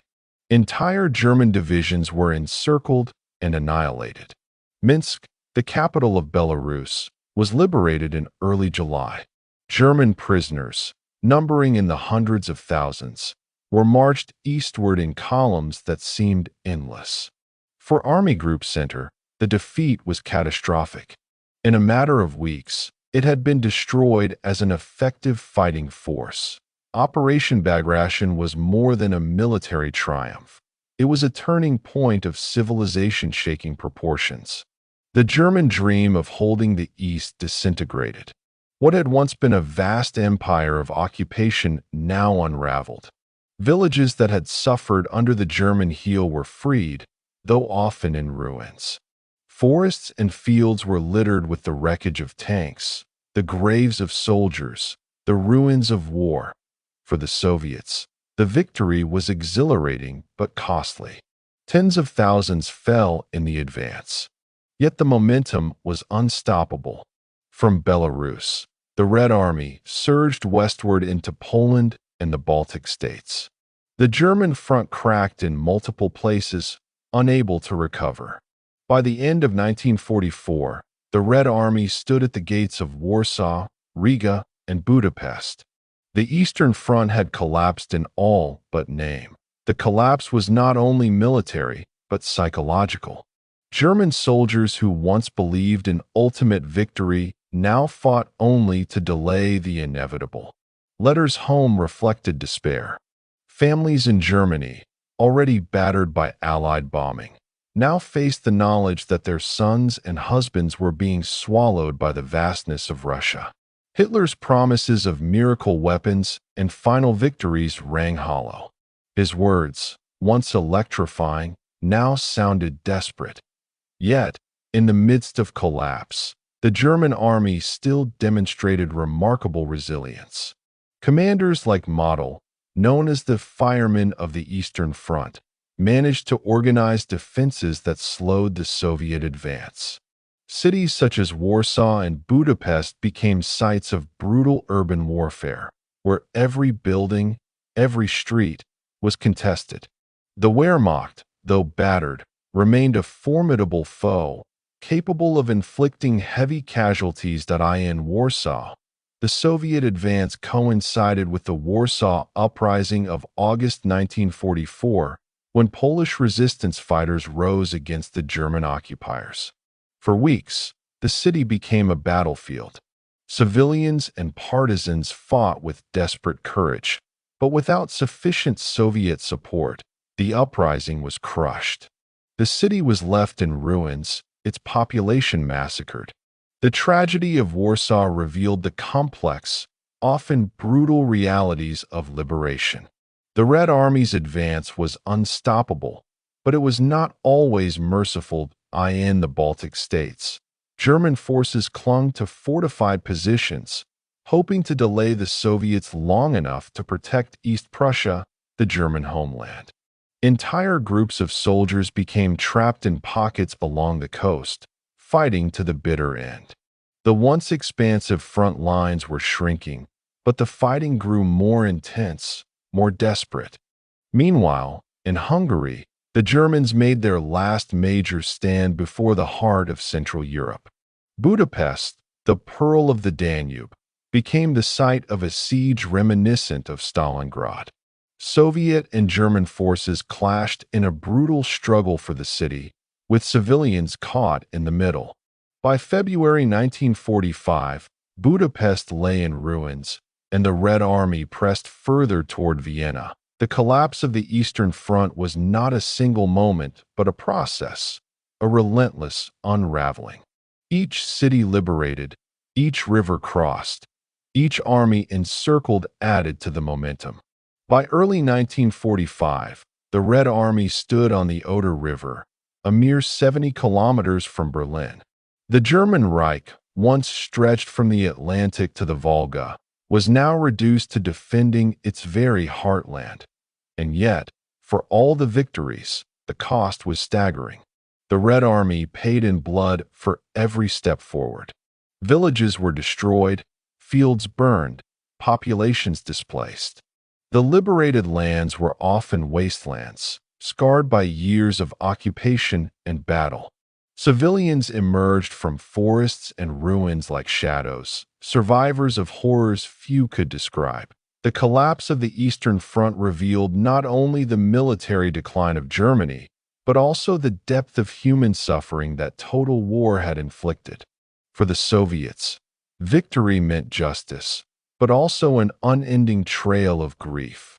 For the Germans, defeat meant not only the loss of the war, but the collapse of the world they had built, or believed they had built. As winter turned to spring in 1945, the fate of the war was sealed.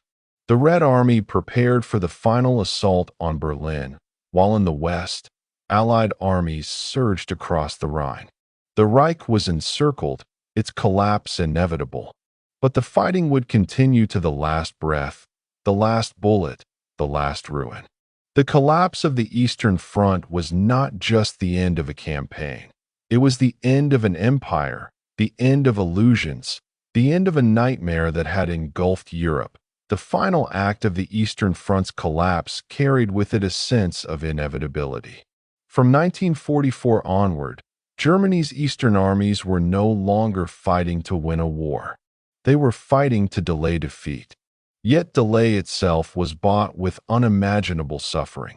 Villages burned, soldiers sacrificed, and civilians crushed beneath the wheels of retreat. As the Red Army surged westward, the sheer scale of the German disaster became clearer. What Hitler once proclaimed would be the foundation of a 1,000-year Reich was now crumbling in a matter of months. For the soldiers in the field, hope no longer rested on victory, but simply on survival, on finding a way home, even if that home was already being consumed by Allied bombers or threatened by Soviet artillery. The summer of 1944 marked the breaking point. With Operation Bagration destroying Army Group Center, the Germans had lost not just a field army, but the very backbone of their eastern defenses. The annihilation of over 500,000 men in Belarus was something the Wehrmacht could never recover from. In the West, Allied armies had broken out of Normandy and were racing across France. In the East, Soviet forces poured forward through Poland and the Baltic. Germany was being squeezed in a vice, the walls of its empire collapsing inward, but Hitler refused to see it that way. His orders became ever more unrealistic, demanding that troops stand fast in positions that had already been overrun or counterattack with divisions that no longer existed. Generals who dared to argue were dismissed or humiliated. The Führer retreated deeper into the fantasy of his maps, where pins and arrows could hold ground more reliably than exhausted, starving men. Yet for the Red Army, victory was never simple. Every advance required enormous preparation, coordination, and sacrifice. The Germans, though weakened, remained deadly. The Wehrmacht of late 1944 was a force driven by desperation, but also experience. Its officers had survived 3 years of brutal warfare. Its soldiers were veterans hardened by unimaginable trials. Even in retreat, they fought with skill, turning every river crossing into a trap, every forest into a killing ground. This paradox defined the collapse of the Eastern Front. The Wehrmacht was being destroyed, yet it remained terrifyingly dangerous to the end. In Poland, the Red Army pressed toward Warsaw in the summer of 1944. The Polish capital, long a symbol of resistance, erupted into revolt in August. The Warsaw Uprising was one of the most tragic episodes of the war. Polish resistance fighters, armed with little more than rifles, homemade grenades, and sheer determination, rose against the German occupiers. For 63 days, they fought street by street, room by room, transforming the city into a battlefield. Civilians dug barricades, children served as couriers, and entire families joined the fight. The Germans responded with savagery. SS units and auxiliary forces unleashed massacres that stunned even hardened observers. Tens of thousands of civilians were slaughtered, entire districts burned to the ground. And yet, the resistance fought on, refusing to surrender until ammunition and supplies were exhausted. All the while, the Red Army stood on the eastern bank of the Vistula River. Stalin, wary of supporting the uprising led by anti-communist Polish forces, delayed intervention. Soviet troops watched as Warsaw was annihilated. When the uprising finally collapsed, the city was little more than rubble, its population decimated. The tragedy of Warsaw revealed that liberation could be as complex as conquest, shaped by politics as much as by battle. Further north, in the Baltic, German armies clung to the coasts of Latvia, Estonia, and Lithuania. Hitler declared these territories must never be abandoned, for they were part of his vision of a Germanic empire. Yet the Red Army pressed relentlessly, encircling and isolating German units. By late 1944, large portions of Army Group North were cut off in what became known as the Courland Pocket. Here, tens of thousands of German soldiers were trapped, unable to retreat to Germany, but ordered to hold their positions at all costs. Supplies came only by sea, through waters increasingly threatened by Soviet submarines and aircraft. For months, these men fought in isolation, their struggle increasingly pointless, yet fiercely resisted. The Courland Pocket would hold out until May 1945, surrendering only after Berlin itself had fallen. It was a testament to both German discipline and Hitler's obsession with refusing retreat, no matter the human cost. To the south, Hungary became the next great battleground. Germany viewed Hungary as vital. Its oil fields, though limited, were among the last natural resources available to the Reich. Hitler demanded that Budapest, the Hungarian capital, be held at all costs. What followed was one of the most brutal sieges of the entire war.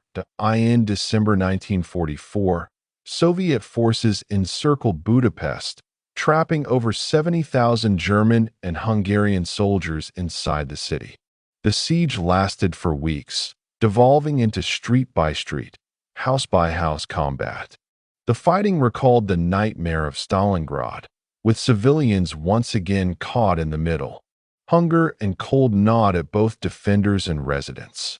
German relief attempts failed, their columns smashed by Soviet armor. By February 1945, Budapest had fallen, leaving much of the city in ruins. Over 100,000 people, soldiers and civilians alike, had perished in the struggle for the Red Army. Budapest was both a victory and a warning.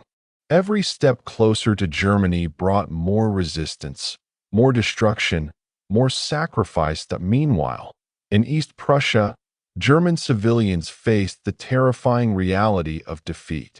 For years, Nazi propaganda had painted the Soviets as barbaric hordes who would commit unspeakable atrocities if they reached German soil. Now, in early 1945, that propaganda collided with reality. The Red Army crossed into East Prussia, and panic spread among the population. Millions of civilians fled westward in desperate treks through snow and mud, carrying what little they could on carts and wagons. Roads became rivers of refugees, mixed with retreating soldiers. Soviet tanks and aircraft struck columns indiscriminately. In the chaos, families were separated, children lost, elders abandoned. For many, the flight itself was as deadly as battle. The most infamous of these evacuations was the sinking of the Wilhelm Gustloff, a German ship overloaded with civilians and military personnel. In January 1945, as it sailed from Gotenhafen, it was torpedoed by a Soviet submarine. Over 9,000 people perished, making it the deadliest maritime disaster in history. The collapse of the Eastern Front was not just about soldiers and battles, but about the suffering of entire populations. Millions were displaced, killed, or subjected to horrors that defied comprehension. By March 1945, the Red Army had reached the Oder River, just 70 kilometers from Berlin. The German capital, once the center of a sprawling empire, now lay within artillery range. Yet still, Hitler refused to concede. He issued orders for counterattacks that never materialized, spoke of miracle weapons that never arrived, and insisted that Germany would triumph through sheer willpower. Inside Berlin, preparations for defense began. Anti-tank ditches were dug, barricades erected, and civilians drafted into militias. Children as young as 12 were armed with rifles and Panzerfausts, told they would save the fatherland. The collapse of the Eastern Front had brought the war home, literally to the streets of Berlin, for the Red Army. The approach to Berlin was both triumphant and somber. Soldiers had marched thousands of kilometers through landscapes littered with destruction. They had lost comrades in every battle, seen atrocities in every village, and carried the weight of vengeance on their shoulders. Now, the end was in sight. But so was the most terrible battle of all. That the collapse of the Eastern Front cannot be measured only in kilometers gained or divisions destroyed. It was, in many ways, the collapse of an entire order of the world. The German dream of conquest, of Lebensraum in the East, of racial empire, disintegrated under the weight of Soviet steel and sacrifice.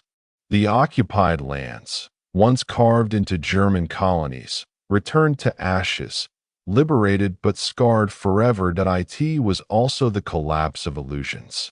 German soldiers learned that bravery could not overcome numbers, that discipline could not replace resources, that loyalty to Hitler could not stop the tide of history. Soviet soldiers learned that victory was not only glory, but also grief, that liberation was often indistinguishable from devastation. Civilians across Eastern Europe learned that the end of one nightmare was often the beginning of another, as old masters were replaced with new ones. By the time Berlin awaited its final siege in April 1945, the Eastern Front had already collapsed in every sense of the word. The Reich had lost its armies, its territories, its hope. All that remained was the endgame, the final assault, the last battle in the ruins of a fallen capital. The Eastern Front, which had begun in June 1941 with the thunder of German panzers and the arrogance of conquest, ended in the spring of 1945 with the relentless march of Soviet armies and the silence of a broken empire. It had been the largest, bloodiest, and most destructive theater of war in human history. Its collapse was not simply a military defeat for Germany, but the unraveling of a vision that had plunged the world into darkness. And as the Red Army prepared for its final push into Berlin, both victors and vanquished knew that they were witnessing the end of an era, the end of Hitler's war, and the beginning of a world forever changed. Chapter 13. The Fall of Berlin. The city of Berlin had once stood as the proud capital of a triumphant empire, the center of Hitler's New World Order, the stage upon which Nazi power displayed its grandeur. By April 1945, it had become something altogether different. A city encircled, a place of rubble and fear, where the last act of the Second World War in Europe was about to unfold. For years, Berlin had been shielded from the direct horror of the Eastern Front. While cities like Stalingrad, Kiev, Minsk, and Warsaw had been reduced to ash, Berlin had continued to function as the beating heart of the Reich. Bombing scarred its buildings, food was scarce, and the glow of propaganda could not fully mask the truth. But for much of the war, Berliners still lived in the relative safety of the core. That safety ended in 1945 when Soviet artillery began to pound the city in mid-April. The illusion shattered. The rumble of guns, once distant, now echoed in the streets. Families huddled in basements. Children cried in fear, and the last remnants of normal life dissolved. The war had come home, and Berlin would not escape its final reckoning. That the Red Army approached Berlin after years of unimaginable sacrifice. From the blood-soaked fields of Kursk to the ruins of Budapest, Soviet soldiers had marched thousands of kilometers, bearing losses that dwarfed comprehension. By 1945, over 20 million Soviet citizens were dead. Entire villages had been burned. Entire generations scarred. For them, Berlin was more than a strategic objective. It was the lair of the beast, the city where Hitler had plotted their enslavement and destruction. Each soldier knew that the capture of Berlin meant vengeance, justice, and the end of a nightmare. Stalin understood this too, and he was determined that Berlin would fall to Soviet hands alone, no matter what. This urgency shaped the final offensives of the war. As the Western Allies crossed the Rhine and surged into Germany from the west, the Red Army launched its own colossal assault from the east. The Oder River was the last great barrier, and beyond it lay the prize. Stalin ordered his marshals, Zhukov and Konyev, to race for Berlin. Their armies, millions strong, rolled forward with tanks, artillery, and aircraft in overwhelming force. The final campaign began with a thunderclap. On April 16, 1945, more than 40,000 Soviet artillery pieces opened fire in unison along the Oder. The bombardment shook the earth, a storm of fire and steel so intense that some German soldiers believed the world itself was ending. Villages vanished, forests ignited, and defensive lines dissolved under the weight of sheer destruction. Then, through the smoke, the Red Army advanced. That the Germans defending Berlin were no longer the formidable force that had once terrorized Europe. The Wehrmacht, shattered and exhausted, scraped together units from wherever it could. Some divisions existed only on paper, their ranks filled with old men, teenagers, and wounded veterans. The Volkssturm, a militia formed in desperation, drafted civilians into the fight. Boys as young as 12, men in their 60s, were handed rifles and Panzerfausts and told to defend their capital. Still, they fought with grim determination. The German high command, though fractured, insisted that Berlin must be defended to the last. Hitler himself, refusing to leave his underground Führer bunker, declared that surrender was unthinkable. He dreamed of a Götterdämmerung, a twilight of the gods, a heroic last stand that would cement his place in history. In his fantasy, the German people would either triumph or perish, proving themselves worthy of his vision. For the people of Berlin, this meant only more suffering. As Soviet troops drew closer, civilians prepared for the worst. Rumors spread of atrocities committed in East Prussia and Silesia, fueling terror. Thousands fled westward, hoping to surrender to the Americans or British instead. But millions remained trapped. They dug shelters, blacked out windows, and prayed that somehow the storm would pass them by. Few truly believed it would. The battle for the Seelow Heights was the gateway to Berlin. Located east of the capital, these ridges provided the last defensible terrain before the flat plains leading directly into the city. Hitler ordered them held at all costs. General Heinrichsei, commanding Army Group Vistula, prepared a masterful defense, pulling his men back from the first lines to avoid the Soviet bombardment and forcing the Red Army into brutal, grinding assaults. For 3 days, the battle raged. Soviet tanks bogged down in marshes, infantry cut down by machine gun fire, and artillery thundered without pause. The fields became a nightmare of mud, blood, and wreckage. Soviet casualties soared, but their numbers and firepower were overwhelming. Slowly, inexorably, they broke through to by April 19th. The Silo Heights had fallen, and the road to Berlin lay open. The city was now surrounded on three sides, its fate sealed that inside Berlin, chaos reigned. Air raids and artillery barges reduced entire districts to rubble. Water, electricity, and food became scarce. The once proud boulevards of the Reich's capital were filled with craters and barricades. Civilians crowded into cellars, surviving on meager rations of bread and watery soup. Medical supplies vanished, and hospitals overflowed with the wounded. The Nazi leadership, however, remained trapped in delusion. In the Führer bunker beneath the Reich Chancellery, Hitler raged against his generals, convinced that armies that no longer existed would come to his rescue. He spoke of General Wenck's 12th Army, which he imagined sweeping in from the west, and of Steiner's forces, which he ordered to counterattack despite the fact they were virtually non-existent. His courtiers humored him, unwilling or unable to confront the truth. The bunker itself was a strange world of denial and despair. In its dim corridors, officials whispered of escape while outwardly proclaiming loyalty.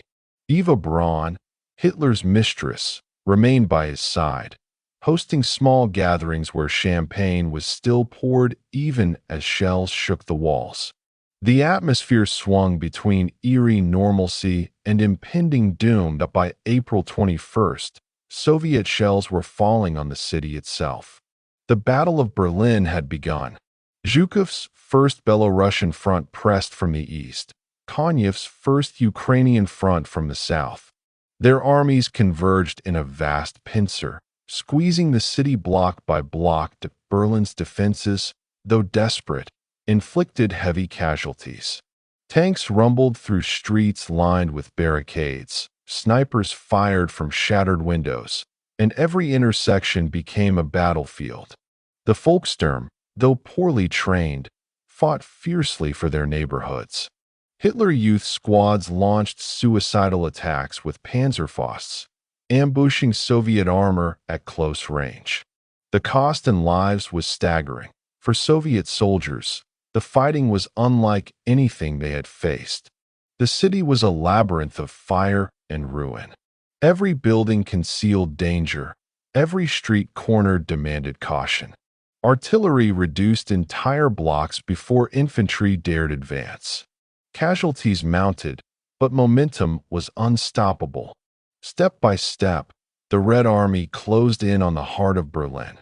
Amid the destruction, civilians endured the unimaginable. Women faced the terror of mass assault. Families searched desperately for food and water, scavenging in ruins while shells exploded overhead. Corpses lay unburied in the streets, and the stench of death hung heavy in the spring air. Some Berliners tried to flee through the chaos, waving white cloths in hopes of mercy. Others chose suicide, unwilling to face what lay ahead. Yet even in despair, humanity flickered. Neighbors shared scraps of food, strangers helped wounded children, and in the darkest hours, acts of kindness emerged. Berlin, for all its suffering, remained a city of people, clinging to life as the storm consumed them. But as the Red Army advanced, Hitler retreated further into fantasy. On April 22nd, he erupted in one of his most infamous rants, declaring the war lost and Germany unworthy of him. He insisted he would remain in Berlin, fighting to the end, and blamed his generals for betrayal.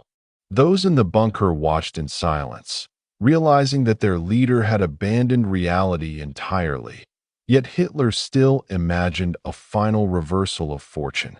He issued orders for armies that no longer existed, demanded impossible counterattacks, and dreamed of divisions marching through streets that were already in enemy hands. Outside, The thunder of Soviet artillery made his words sound all the more hollow. By late April, the city was encircled completely. No relief would come. No miracle would save Berlin. The capital of the Third Reich had become a tomb, and its final days had begun. The fall of Berlin was not merely a military event. It was a symbol, the visible collapse of a regime that had once claimed invincibility. For the Soviets, the capture of the city was both vengeance and victory, the culmination of years of suffering. For the Germans, it was the shattering of illusions, the end of a nightmare they themselves had unleashed. As April turned to May, Berlin descended further into chaos. The streets echoed with gunfire, the skies thundered with bombardment, and the bunker beneath the city became the stage for the final, desperate acts of Hitler's rule. The end was near, and all within Berlin knew it. The only question that remained was how many more lives would be consumed before the curtain finally fell. The city that had once been the epicenter of Hitler's dreams of empire now lay in ruins. The once proud avenues were littered with rubble, the once bustling squares now reduced to killing grounds. By the final days of April 1945, Berlin was no longer a city but a battlefield, where every street corner could be a fortress and every cellar a last refuge. Beneath the ground, in the Führer bunker, reality had become distorted. The air was stale, thick with smoke and sweat. Generators groaned, lights flickered, and the walls trembled with every artillery impact. In these dim corridors, Hitler presided over what had become less a government than a tragic theater, a stage where denial, loyalty, and desperation played out in grotesque silence. Life in the bunker carried a surreal quality. Maps were spread across tables, but the movements of armies marked upon them bore little resemblance to reality. Hitler's orders to General Wenck's 12th Army, imagined as a force capable of relieving Berlin, were dispatched into the void, for Wenck's army itself was trapped, unable to move against the tide of the advancing Red Army. Generals sat in silence as Hitler railed against betrayal. He spoke of Steiner's counterattack, a phantom operation by forces that no longer existed. He placed blame upon everyone but himself, insisting that the German people had failed him by not being strong enough. It was the culmination of years of self-delusion, condensed into the final days of a collapsing world. Eva Braun, loyal until the end, lived in this subterranean twilight as though refusing to see the walls closing in. She organized small gatherings, poured wine, and played music on a gramophone, trying to maintain an illusion of normality. In one moment, laughter might echo faintly, only to be drowned out by the thunder of Soviet artillery the next. Above ground, the Red Army pressed ever closer. Zhukov's forces attacked from the east, Konyev's from the south, and their troops met in a deadly embrace that tightened around the city like a vice. Fighting was relentless, brutal, and often hand-to-hand. Soviet soldiers stormed apartment blocks, clearing stairwells with grenades. German defenders, many little more than boys in Hitler Youth uniforms, launched desperate ambushes with Panzerfausts, their faces set with grim determination. The Reichstag, once the seat of Germany's parliament, became the ultimate prize. Though politically irrelevant under Nazi rule, it stood as a symbol of victory. Soviet commanders ordered its capture, and soldiers charged at the great building again and again, suffering enormous casualties in the process. The struggle for the Reichstag was savage, a microcosm of the entire battle. Ruins, smoke, blood, and the clash of wills in the shadow of history. Everywhere else, the situation for Berliners grew desperate.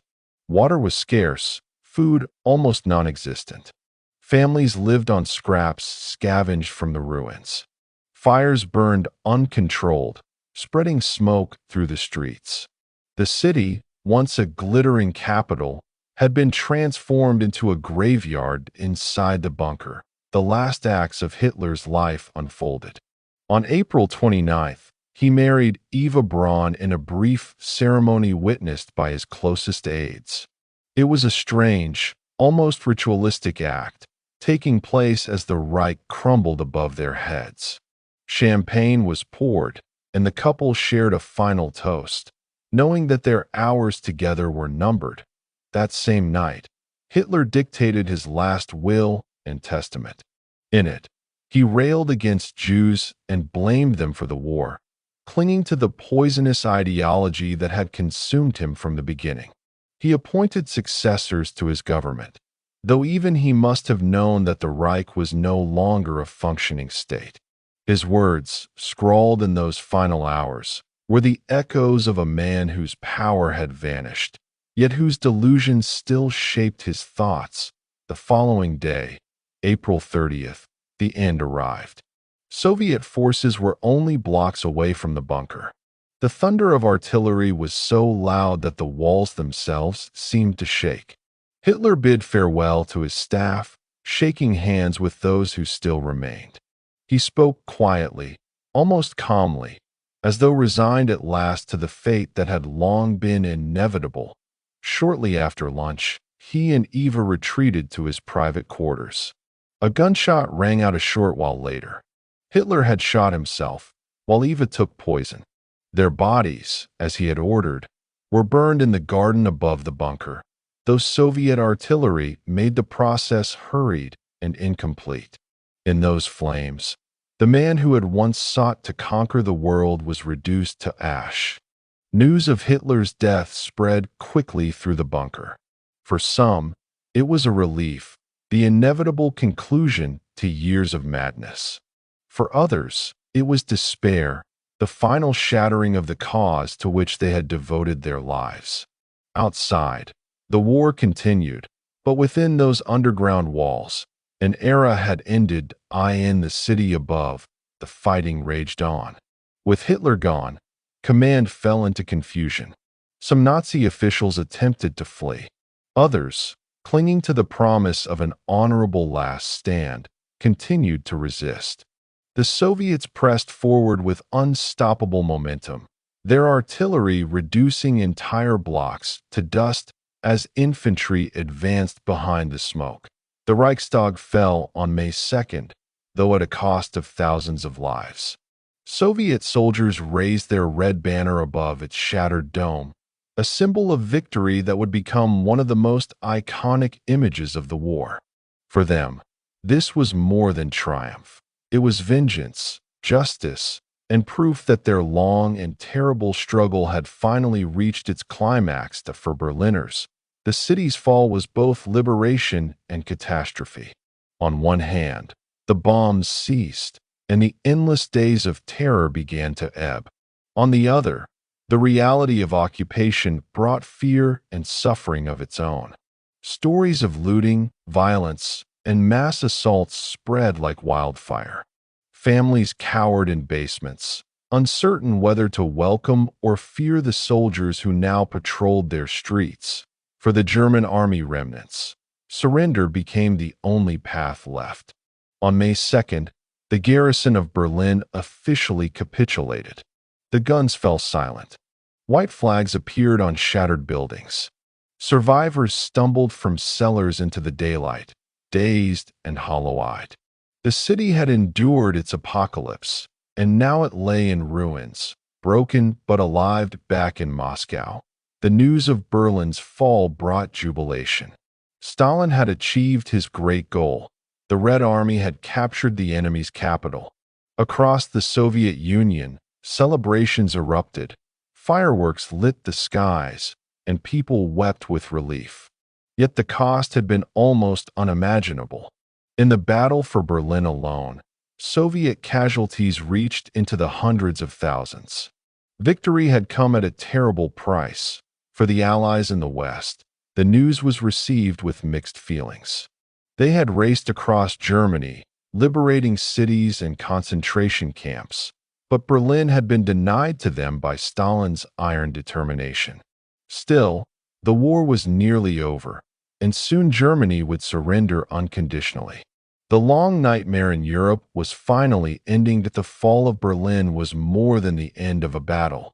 It was the symbolic collapse of a regime built on lies, terror, and violence. In the ashes of the city, the dreams of empire that had once threatened the world were buried. The Reich that was meant to last 1,000 years had endured only 12, leaving behind destruction on a scale unseen in human history. Yet, even amid ruin, seeds of the future were being planted. Berlin, divided among the victorious Allies, would become the stage for a new conflict, the Cold War, that would shape the next half-century. For the survivors, the task of rebuilding would be long and painful, but it was also a chance to create something new from the wreckage of the old. The story of Berlin's fall is not only the story of military triumph or political collapse. It is the story of people, soldiers who fought to the death, civilians who endured unspeakable hardship, leaders who clung to illusions until their final breath. It is the story of how war consumes not only armies and nations but cities and families, leaving scars that last for generations. For those who lived through it, the memories never faded. The thunder of artillery, the screams in the night, the smell of smoke and death. For those who came after, Berlin stands as a reminder of the cost of ambition, the price of hatred, and the fragile nature of peace. When the guns finally fell silent in May 1945, the world exhaled. The war in Europe was over. Millions had perished, empires had fallen, and the map of the world had been redrawn in blood. Yet from the ruins of Berlin, humanity took its first uncertain steps toward a future that, though haunted by the past, carried the promise of renewal. Berlin had fallen, but in its fall, the war had ended. And in that ending lay the hope that such devastation would never again consume the world. Chapter 14: Aftermath.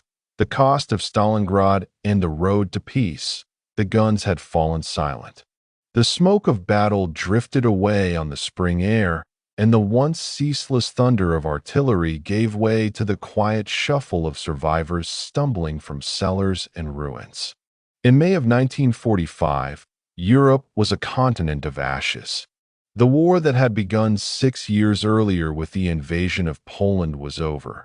Yet the silence it left behind was heavy, thick with grief, exhaustion, and the memories of horrors that would never fade. For the world, the defeat of Nazi Germany marked not only the end of one of the most devastating wars in history, but also the closing of a chapter that had begun years earlier in the frozen ruins of Stalingrad. That brutal battle on the banks of the Volga had been the turning point, the moment when the seemingly unstoppable advance of Hitler's armies was halted, reversed, and ground into defeat.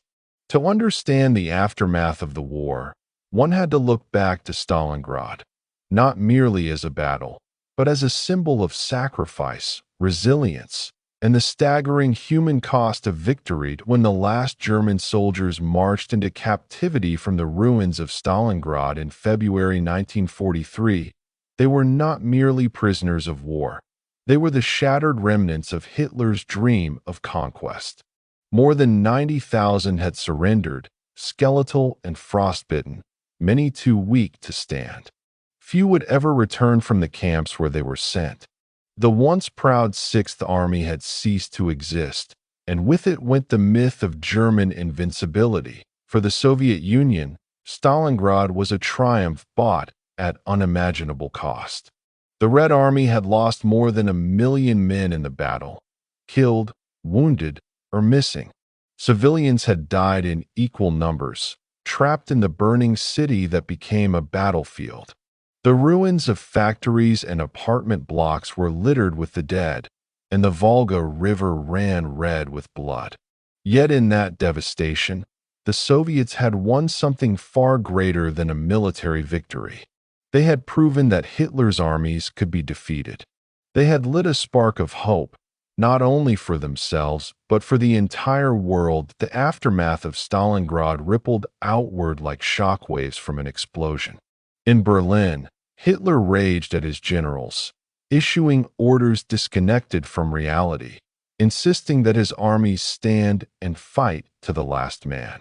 The defeat gnawed at him, yet he could not admit the truth that his grand strategy of conquest had been broken. In the months that followed, German forces were driven back across the vast Russian steppes, fighting stubbornly but unable to regain the initiative. For the Allies in the West, the news of Stalingrad was greeted with joy. In Britain, newspapers hailed the Soviet victory as a miracle, a turning point in the war. In America, still reeling from the attack on Pearl Harbor just a year earlier, Stalingrad was proof that the tide was turning. Soldiers, workers, and ordinary citizens took courage from the knowledge that the Red Army had stood its ground and emerged victorious. Yet behind the celebrations lay sobering reality. Victory at Stalingrad had been achieved at a cost so immense that it defied comprehension.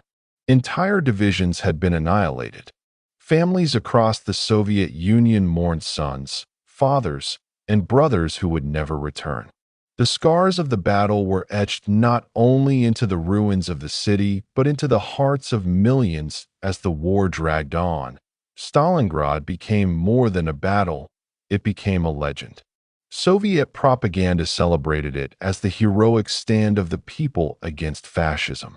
Songs, poems, and films glorified the defenders who had clung to every street and building, refusing to yield. For Stalin, it was a political victory as well as a military one, proof that his leadership had guided the nation through its darkest hour. But the legend, while powerful, obscured the suffering. In the quiet moments, survivors of the battle remembered the frozen nights, the hunger that gnawed at their stomachs, the fear that clung to them with every step. They remembered the faces of comrades lost, the cries of civilians caught in the crossfire, the endless destruction that seemed to erase the very idea of life. Stalingrad was a triumph, yes, but it was also a wound that would never fully heal. The cost of the battle could be measured not only in lives, but in the path it set for the war to come. After Stalingrad, the Red Army pushed westward with growing determination. Cities like Kursk, Smolensk, and Kiev fell one by one as the Soviets reclaimed their homeland. Each victory brought more losses, but also more momentum. By 1944, the Germans were retreating across Eastern Europe, their armies depleted, their allies wavering. The Western allies, meanwhile, prepared their own great assault. D-Day, the landings in Normandy in June 1944, would not have been possible without the hammer blows delivered by the Soviets on the Eastern Front.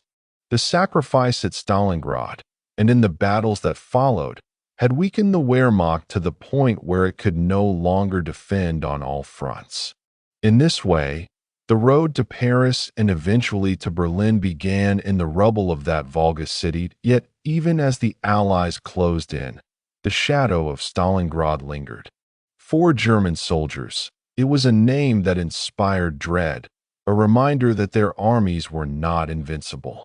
Veterans of the battle carried memories of the starvation, the cold, and the hopelessness of encirclement.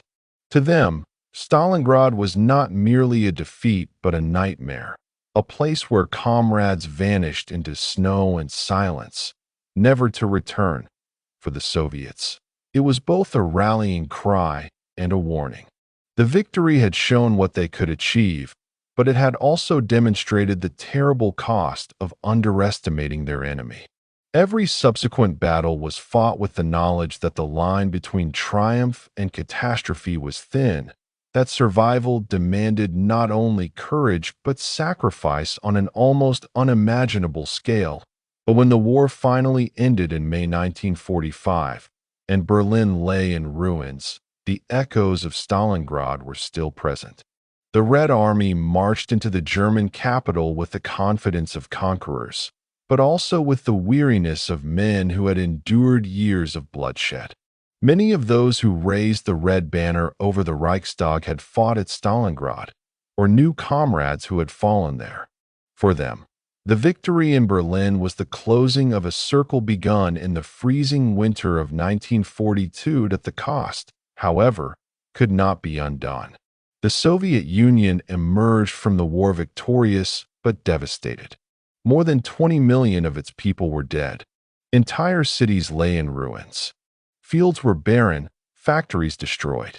Stalingrad itself, rebuilt brick by brick in the years that followed, stood as a monument not only to resilience, but to the staggering scale of destruction that in the West, too, the lessons of Stalingrad shaped the peace to come.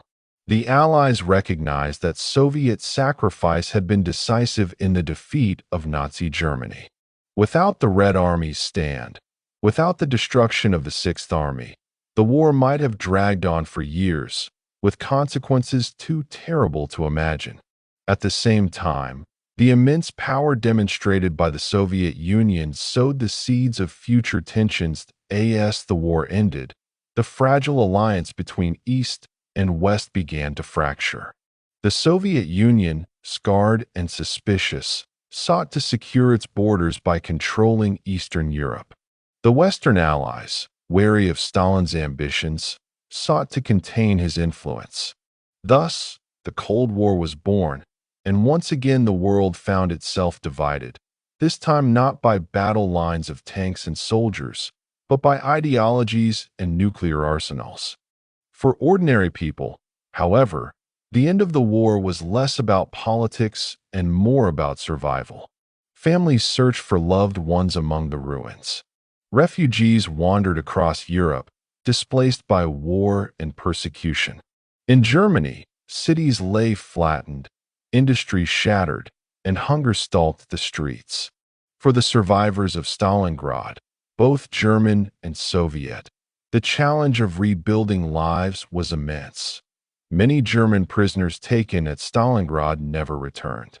Of the 90,000 who surrendered, fewer than 6,000 made it home after years in Soviet captivity.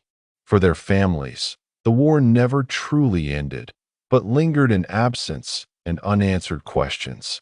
For Soviet families, too, the pain endured. Wives raised children alone, parents mourned sons, and the empty places at dinner tables spoke of sacrifices made in silence. Stalingrad's legacy, then, was not only military but human. It was a story of courage and endurance, of cruelty and suffering, of hope born in the darkest of times. It was a reminder of what people could endure and of the terrible price that endurance demanded. In the decades that followed, historians would analyze strategies, commanders, and decisions. But for those who lived through it, Stalingrad was not a chapter in a book. It was a scar carried in the heart, a shadow that lingered long after the guns fell silent. As the world moved into the uneasy peace of the post-war years, memories of Stalingrad remained vivid. In the Soviet Union, the city was renamed Volgograd in 1961, yet the name Stalingrad endured in memory, honored in monuments and memorials. Veterans gathered to remember, their voices trembling with age but firm with conviction. Stories were passed down to children and grandchildren, keeping alive the memory of what had been endured. In Germany, Stalingrad became a symbol of futility, of the hubris of leaders who had sent men to die in a battle they could not win. Writers and filmmakers explored the tragedy, seeking to understand how an army and a nation had been led into disaster. For many Germans, the name Stalingrad was whispered with sorrow, a reminder of fathers lost, of youth squandered, of promises broken. In the broader world, Stalingrad stood as a lesson etched in blood. It demonstrated that no power, however mighty, was invincible. It showed the resilience of ordinary people in the face of extraordinary hardship. and it served as a warning of the consequences of ambition unchecked by reason, of ideology carried to extremes. The road to peace after 1945 was long and fraught, marked by mistrust and division. Yet the memory of Stalingrad endured as a reminder of the cost of war, a cost so high that peace, however fragile, seemed the only sane alternative. For every ruined building rebuilt, for every family reunited, for every life slowly pieced back together, the echoes of Stalingrad whispered, "Never again." The war was over, but its shadows stretched far into the future. The city on the Volga, scarred yet unbroken, stood as both a monument and a warning. Its story was one of destruction and redemption, of despair and hope. And in its ruins lay the foundation of a peace that, though imperfect, allowed the world to move forward, step by uncertain step, into the light of a new era. The silence that followed the war was not a silence of peace, but one of exhaustion. Across Europe and the Soviet Union, the end of fighting brought no immediate joy.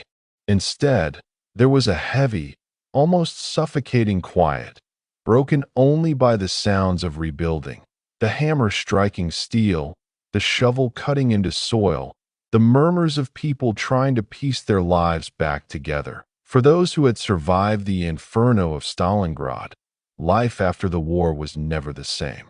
Soldiers returned home to villages that no longer existed, to families broken, to children who had grown up in their absence.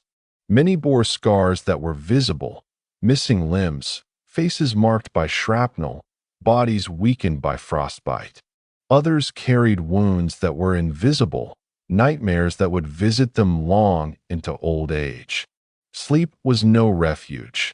It was a battlefield of memory, where the dead called out and the ruins of the Volga rose again in their minds. The Soviet Union, though victorious, was a country on its knees. Nearly 1 in every 8 of its citizens had perished in the war. Entire generations of men were gone. Farmlands had been trampled into wastelands, cities reduced to rubble. To rebuild, the survivors turned to the very thing that had carried them through Stalingrad: endurance. Women became the backbone of labor, repairing factories, working the fields, and raising children who would inherit the memories of sacrifice. Stalingrad itself became a living symbol of this resilience. Where once had stood smoldering ruins, workers erected new homes, schools, and factories. Streets were cleared of rubble, though beneath them still lay the bones of thousands who had never been buried. Each brick laid was more than construction. It was an act of defiance, a statement that the city would live again. In time, wide boulevards and tall buildings rose, monuments to both victory and loss. Yet even in its new skin, the spirit of the old Stalingrad endured. Veterans walking those streets could still point to the place where comrades had fallen, where a building had been defended to the last man. For Germany, the aftermath was darker still. The once proud Wehrmacht was broken, its divisions shattered, its generals humiliated. Stalingrad had been the beginning of the unraveling, and by war's end, the price was paid in full. Cities like Dresden, Hamburg, and Berlin lay in ruins, their populations struggling simply to survive. Hunger was a constant companion. Millions of refugees poured in from the east, fleeing advancing armies, often with nothing but the clothes on their backs. Among them were the families of the soldiers who had vanished into the frozen ruins of Stalingrad. Letters stopped arriving in February 1943, replaced years later by official notices of death or silence that stretched into decades. Widows raised children without fathers. Parents grew old waiting for sons who would never return. The 90,000 who surrendered became phantoms in German memory, men lost to captivity, to disease, to the slow grind of labor in Soviet camps.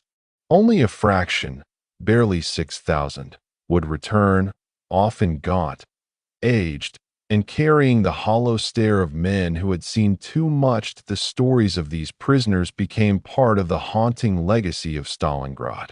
Some described the endless marches through snow, the thin rations that barely kept them alive, the isolation of years spent far from home. Others remembered acts of kindness, shared scraps of bread, comradeship in the face of despair. When the survivors finally came back to Germany in the 1950s, they were greeted with both joy and unease. For some, their return was a reopening of wounds that families had tried to heal.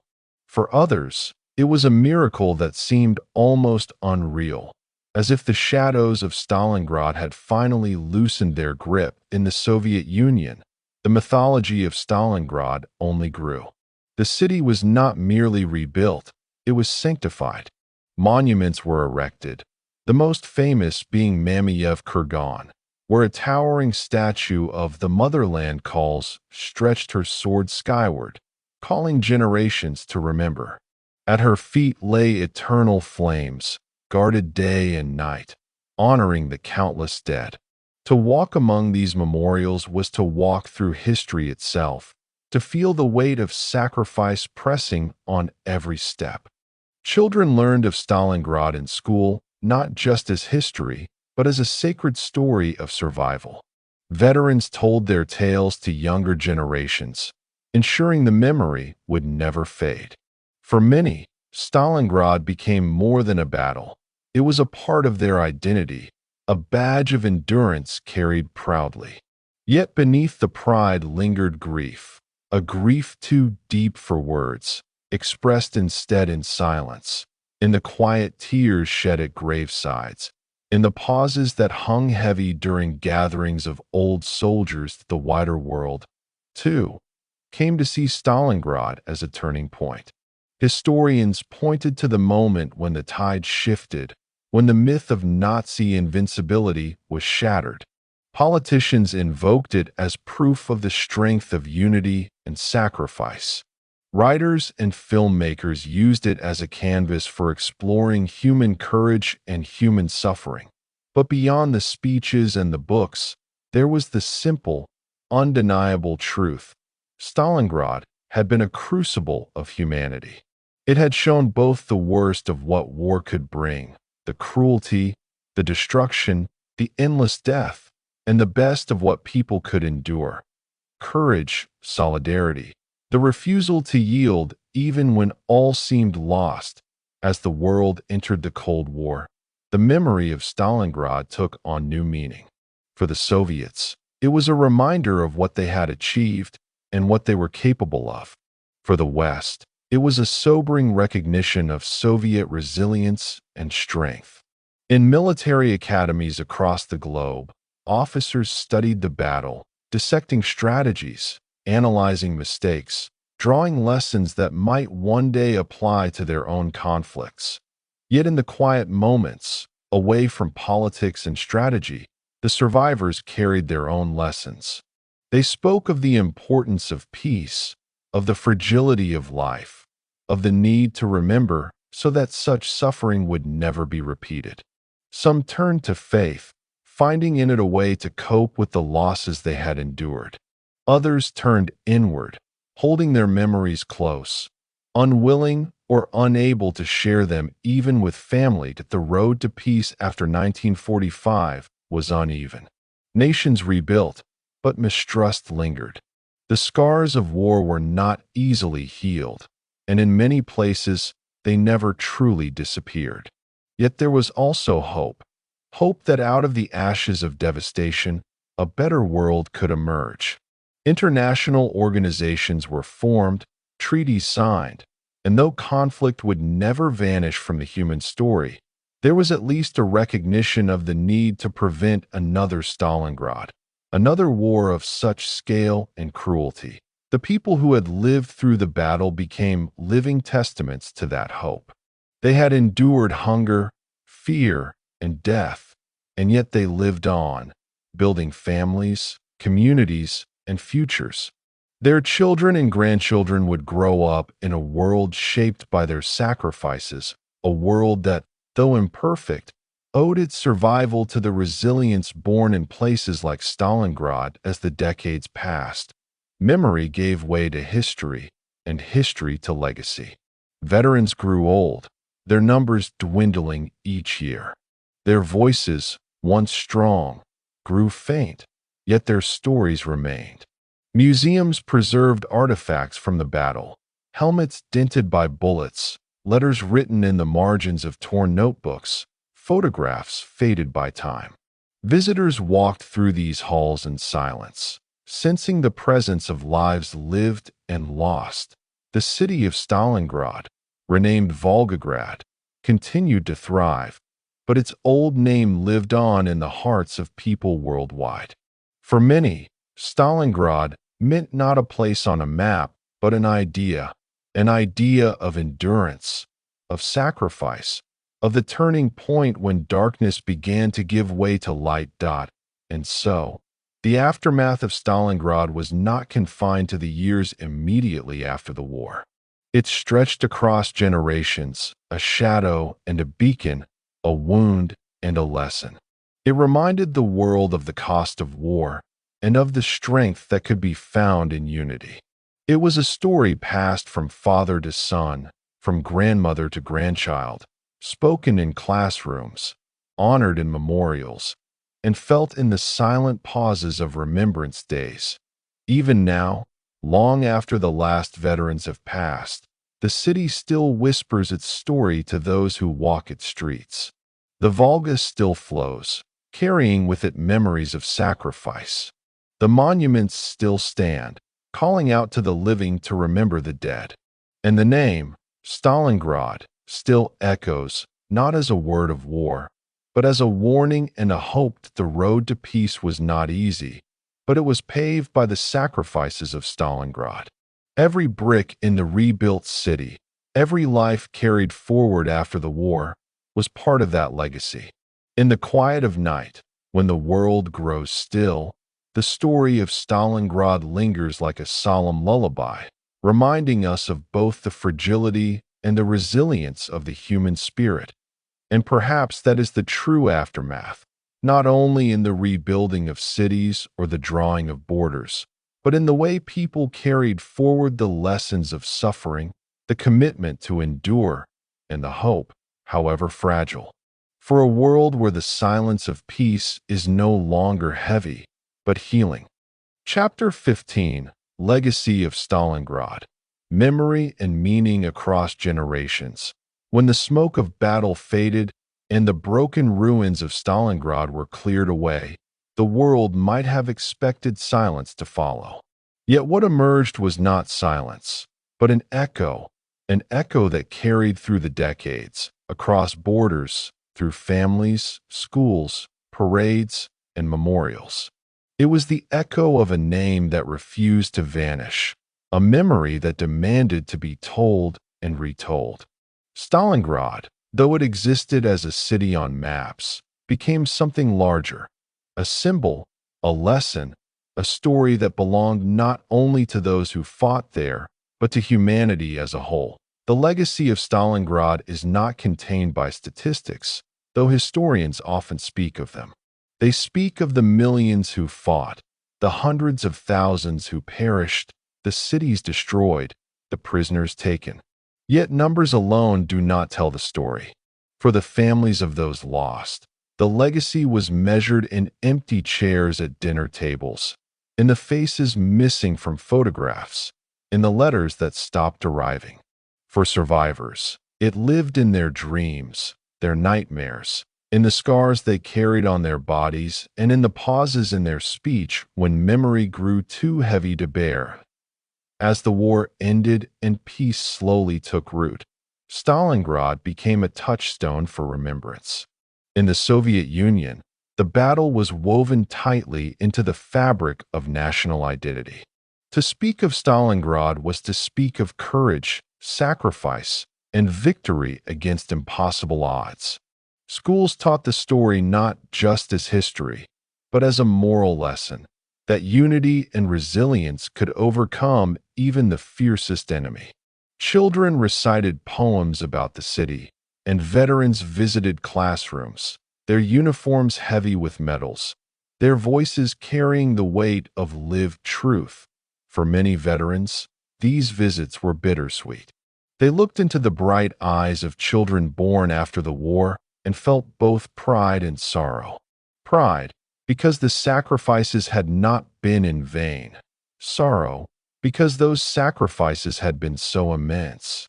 Some found comfort in telling their stories, while others struggled, speaking only in fragments or remaining silent altogether. Yet even in silence, their presence spoke volumes. A glance, a bowed head, a tear glistening in the corner of an eye. All were reminders of what had been endured. Monuments became another vessel for the legacy of Stalingrad. Perhaps the most striking was Mamayev Kurgan, where the colossal statue of the motherland calls towers over the city. With her sword raised high, she seems to stride forward eternally, calling her children to remember, to defend, to honor.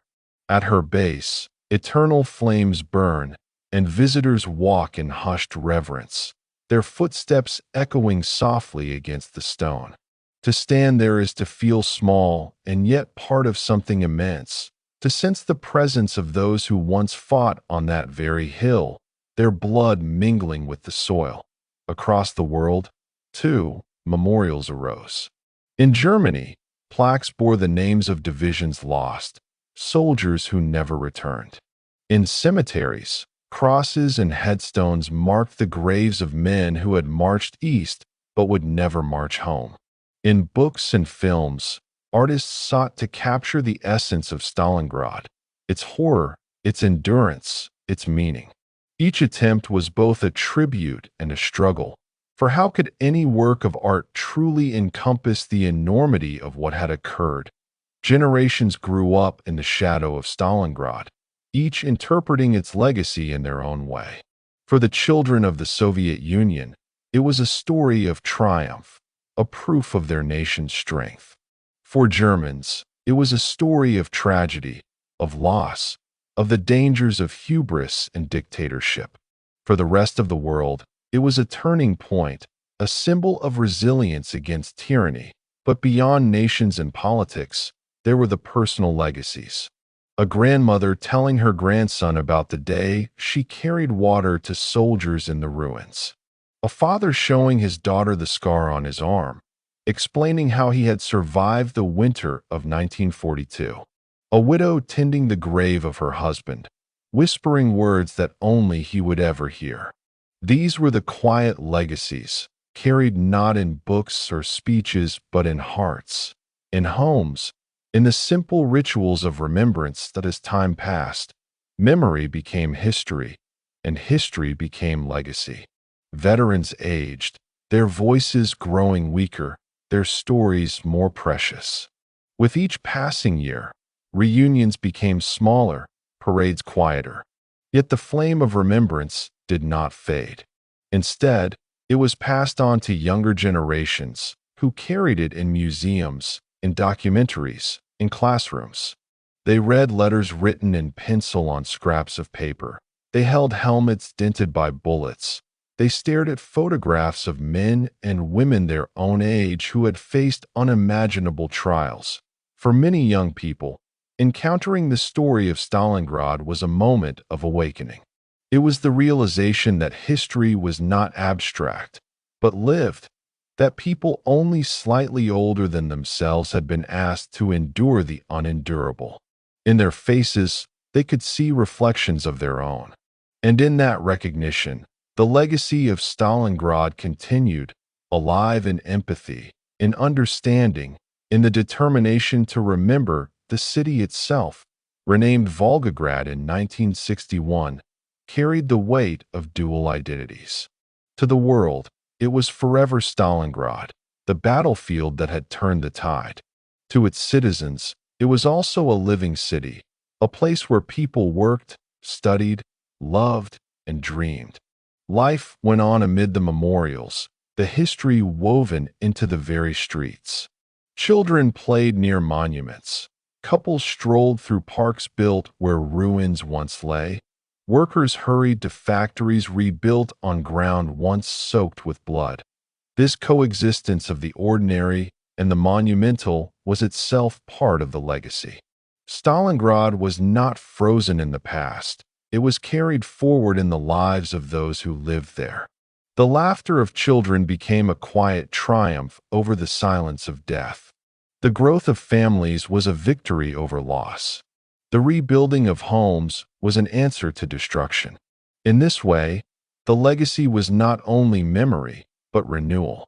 Across borders, the memory of Stalingrad also shaped reconciliation. Decades after the battle, German veterans returned to Volgograd, some for the first time since the war. They stood on the banks of the Volga, walked the streets, and placed flowers at memorials. For many, it was a pilgrimage of atonement, an attempt to honor those who had fallen on both sides. Soviet veterans, too, extended hands of forgiveness, recognizing that the men they had once fought were also victims of a war driven by powers beyond their control. These moments of reconciliation became part of the legacy, showing that even from the deepest wounds, healing could grow, that the cultural legacy of Stalingrad expanded as well. Films like Stalingrad, 1993, and countless documentaries sought to bring the story to new audiences. Literature painted the battle in words both harrowing and poetic. Music, too, carried the memory, from solemn compositions to folk songs whispered among soldiers in trenches. Each form of art became a bridge between past and present, a way to make the story resonate with those who had not lived in Germany. The word Stalingrad became shorthand for disaster, a cautionary tale of overreach and downfall. In Russia, it became a synonym for endurance, for courage in the face of annihilation. Around the world, it became a lesson, sometimes military, sometimes moral, always human. The very name carried a weight that few other battles in history have ever matched. And yet, for all the public memory, the truest legacy remained in the private spaces of the heart, in the stories whispered at night, in the tears shed in solitude, in the quiet moments of remembrance. A man laying a hand on the photograph of a lost brother. A woman keeping a medal in a drawer, wrapped carefully in cloth. A child lighting a candle on Victory Day, not fully understanding but sensing the solemnity in the air. These small acts ensured that Stalingrad's legacy was not just a matter of history books, but of lived memory. Each act, no matter how small, kept the story alive, carried forward into a future that the soldiers of Stalingrad had never lived to see, but had made possible through their sacrifice. In the end, the legacy of Stalingrad is not only about war, but about humanity. It is about what people can endure, what they can sacrifice, what they can build from ashes. It is about the capacity for both destruction and renewal. It is a reminder that history is not distant, but alive within us, shaping who we are and who we strive to become. The echoes of Stalingrad continue, not only in Russia or Germany, but in every place where people seek to understand the costs of war and the value of peace. The battle ended in 1943, but its legacy endures, written not only in stone and steel but in memory, in story, in the quiet determination of generations who refuse to forget. And so, as night falls and the world grows still, the story of Stalingrad lingers, carried in whispers, in echoes, in hearts. It is a legacy that transcends time, reminding us of both the fragility and the strength of the human spirit, and urging us to remember not only what was lost, but what was endured and what was carried forward into the future. The memory of Stalingrad did not remain confined to the years immediately after the Second World War. It grew, adapted, and traveled with every generation that followed, shaping identities, inspiring works of art, guiding political rhetoric, and serving as a moral compass in a world forever changed by the conflict. To speak of Stalingrad in the decades after the guns fell silent was to speak not only of the past, but of how humanity chose to live in its shadow. In the Soviet Union, official remembrance became a cornerstone of national pride. Each anniversary was marked by parades, speeches, and ceremonies that sought to remind citizens of the monumental sacrifice. Victory Day celebrations every May 9th often highlighted Stalingrad as a symbol of resilience, ensuring that the younger generations would grow up knowing not just the military importance of the battle, but its moral and spiritual weight. The city itself, still bearing scars in its buildings and streets, was rebuilt not only as a home for its people, but as a living memorial. In the West, the legacy of Stalingrad took on different tones. Military academies studied the battle as a turning point in strategic history, a case study in overreach, logistics, and the consequences of underestimating an opponent. Yet beyond classrooms, ordinary people absorbed the story through books, newspapers, and, later, television.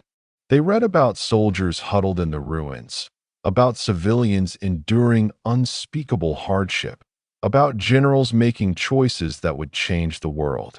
For many, Stalingrad became not only a military episode but a parable of human endurance. For Germans, the memory was far more complicated. The word Stalingrad came to symbolize not triumph, but catastrophe. Survivors of the battle, few as they were, carried with them a burden heavier than their wounds. They returned to a defeated nation, haunted by memories of comrades left behind, of frozen winters and hunger, of the slow collapse of everything they had once believed in. In families, the story of a father or grandfather at Stalingrad was often spoken in hushed tones, with equal parts shame and sorrow. The legacy was not of glory but of caution, a reminder of where blind obedience and unchecked ambition could lead. Over time, however, reconciliation began to weave itself into the story. German veterans visited Volgograd to lay wreaths and bow their heads in silence. Russian veterans shook their hands, some with tears in their eyes, acknowledging that they had once been enemies but were now united in memory. These gestures did not erase the past, but they offered a vision of healing, of a shared humanity that outlived the hatreds of war. Artists, writers, and filmmakers played their part in carrying the legacy forward. Novels like Life and Fate by Vasily Grossman offered sweeping portraits of the human cost of Stalingrad, blending fiction with lived experience. Films captured the haunting images of snow-covered ruins, of soldiers clinging to survival, of civilians trapped in the crossfire. Each artistic attempt was not just an act of remembrance, but an attempt to grapple with meaning. What did Stalingrad tell us about humanity, about courage, about suffering, about the thin line between survival and annihilation? Even outside Europe, the name of Stalingrad resonated.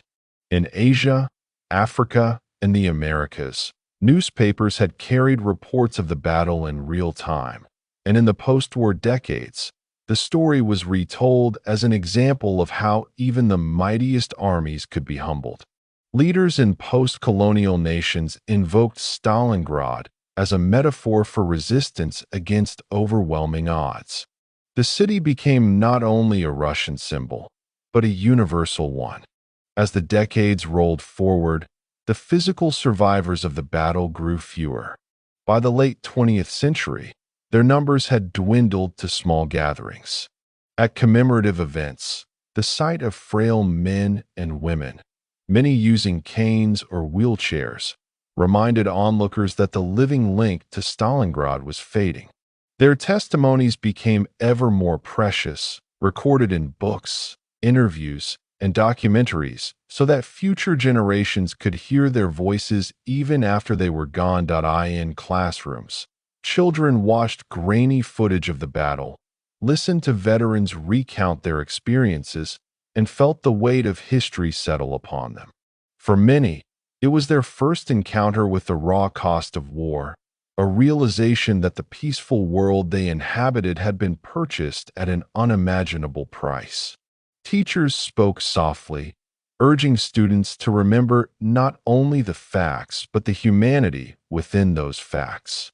In this way, the legacy of Stalingrad became not just a matter of national pride or military analysis, but of moral education. That the fall of the Soviet Union in 1991 reshaped the way Stalingrad's legacy was remembered. The city had long since been renamed Volgograd, yet the name Stalingrad persisted in global consciousness, too powerful to erase. Within Russia, debates arose about identity, about how to honor the past without glorifying dictatorship, about whether the city should ever reclaim its old name. For many, Stalingrad was inseparable from victory, but also inseparable from the man whose name it bore, Joseph Stalin, a figure both reviled and revered. Despite political changes, however, the legacy of the battle itself remained untarnished. No regime, no ideology, no leader could diminish the sacrifices of the soldiers and civilians who endured those months of terror and triumph. In Russian memory, Stalingrad remained the beating heart of the Great Patriotic War, a symbol of unity and defiance that outlasted every political shift. The legacy also lived on in the rebuilt city itself. Volgograd became a place of pilgrimage, where travelers from around the world came to walk the battlefields, to climb Mamayev Kurgan, to gaze upon the towering figure of the motherland calls. For many visitors, the experience was humbling. They stood before the eternal flame, listened to the solemn notes of military bands, and felt the silence of memory press upon them. They left with a deeper understanding of both the tragedy and the triumph of Stalingrad. Local residents, meanwhile, lived their daily lives in a city layered with memory. They shopped in stores built where tanks once rumbled. They sent their children to schools standing near ground that had once been contested by snipers. They drove cars along streets that had been reduced to rubble in 1943. For them, memory and normality coexisted, each informing the other. To live in Volgograd was to live with the constant reminder that beneath every building, every road, every park lay a history written in blood and fire. But perhaps the most enduring aspect of Stalingrad's legacy is its universality. Though rooted in a specific time and place, its lessons resonate far beyond the banks of the Volga. It teaches about the dangers of unchecked ambition, the resilience of ordinary people, the thin line between survival and destruction. It warns of the costs of tyranny and the fragility of peace.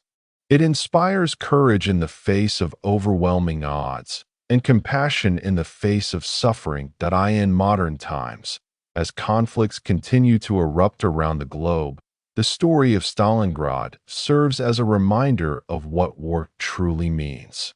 It strips away illusions of glory and reveals the stark reality of sacrifice.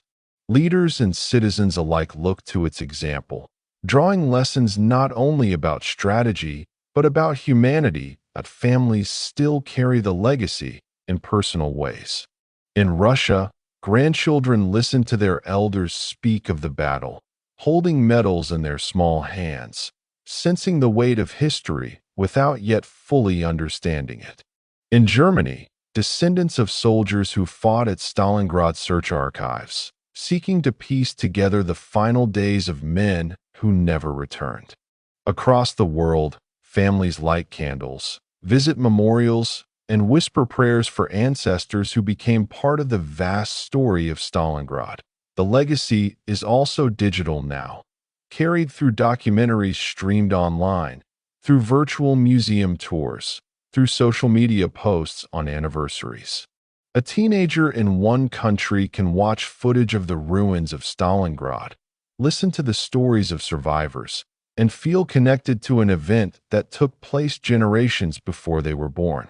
In this way, the memory continues to evolve, adapting to the technologies and cultures of each era. And yet, at its heart, the legacy of Stalingrad remains simple.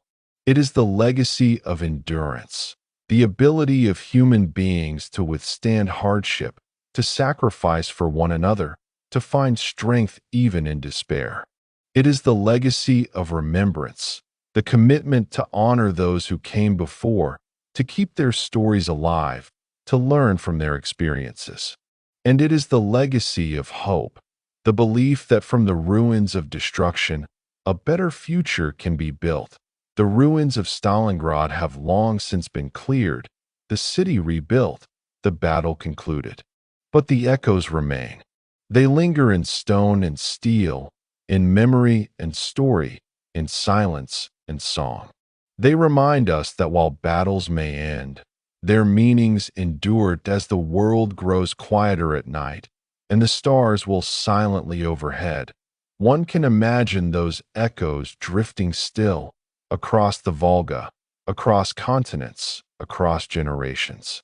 The soldiers who once stood in ruined factories, the civilians who once huddled in basements, the commanders who once made desperate decisions, all are gone, but their voices remain, carried forward by memory.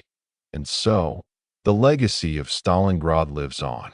It lives in every story told, every monument visited, every moment of silence held in remembrance. It lives in the lessons we take, the empathy we feel, the determination to remember. It lives in the quiet conviction that such sacrifice must never be forgotten, that such endurance must always be honored, that such suffering must never again be repeated. In the end, Stalingrad is not just a place on a map, nor a chapter in a history book. It is a mirror held up to humanity, reflecting both its darkest shadows and its brightest lights. It is a reminder of what was lost and of what was preserved. And it is a call to remember, to reflect, to carry forward the legacy of those who stood, who endured, who sacrificed, who lived and died in the great crucible on the banks of the Volga.